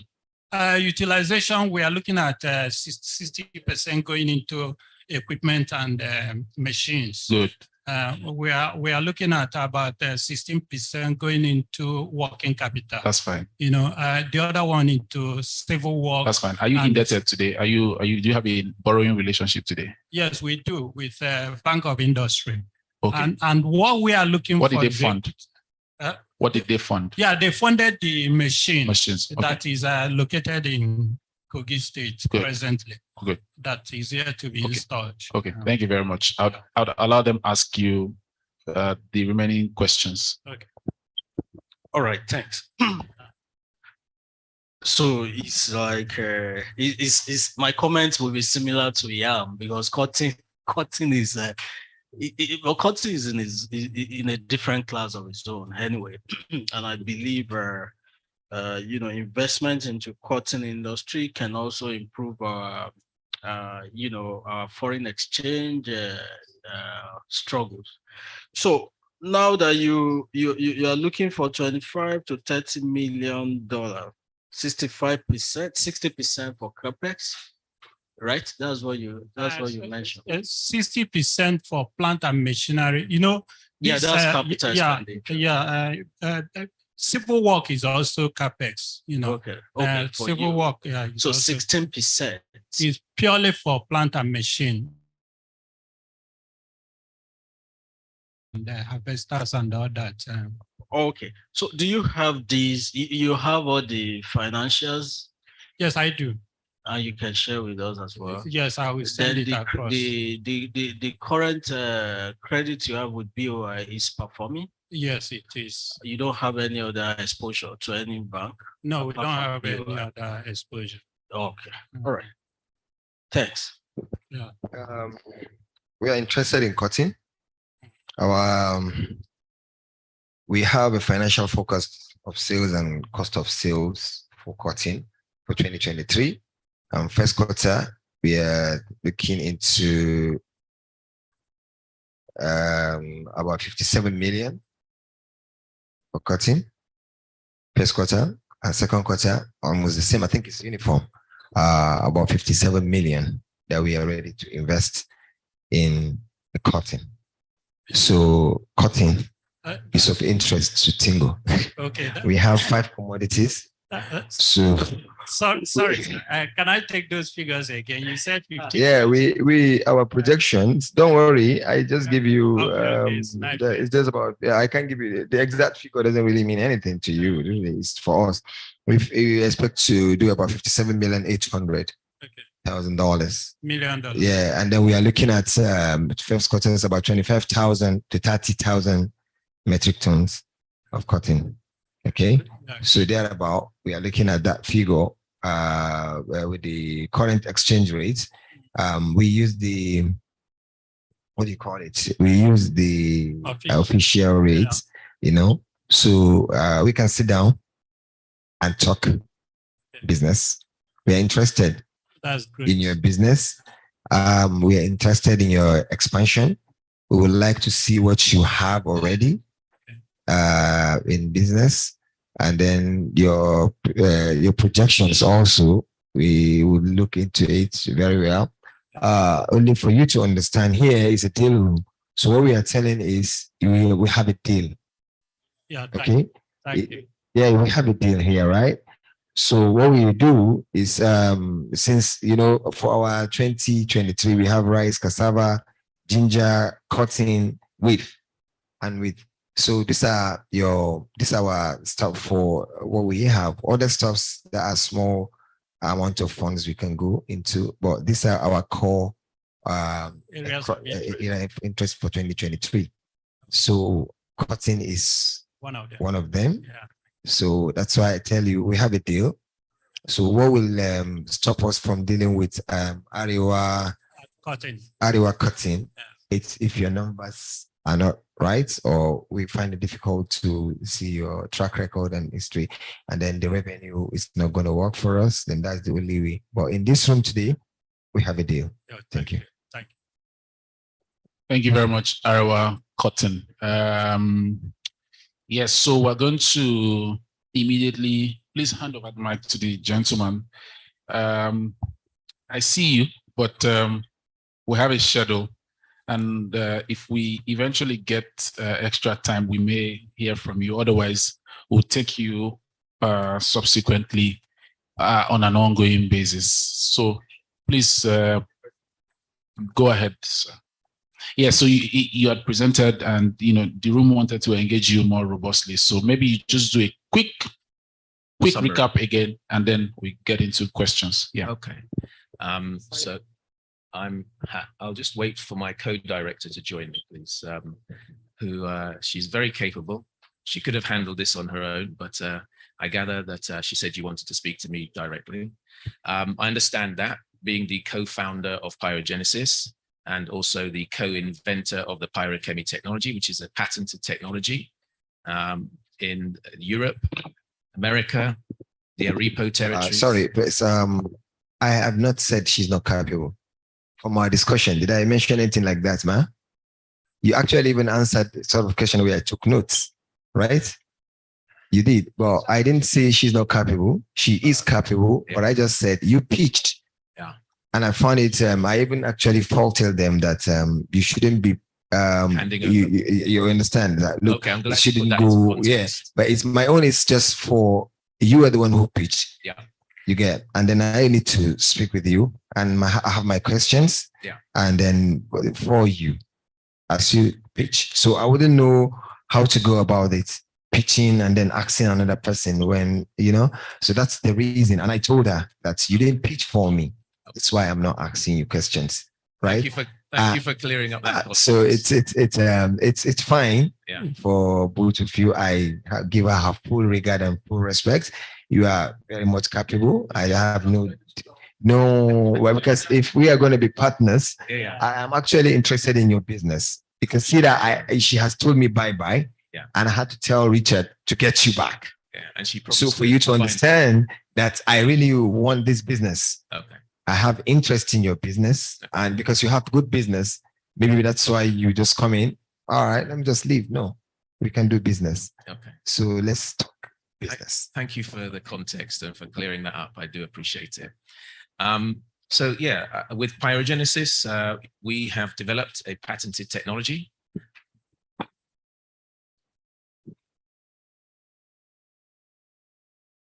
Good afternoon. And we're in the process of bringing this technology to market. So technology readiness level at the moment 6, going to 7. And as you know, 9 is when it's fully available as an off-the-shelf product. So there's still technology risk, okay? And the technology risk is being de-risked by UK government grant funding in the form of Innovate UK, which is a UK government department that funds innovation. And they have a program called Energy Catalyst.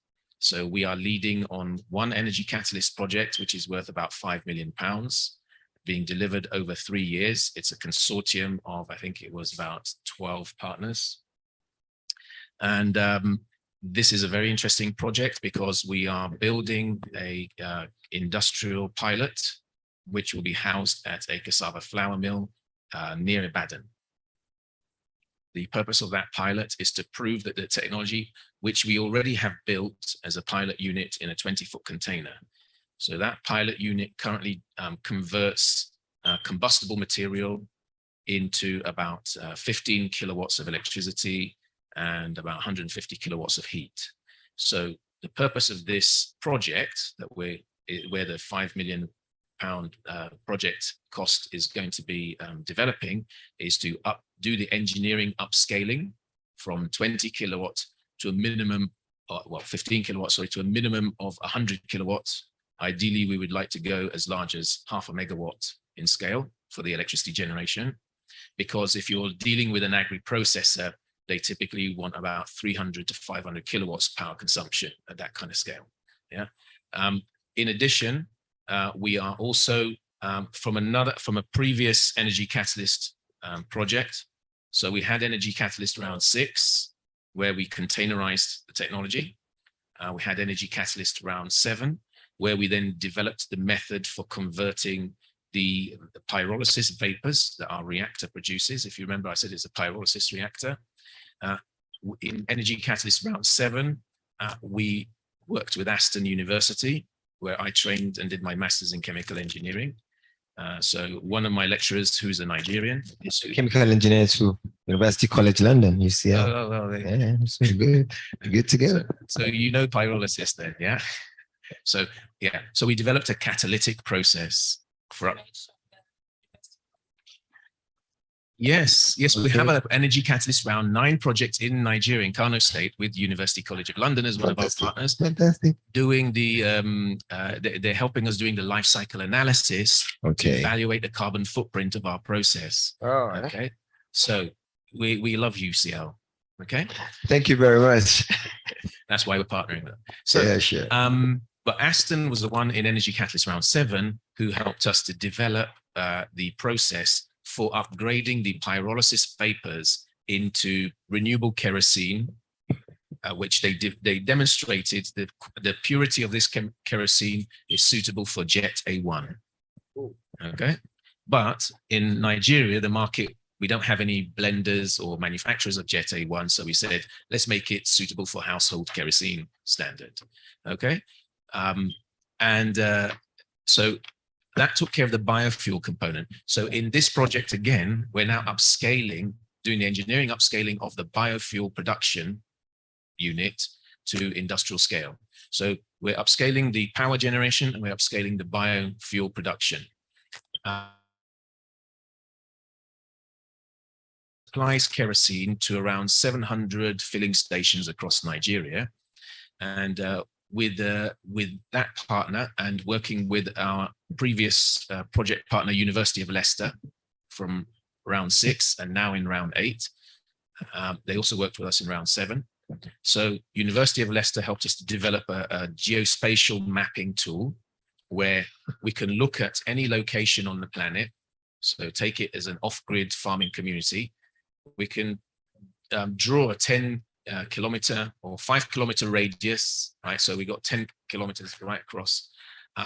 So within 10 kilometers of that community, we can tell how much land is under cultivation, and therefore we can tell through the leaf index, through the satellite imagery, we can tell how much biomass is being produced within that 10 kilometer radius. Assets going to be available for one of our systems. So we can, in previous work that we did with them, we accessed the Rural Electrification Agency's database of off-grid communities, about 8,000. And when University of Leicester ran the tool, they found that 98% of those communities produce more than enough waste biomass to meet their entire energy demand. And in many cases, 20 times more biomass than they actually need. So that means, what do they do with the other 20 times of biomass waste? It's just rotting, creating greenhouse gases. So why don't we convert that into kerosene and export it from those communities? And now they've converted their waste into a commodity, and they've added value to something that was previously a waste using our technology. So in this project, what the hydrocarbon reseller has said is that, well, we've got 700 locations across the country. We want to do some work using this geospatial mapping capability to develop the business case for the best 100 sites. So that will now give us effectively a pipeline of 100 potential installation sites. And in the project, we will be developing the business case for each site. Okay.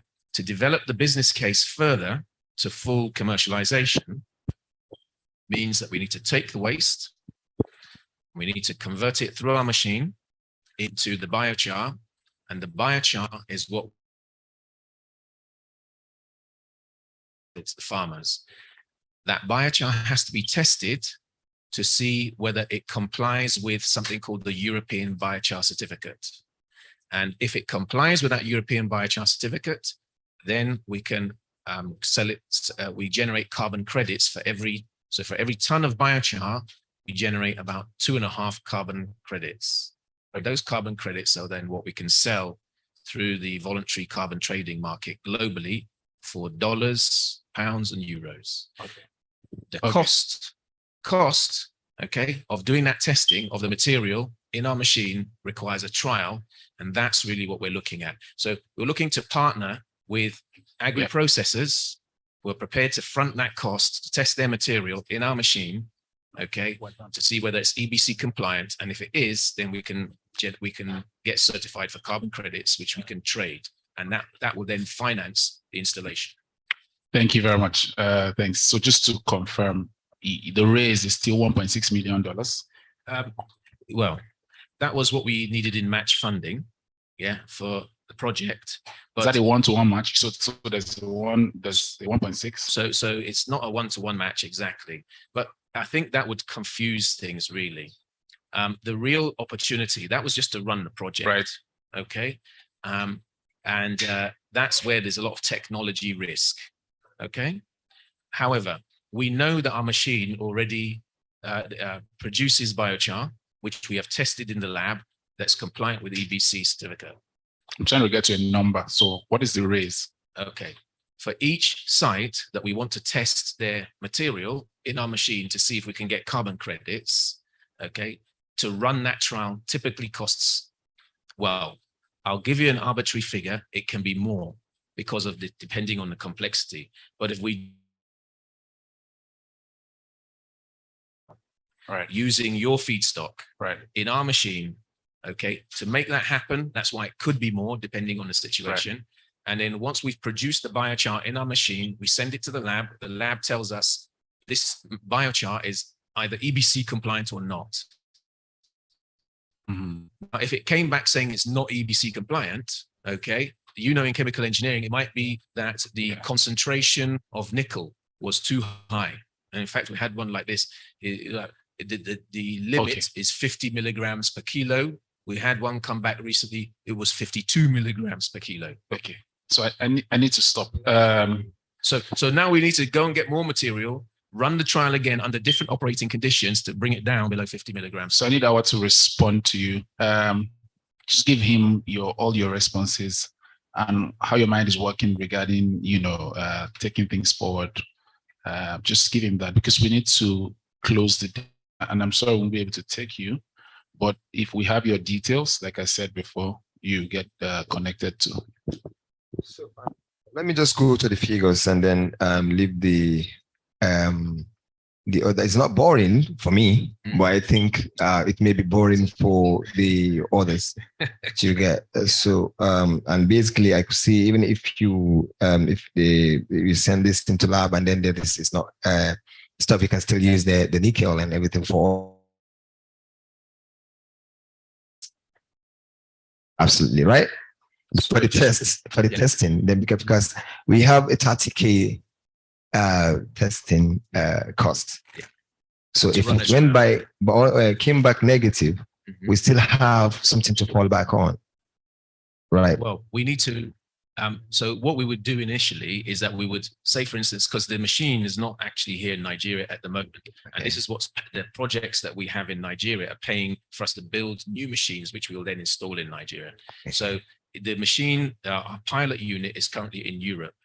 Okay, so we have to send a batch of material from Nigeria to Europe, put that material through our machine. So let's send a big batch of material. So we only have to send one batch.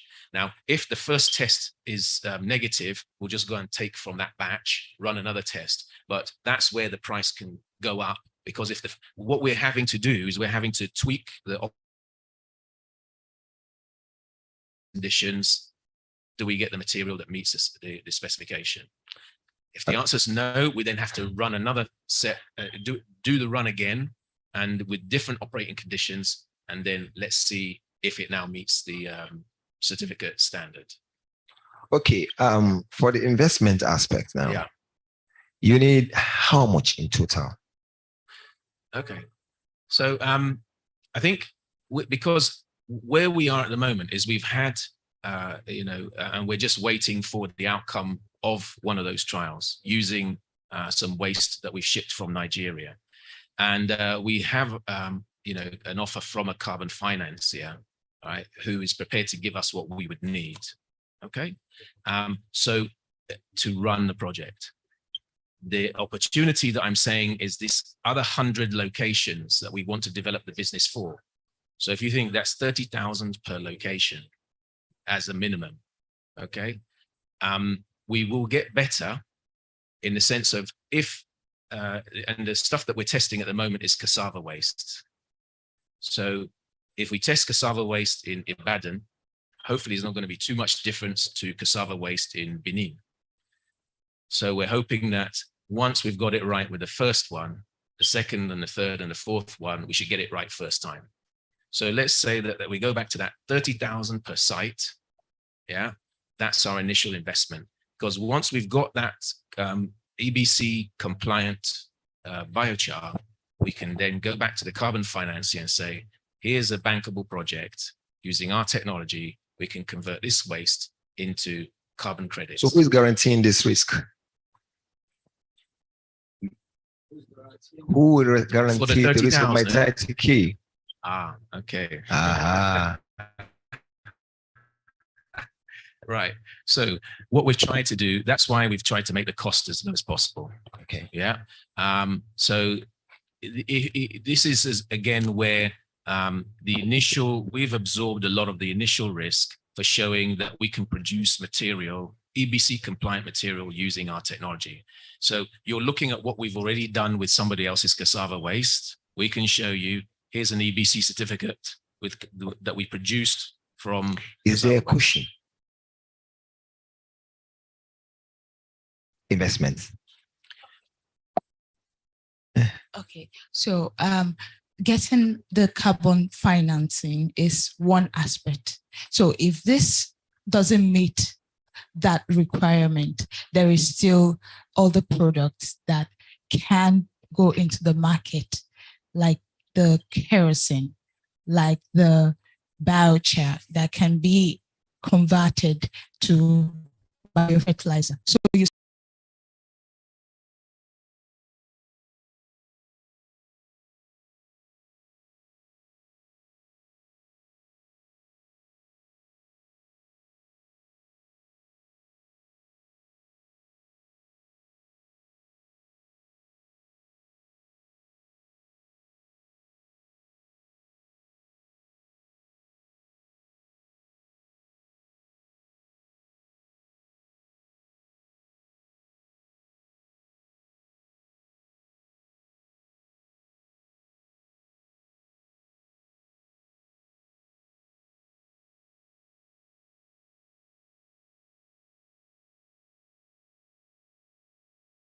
we are looking about 300,000, isn't it? No, sorry, yeah. 3 million. $3 million dollars, yeah? Just to do the testing. Just to do the testing. Because now, if you're doing $3 million for testing, we have to be sure what we are investing, because we are not in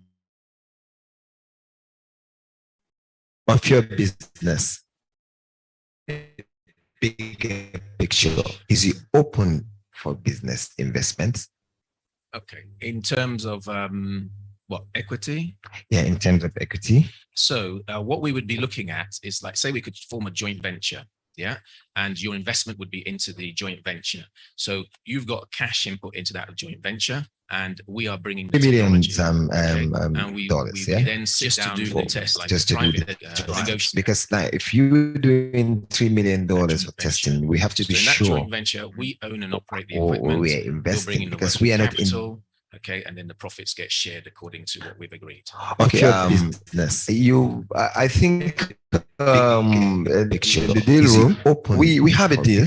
Investment. The deal. Okay. There are In two terms aspects of the deal. What, I'm looking at equity? in terms of equity, holistic business. So what we would be coming looking into at Tingo is, like, say Mobile we could being form a a part joint of this venture, business, yeah, where I'm going and your investment to would be be into the introducing joint you venture. to So you've our got cash. the mother company in the UK. Okay, the Tingo Inc.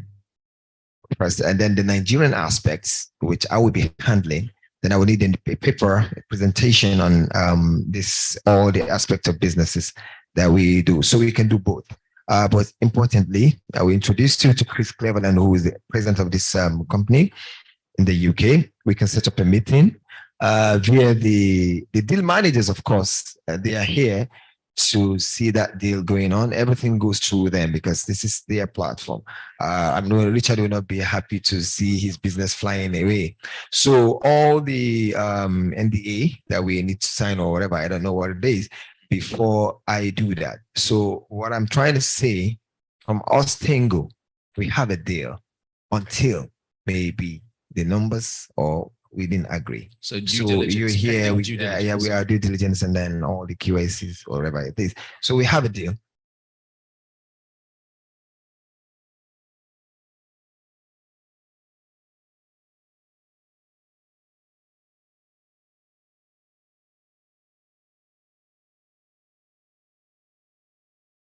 So we've seen deals. I mean, we'll come to the end of taking pitches, and like I said before, if you registered, you'll be gotten back to. If you didn't register, please register your deal or your details with the desk there, and then somehow through the platform that we're setting up, we will get back in touch with you. I would like the chief of party of the activity, USAID Nigeria Agribusiness Investment Activity, to close us out from this deal room, and then you will get further engagements subsequently. Olumide. All right, thanks. And with very profound apology to you, because you've been here, but you know, we just have to respect time. There are other items on the agenda of the overall FNS that are yet to be closed out. So please, my very deep apology for not able to take you. So we thank everyone who have made it possible for us to have this elaborate engagement since yesterday. The interest generated in the room since yesterday have been quite impressive, and it kind of gives us a better overview of the level, the depth of innovation in enterprises that exist within the Nigeria business sector. We are very excited to even see multiple value chains that were almost relegated. And we believe so strongly that we're taking away a lot of initiative for follow-up on this deal room. One thing we need to assure ourselves of is that there will be post-deal room engagement. This will not stop. It will be an ongoing engagement on a rolling basis. And as much as possible, we see how we can institutionalize this interface that will be able to warehouse and accommodate as much businesses as possible in the days ahead. So thank you so much. The deal managers will be reaching out to every of the businesses that were able to pitch and those that couldn't pitch as well. And then we can take it up there at the post-deal room level. Thanks so much, and have a wonderful evening. Yeah.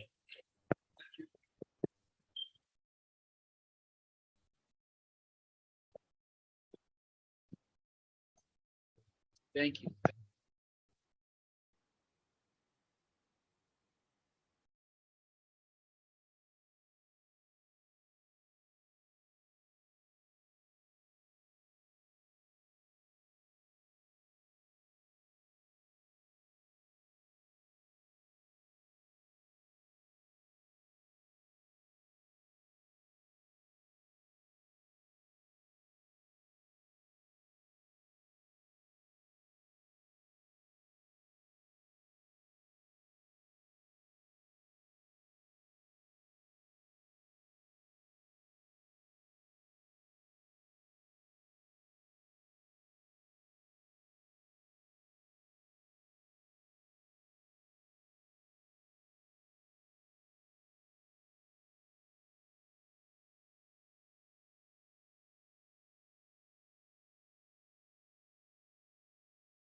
polyurethane oil that we have from it is great.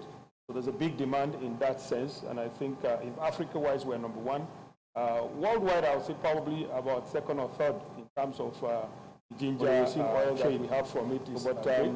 So there's a big demand in that sense. Benefit by processing Africa-wise we're number one. Get worldwide I would say probably about second or third from the oil that is ginger oil that we have from it is great. Looking at it, big demand. What will happen benefit by processing Africa-wise we're number one. Worldwide. FACAN advocates, for policy, engage with government, Ministry of Agriculture, Ministry of Trade and Investment, to ensure that policies that are coming out from government are friendly, those that will create a very good enabling environment so that the business will thrive and the business will grow. So we see the coming of the SEPZ, if I may link it to that, as something that is very welcome, where you have factories that will process these products that are produced in those particular areas. So I think I'll stop here for now. So quite comprehensive. I like it. I had some other questions I was going to ask, but I will stay with commodity discussion for now until I come back to exports and things like that. I'm going to go to the gentleman representing Olam to give us an introduction of what it is that Olam is doing these days in trade, inter and intra-Africa. Thank you very much, Doctor. Like you all know, Olam started in Nigeria about 34 years ago, but now Olam is in over 60 countries. Olam started just, like you say, as a commodity. They buy and they sell agri-commodities, but it is a deliberate act to create professionals. The Nigerian Commodities Exchange and other exchanges like AFEX, like Gezawa, like Prime Commodity Exchange, like, of course, the Lagos Commodity and Futures Exchange. So this is a deliberate act, soon come on board. But currently, we are executing quietly based on our spread across the country. Even in this hall today, we had about 500 metric tons deal, and which is going to come on board soon on soybeans. It will be executed based on the MOU and based on professionalism, and that will be given rights to the among the 5 exchanges in Nigeria. We will do such a deal through them, because professionally, this is to deal with infraction, dealing with the SROs, which is the self-regulatory body. For any infraction, you go back by trace. The commodity brokers, the warehousing, because it's an independent thing, by, of course, the private driven thing, and then the commodity exchanges. So now, of course, by solving the very question you are asking, driven thing, we, based on the doing, we want to digitalize. As we are doing it, silent, based on the exporters we have. We are, like I told you, even here, we can have a contact and also start, kick off, and also deal. So that is the way. And because, of course, we know the way and approaches of the, the infrastructure based on the framework and the rest. So that is how we are doing it. And all the exchanges, like I mentioned, there must be a commodity brokers there. Sorry, I go further to explain this, and more than the question, so that some of our viewers will understand what it's all about, a dealing clerk of commodity is. Thank you. Thank you so much. Thank you. You said professionals, and I really was not clear what that was supposed to signify. And you said that there were layers and group of expertise, like novice or something. Is that what you mean? Yes. What is professional? What I'm saying, there must be exams before you become a dealing clerk. Ah. Yes, because the foundation, intermediate, and advanced, you do it before you get a refresher, and then you write exam before you become a dealing clerk. So as for you to be able to man the warehouses, for you to also be an operator of an exchange, for you also to do a collateral management, because all it is encompassing based on the training of foundation, intermediate, and advanced. That is what I mean by professional, because you must write exams to that effect. Okay, thank you. Thank you very much. I understand now. Mr. Sanusi, I don't know what, well, higher farm, that we were discussing. Yeah, that's And so would you introduce to us what higher farms is about and what have you been involved with inter and intra trade in Africa? Thank you very much, Prof. Higher farms is basically providing solution to one of the major challenge in food crops. And that is the problem of low productivity. Today in Nigeria, we will say that virtually all the food crops that we are focused on, we have demand-supply deficit. And so when we continue to have demand-supply gap, yes, it's an incentive for investment, from private investment or investors. Then again, the question of the capital flows into this particular sector to fill this deficit is where we are actually focusing on democratizing capital flows into the productivity of food crops. So what we provide is a farm management as a service for people who intend to farm, but possibly are locked down with their 9-to-5 jobs or other interests. So we assist them in setting up a farm and managing the farm up to harvest, while we connect those farms and other farms around us to possible processors or those who want to take them to other African countries. Just about right, our maize, which we're very focused on, and cassava, about 33 million tons of this maize is being produced in Nigeria. More than 60% of it goes into animal feed production. And then we're trying to see how we can support the continuous increase in the volume of maize that is being produced, and which production is coming from private capital investment, from individuals who also want to get involved, but has little know-how or do not even have the time and resources to get it set up by themselves. Thank you. Thank you. The next person on the panel is the gentleman from Nigerian Export Promotion Council.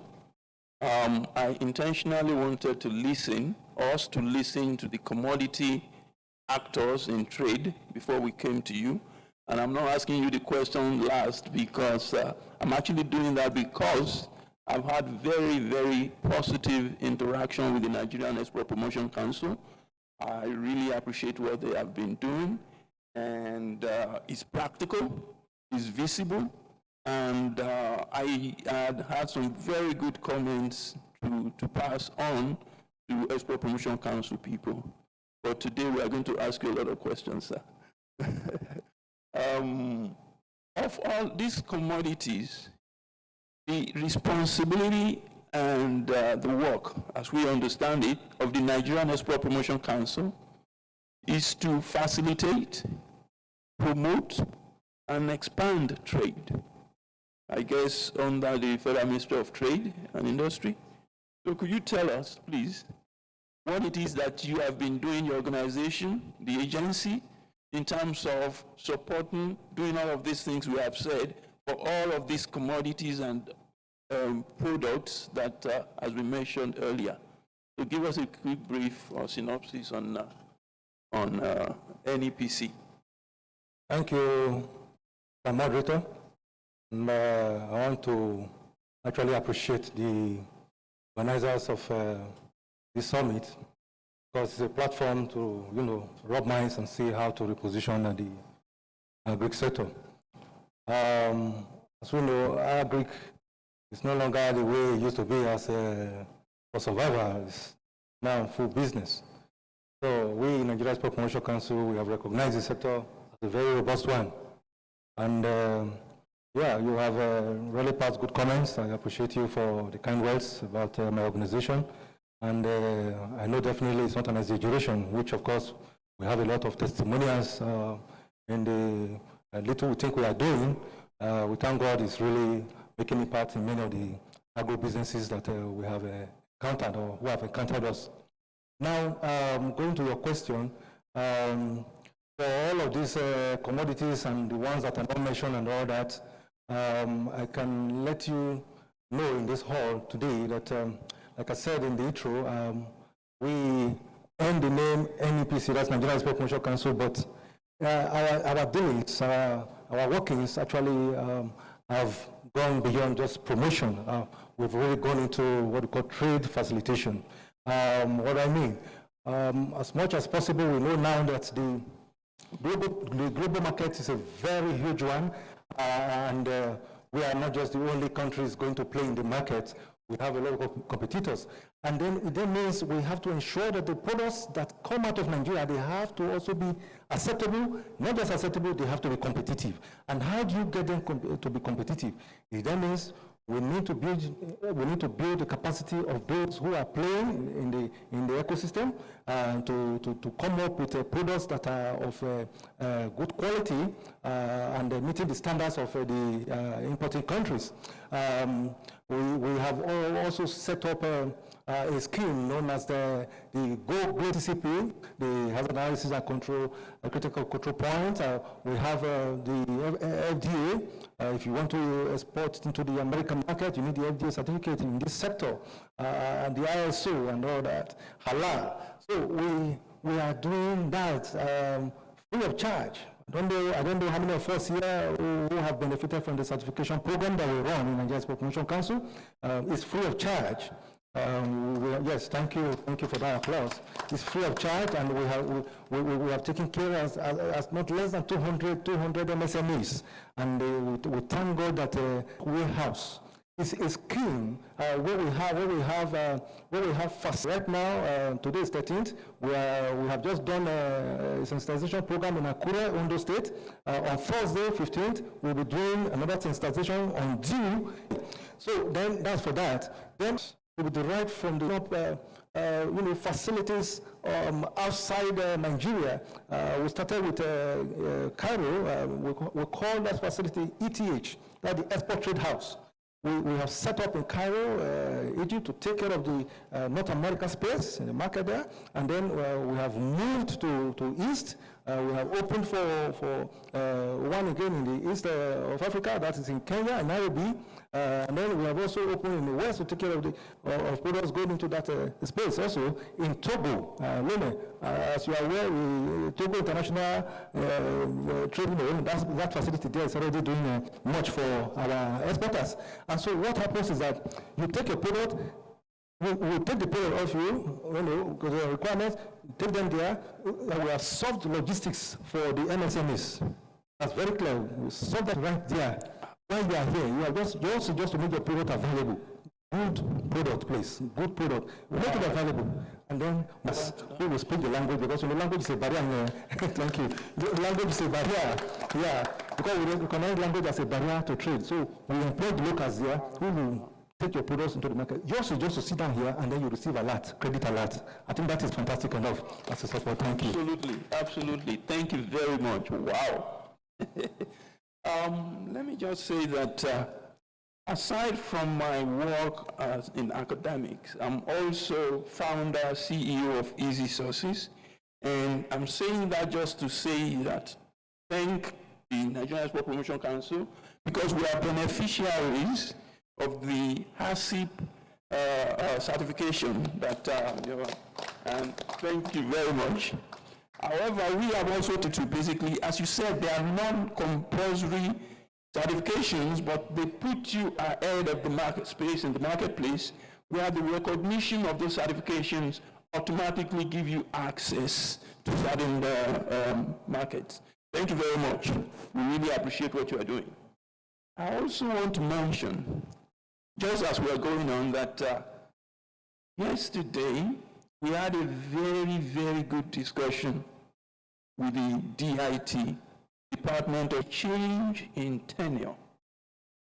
And we need to take advantage of the opportunity that was presented yesterday. You have to really be able to be listening to discussion about trades and export to the United Kingdom. That's a renewed interest and a huge opportunity to export, and let it not escape us what opportunity was presented yesterday. If you started talking with anyone on trade and you heard what those people are saying, you better start working and moving on those. It's going to change the numbers, 3% global international trade when we get in there, because I say, because of the Brexit, these guys are looking for new markets, they are looking for new partnerships and new opportunities, and get after it. Thank you. So let's continue.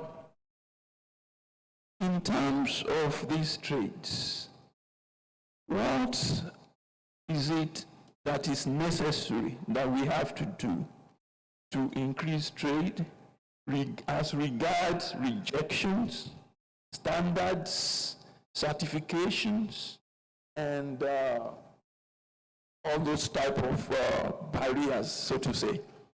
What it is that you think this room or the plenary have to take note of or begin to take, because we know you are doing a lot of international trade.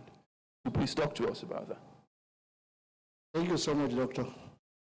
Just like my friend from the Promotion Council said, talking about adding quality is one of the most important ingredients, because everything that you are taking outside as an export, the first and number one item they look at is the quality, both from the quality of the raw material and also from the packaging. Is very key to what we're exporting outside. I think that is in addition to the areas that you have talked about and which you have highlighted, the certifications, all the quality checks. That is very key, very important. And what add to that, they are coming in now, I think they are helping a lot. You see, people want to do the export, but sometimes they don't even know the technicalities of how to take it outside. And we now get a lot of rejections. You see a lot of our commodities rotting inside containers, which he can witness to that. To avoid that from beginning, bring them into collaboration with them so that they can give us all the support, so that all what we are taking will be of high quality. Quality is first. So when we are doing the uptake, or maybe when we are taking it from our farms, the first and foremost we should do the necessary checks from beginning to be sure that what we are getting this year. It's not that they want us to bring anything, but we are also trying to force ourselves into the international market. And because of that, I don't know if you noticed, the organizers have come to me to whisper that we need to round it up. Okay. But before we do, I really would like us to hear again, but please give to this room what it is that we can do, all of us, because people that are in this room are interested in export and trade of any type they are able to get. What it is that we can do more to partner with NEC, Nigerian Export Promotion Council, what it is, what questions should we be asking so we... Mr. Moderator, first I have to be prepared for it, because you are not going there alone. Products will come from Ghana, build capacity, and for our mandate, we have strength in building capacity and making you gather the export competency to be able to do exports effectively and profitably. Export is a big industry, and if you are doing it well, the big names like Olam and all that, I can assure you, the Export Promotion Council will have a relationship with you. And it's very simple to register with us. We have made it very seamless now, without human interface. You go online to our website, which is www.nepc.gov.ng. That is our website. You go there for registration, when you click register as exporter, it takes you from that front page, it takes you to the portal for registration as an exporter. And If you have your certificate from CAC as a limited liability company, please, we don't register business name. Register limited liability company, we register, and you pay just the sum of 13,500 naira. And that certificate will be issued to you in the comfort of your home, in the comfort of your office. No human interface. You pay online and everything, and you also, once everything goes straight, in less than 24 hours, you will be given access to your certificate, and then you will print it online. No human interface. I think we should have our applause for that. So we have really made it very simple and very simple.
I don't know where we are. If you are here in Abuja, feel free to come to us at plot 424 Agogo Ronsi Street, Maitama, Abuja.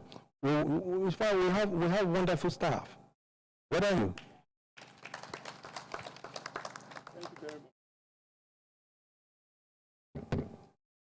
Okay. Thank you very much. That brings us to the end. You see, we've closed off, but I think we've had a very good, beneficial discussion, and also very useful in terms of very, very useful information. Thank you very much. Thank you so much, Prof. Please, you just give a round of applause to this star-studded, panel, and you could just pose for very quickly. Let's just wrap those participating in the last session, which is the fireside discussion session, and that is going to be very, very interesting, I dare say. Are we good? Excellent. Thank you so much, Prof. I mean, it was very intense conversation, very, very educating. Pretty much for those of us who are in business, you just can see the trajectory, to return on investment if you put it in,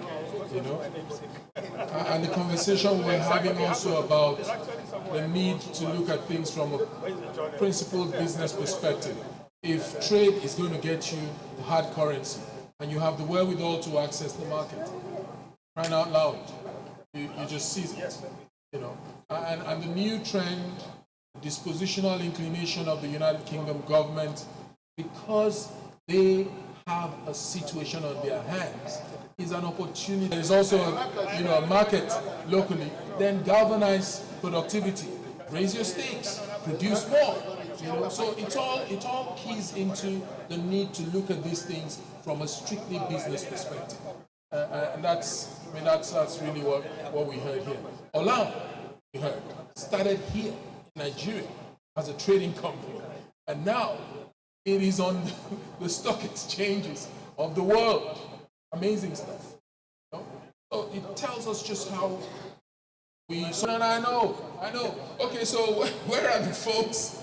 Where are the folks for the final session? Because this gentleman, money is being made. Alhaji Sheriff, I know, I understand. But please, let's take it. There'll be so much time for this, by the grace of God. Even the platform we've set up for interface around the deal room is ongoing. It's 247-365. We have basically have helped us to really set up a very professional platform for interface. And if it was just them setting it up and walking away, it would be tricky for us, no doubt. But they're sitting in, providing us that support, and they're working with us into the into the long term. And it's so exciting how things are going these days. I was in the deal room.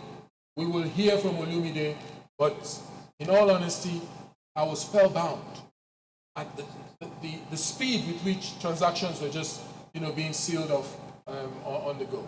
So I mean, bright days ahead for agriculture in Nigeria, without a doubt. Yeah, I mean, we want to clap. Thank you so much. So, the fireside, I am excited about it even ahead of time. Let me just whet your appetite.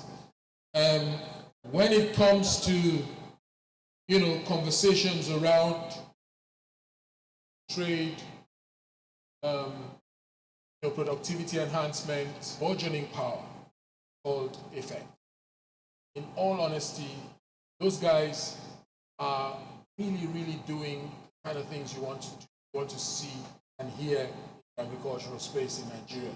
And of course, they're taking that momentum onto the continent. Already in several states, several countries on the continent, and I know this because of my work in the space energy. And we're going to be ruthless about this going forward, without a doubt. Bianudru is here. I can see her at the corner there. But let me introduce this last session. Fireside discussion. Unpacking the power of a saved receipt. That is what this is about. Discussants here are Mr. Kabir Lawal, partner, Now Business Partners. Is he here? All right. Kabir, please join us up here. Director Haruna of the Strategic Grains Reserve Department of the Ministry is ably represented by the Deputy Director, and I really appreciate the Deputy Director because I know you've been here for quite a while, and thank you so much sir, for making it happen. Yeah, so the way we're going to sit is on the other side, yes, so the cameras can get us better. The moderator is Nancy Olisakwe, Vice President, FX Commodities Exchange. Is he here? Is she here? Yes, Nancy. Let's have you.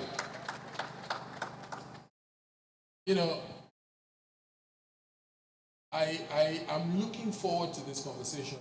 I have my reasons. I think I've expressed part of it. But when I see stakeholders that are really, really answering to maybe see the next one. Answering to the need of the times, I get very excited. So Nancy, let me give you this microphone. It's mine. I'll hand it to you. All right. So keep going. Thank you for the privilege to use the special mic. Good evening, everyone, and thank you for attending this one more session. I know you've had a field day. We'll go straight to the meat of the discussion, and we're talking basically around unpacking the power of saved receipts. As the majority of continent farmers and smallholder farmers, farmers are effectively ignored by large-scale lenders, and small-scale social lenders have afford things like fertilizer, improved seeds, seed varieties, irrigation system, and storage facilities.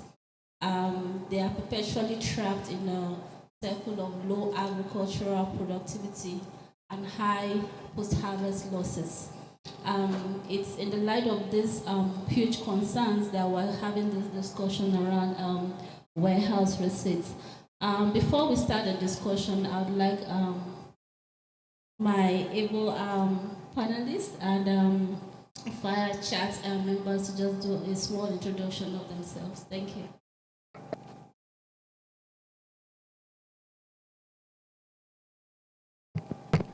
Okay. Good afternoon, everyone. My name is Kabir Lawal. I am a partner at Nali Business Partners. We are a startup consulting firm based in Abuja that focuses on the agribusiness sector and the market development sector in Nigeria. we have done.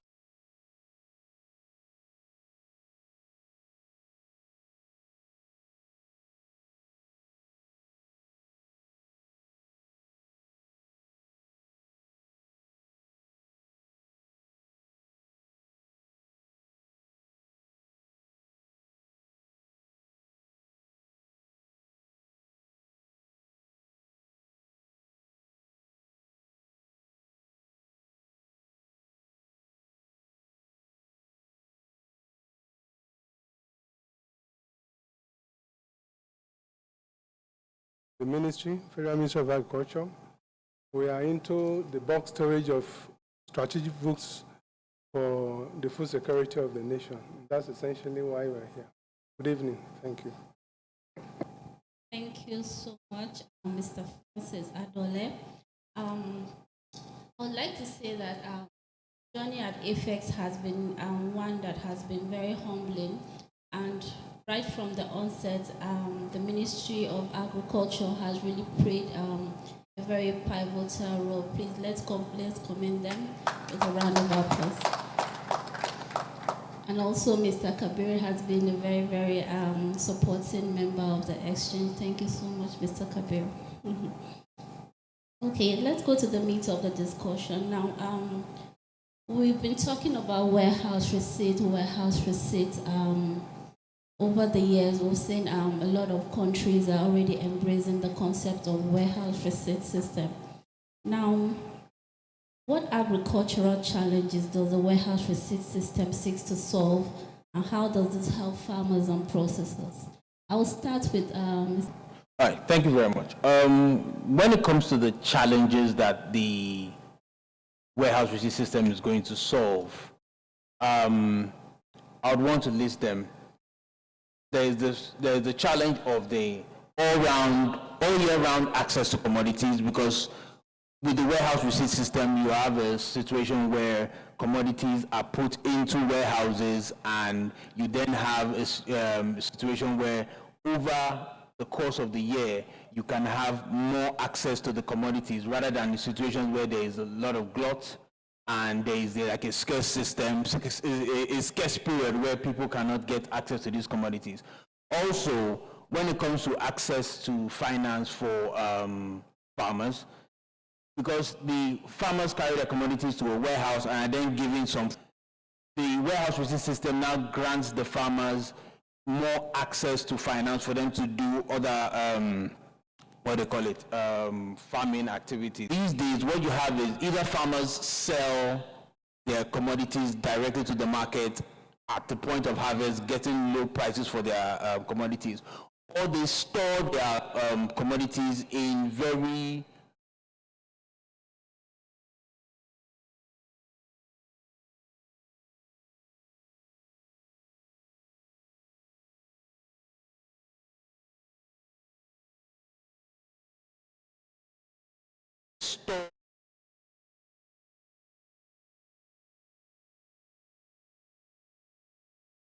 modalities that are to be observed when handling a warehouse are actually observed. You have a situation where those post-harvest losses are actually minimal, and by the time the products are supposed to be sold, you still have products that are of good enough quality.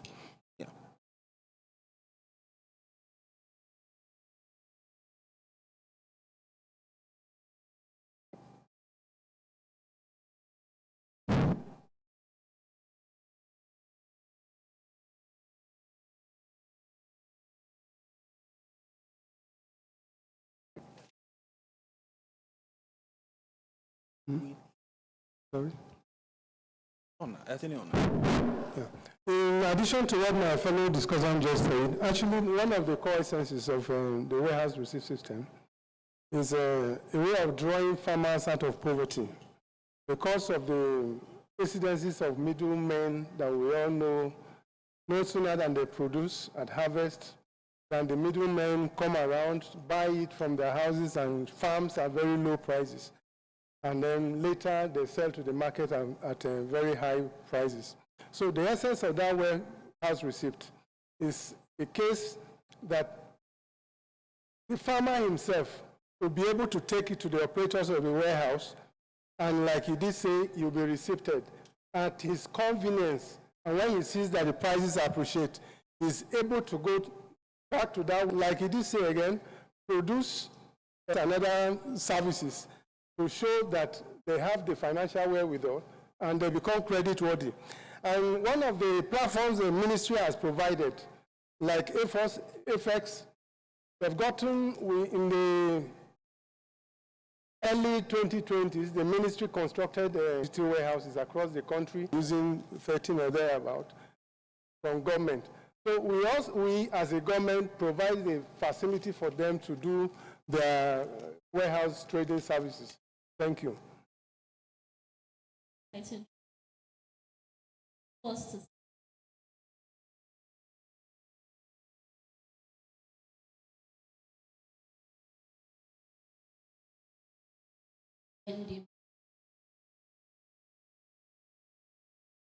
The loan facilities as a result and get all their operational activities pending when should be welcome. Please, Mr. Adole, can you please shed more light on the process involved in creating a warehouse receipt? Pardon.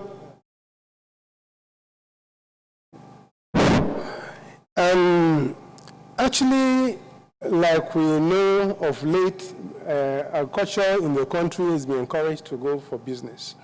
And the government, as it is now, provides the facility, not the operation of warehouse receipts.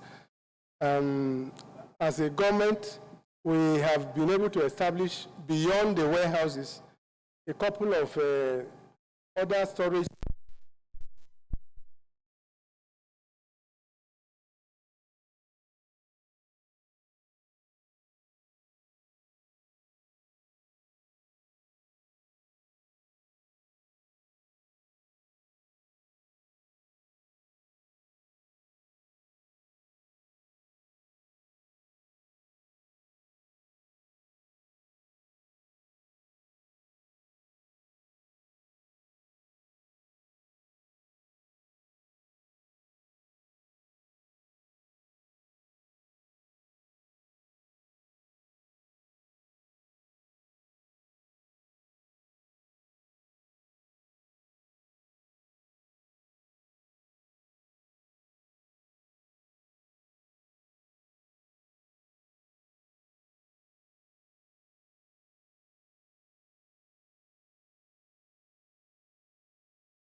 We have 4% of our production, of our storage capacity as production. Okay, how will I put it? 4% of our production we can store.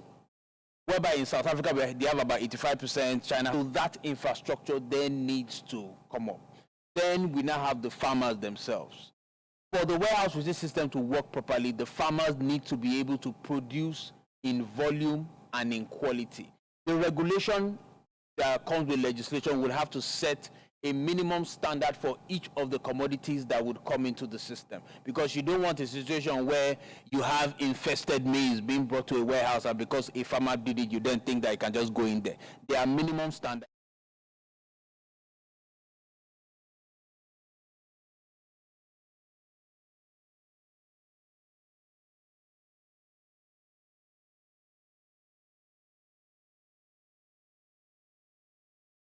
Humans or by animals. So all those things need to then be put in place for you to then start the development of that warehouse. Thank you so much. I really like that.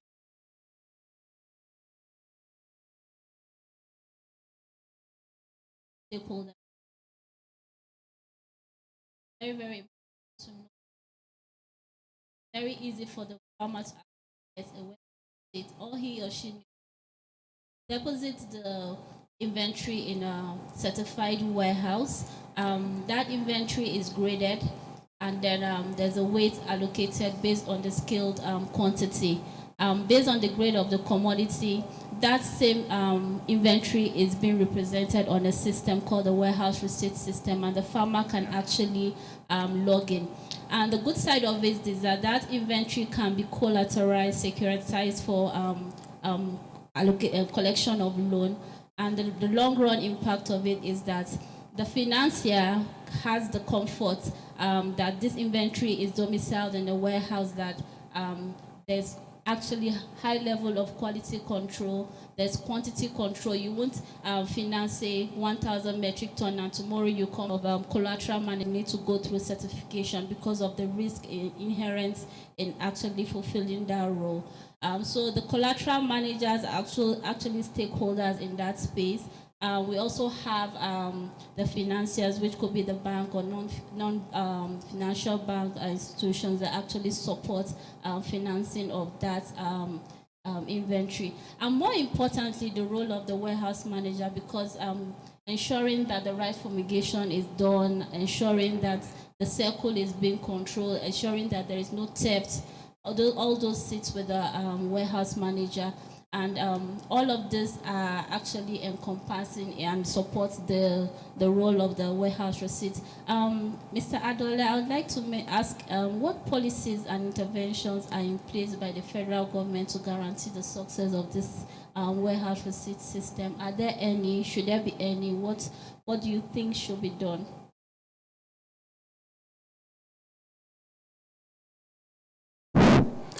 Thanks again for that question.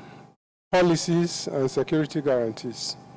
Yes, I know for sure that the operation of the warehouse receipt system does not vary so much from what we have in our own silo storage system, because it is quality in, quality out. In any system of bio storage, it is impossible to actually improve on what you bring in. So in the warehouse receipt system, what is guaranteed is assurance that with proper management, the variability in the quality of what you bring in will just be plus or minus about 2%. So what goes in is actually very critical. You cannot improve quality, but you can just maintain the quality.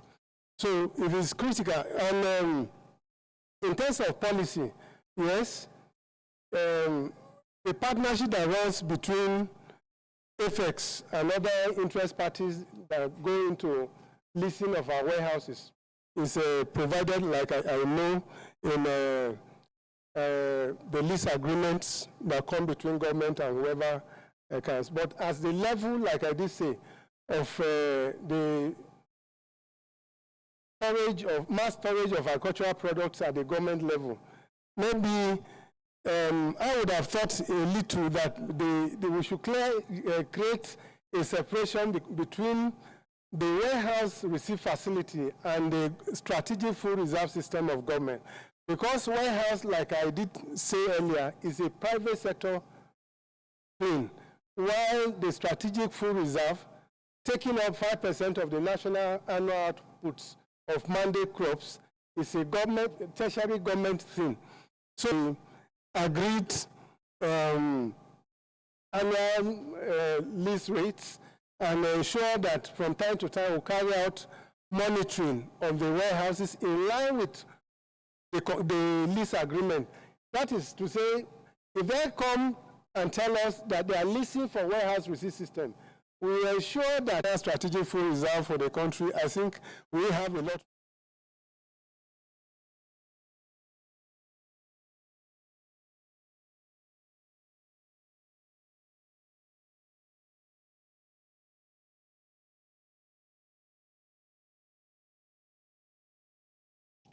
Cash receipt is actually a powerful tool in the in the hand of the farmer and even the hand of food processors, in the light that it enables them to have a lot of operational cash to turn around and also carry out other deals. Mr. Kabir, what do you think are the challenges that have been affecting the efficient use and adoption of the system in Nigeria and even Africa at large? Yeah. Okay. So one thing is the physical infrastructure itself, having the warehouses in place, because if you don't have any warehouses, nothing can start. So we need to be able to ramp up the amount of warehouses we have. What tends to happen is a lot of the warehouses we have are built by the public sector, then are leased to the private sector. So that needs to change. So we need to have more private sector people investing in warehouses. But also, one thing is to build a warehouse, another is to then build a warehouse in a location that is friendly to the farmers. Because what we tend to see is, if you want to, like this is coming from experience now, if you have farmers producing in a certain area and are moving their products to the farms, then you now want them to move those products to the warehouse instead. The cost of moving to that warehouse must not be more than the cost that they are already taking to the farm. If not, they are already discouraged. At that point, they would rather want you to take that product yourself to the warehouse. If you are not prepared to do that, forget the warehouse, they are going to the market. So that is one key thing. Then output volume, output quality. A lot of what we produce is not very good. So they cannot even go into the warehouses as they are. So we then need to be able to find profitable means, because this is private sector, profitable means of getting those high volumes that you can then move some of them into the warehouse. Because the truth is that regardless of whatever warehousing we say we want to do, some of those food need to be eaten immediately. People need to eat, people need money. So you cannot always push all your produce into the warehouse, but you now have to produce a substantial excess that you can then store in the warehouses, and then so that you can then have your warehouse receipt system going. The financial sector is another, them accepting the receipt as means of collateral. But of course, if you want to mitigate that, and the part of the issues has to do with the legislation part, which I know there was a bill in 2017 and another in 2019, like a warehouse you then is being the government is trying to do, how exactly they are supposed to play a role and why the whole system is being developed. Because at that point, if you then have that system running, you can then have there's a greater chance that the banks will then be more accepting to the receipt. Then lastly, staffing. Since it's a new system, we do not have the kinds of staff that we need to man the entire operation. But I'm happy with what I heard in the last panel about the certification that was in moving the system forward. Thank you.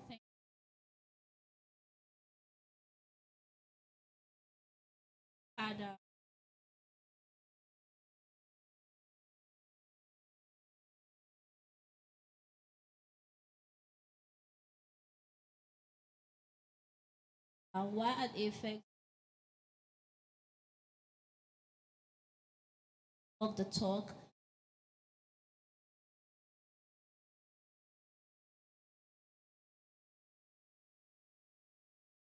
So I see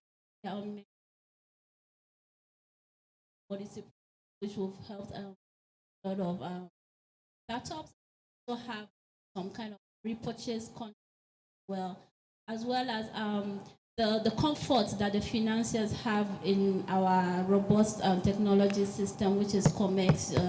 Most of the financiers can actually log in, like you can co-log the inventory. You know that there's a collateral manager who is always giving you daily, weekly, and monthly insights into the position of your inventory. Thank you so much for taking out time to listen. I need a resounding round of applause for these folks, please. I think Mr. Adola wants to say something as part of his final thoughts. Oh, that's fine. Hello? Briefly, my co-discussant mentioned two critical things, volume and quality. Government has not stopped just at provision of warehouses to interested corporate organizations and individuals. We have also been able to set up 25 numbers grain aggregation centers across the country where volume requirement, especially with pre-done, rice farmers and other grain processors can access. You lease it. With time you can acquire it. You clusterize the output from the environmental location. And after the time, when the products are moved to that central location, they're cleaned, adding two contents there, volume and quality at the aggregation centers before they are now moved to.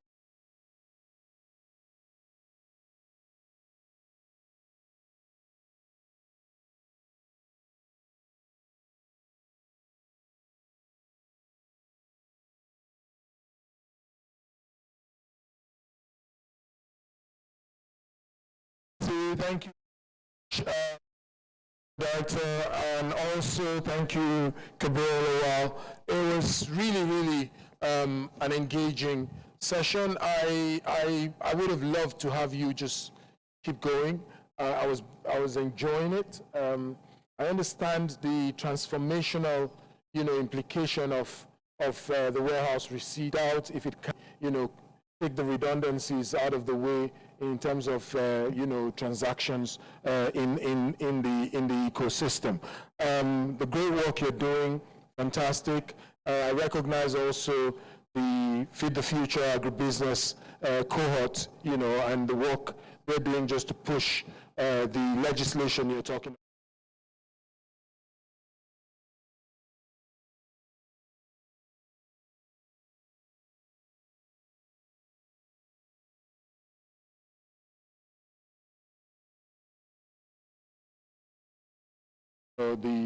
Our capacity to hold commodities appropriately. The deal room is open. Bring it in there, bring a pitch deck, and I'm sure there'll be in that. Maybe you just pose for the cameras.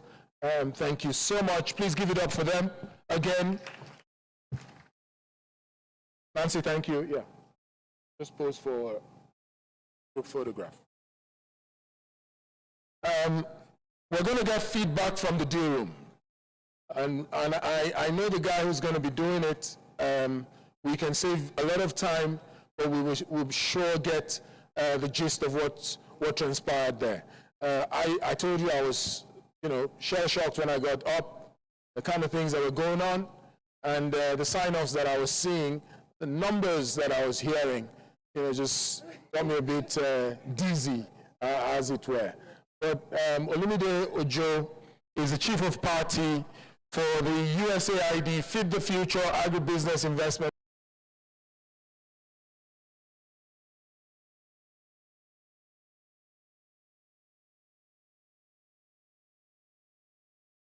Undertaking, and know for a fact that that is a platform where, that has been thrown open for you to come in, put up, cases in business. Having said so, Let me not take any more time. Olumide, please come, give us a feedback from the deal room.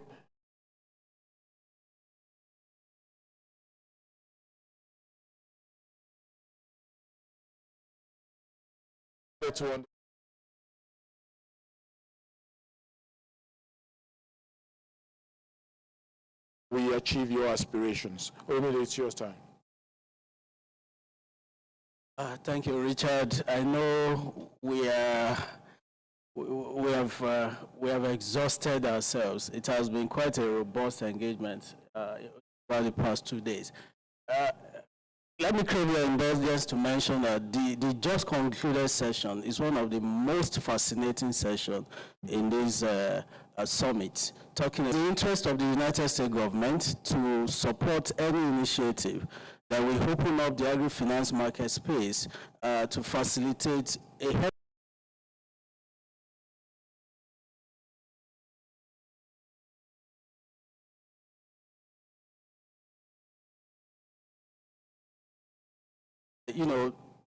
that act is now being repealed. The repealing process is almost completed, whereas receipt system has been integrated into the Investment and Security Act. I'm sure, hopefully before the end of first quarter next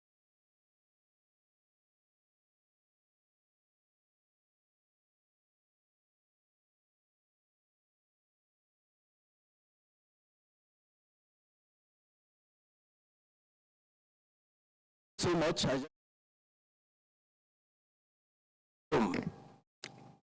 In the past 2 days, it has been an elaborate engagement between businesses, investors, and financiers.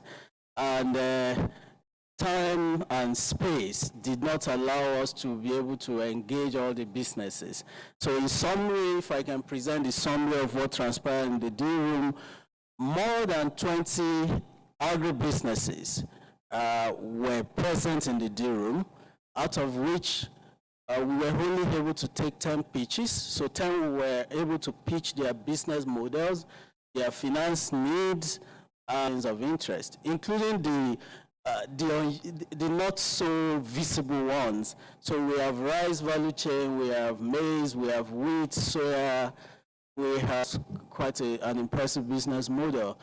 We have apiculture, bee and honey production. We have cotton value chain.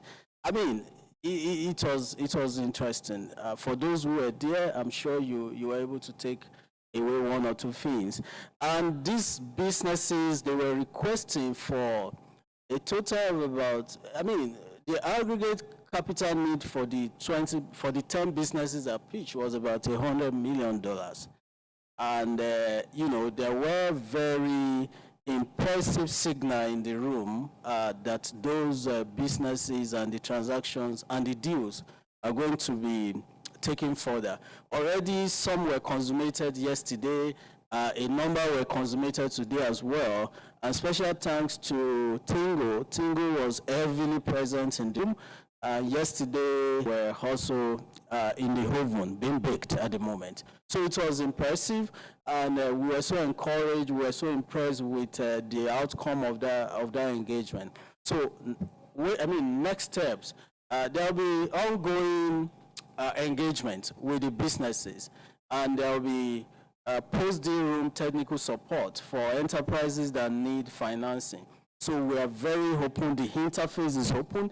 I'm sure Richard will shed more light on that, but what we hope to do is to be able to see that this is an ongoing initiative that wouldn't be limited by time. So post-deal room technical support is available. We do all possible to see that. This is our feedback from the deal room. It was an elaborate engagement. It was an impressive turnout, and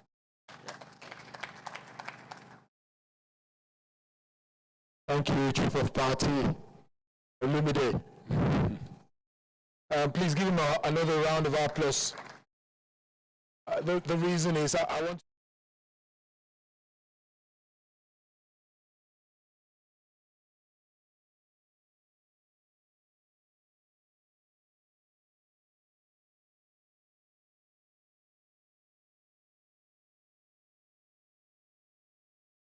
fit for purpose, and then presented to an investor, whether it is mezzanine investment financing you're looking for, blended financing, whatever, whichever demonstrated. And like Tochukwu, who is the lead, in assisting, direct contact, assisting us on the dealing process, would say, what we had over the last 2 days is just symbolic, really. An indication of how the energies are going to be, mainframed and deployed across 365 days, of the year, 247, round the clock. At the Secretariat, we have the manpower now. We've set it up to support you, the businesses, as you put in your decks in there. We are also, making a case and getting the right kind of stakeholders onto the demand side.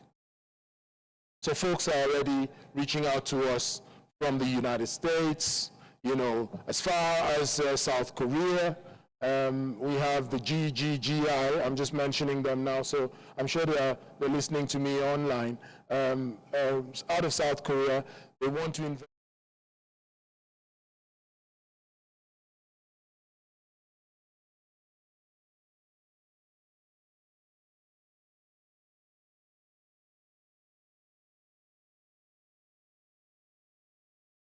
And,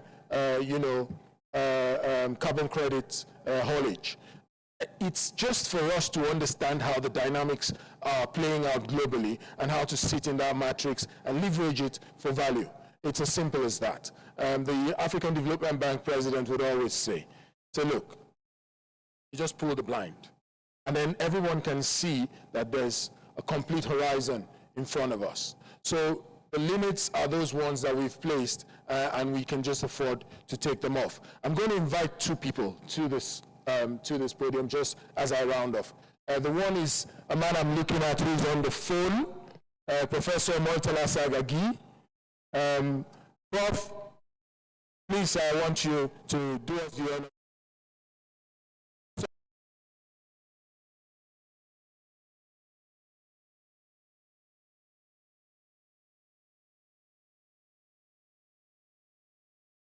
Intellectually.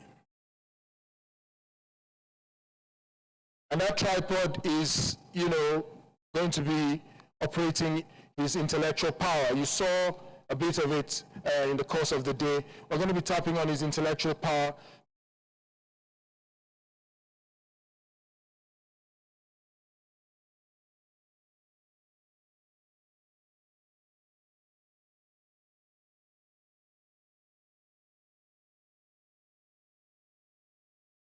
Points out where the positives are looking, and we can then be able to advise the government on directional leanings around policy.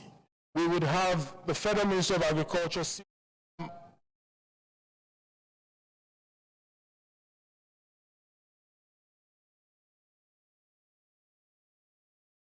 of this.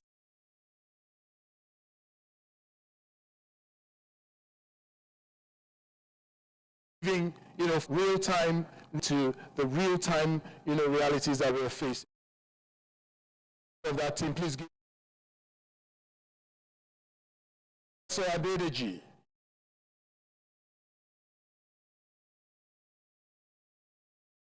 For the South.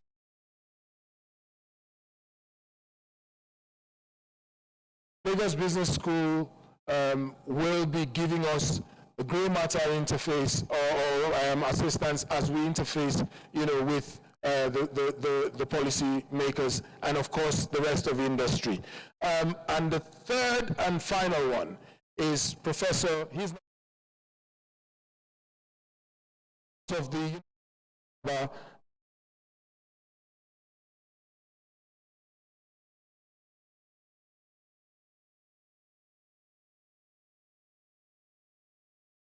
thing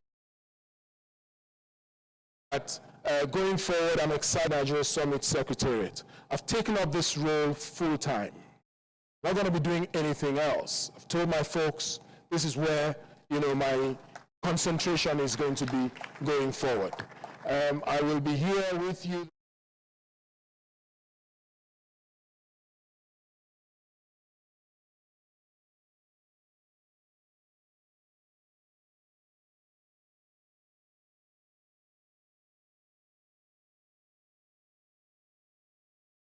going to set up what is called the high-level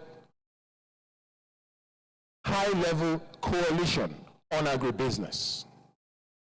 Now, I chose to make it high level. I insisted when I was talking to Dr. Debisi Araba, that we need to ensure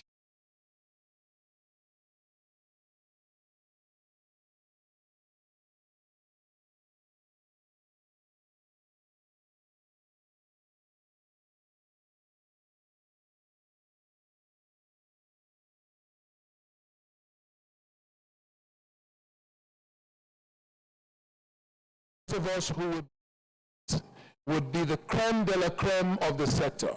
But note for a fact, SARS and Mars, that as you get that letter, you are getting it in representative capacity. It is not just you, but all the other stakeholders.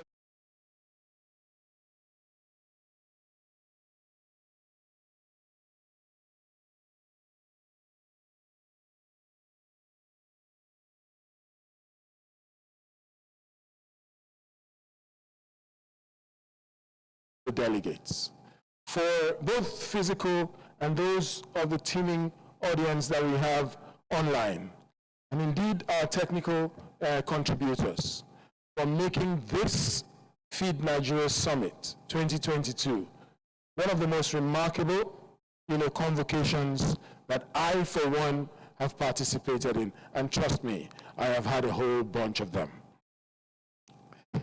Is the Ladi Kwali Conference Center, Sheraton Hotels and Towers. A few concerns came up there.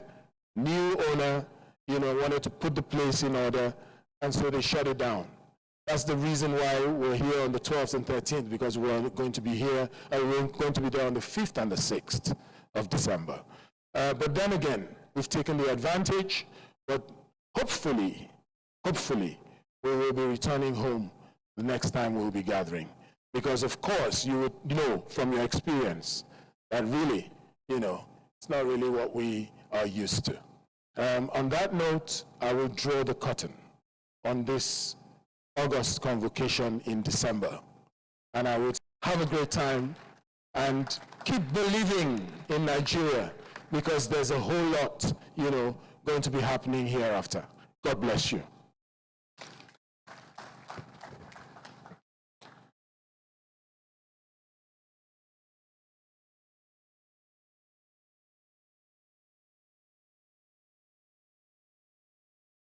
Over the years, we created stakeholders in the agri sector to fix the challenges haunting the sector and deliberate on strategies to grow the nation's economy through agriculture. Leading the charge are Professor Yemi Osinbajo, Vice President of the Federal Republic of Nigeria, Dr. Mohamed Abubakar, the Minister of Agriculture and Rural Development, Catherine Alain, the UK High Commissioner to Nigeria, Dr. Apollo Nwafo, Vice President, Policy and State Capability, Alliance for a Green Revolution in Africa. The FNS 2022 themed Nigeria Riding the Global Agri Downturn is slated for the 12th and 13th of December 2022 of Nigeria's agriculture.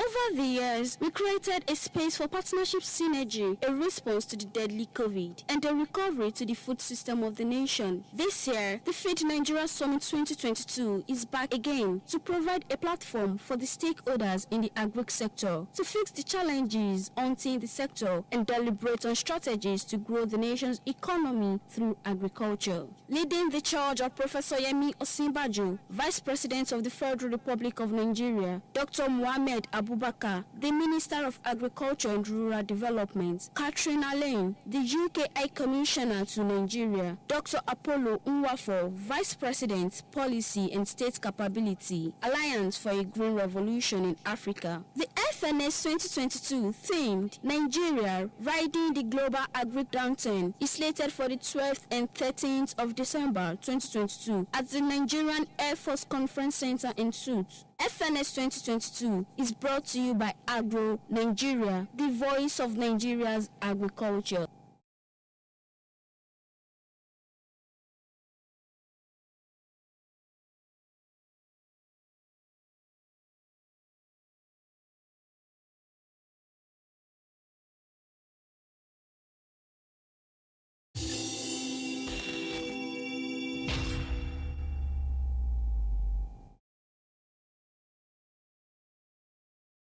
Basic stereotype. Men are not.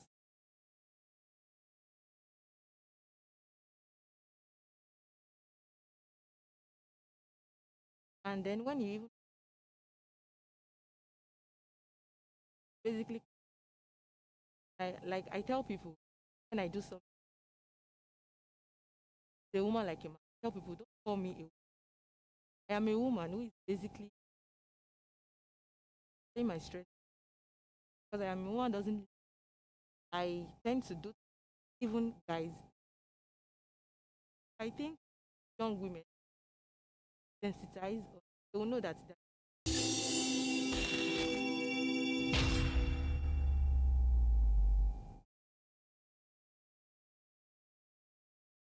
Basic stereotype. Men are not.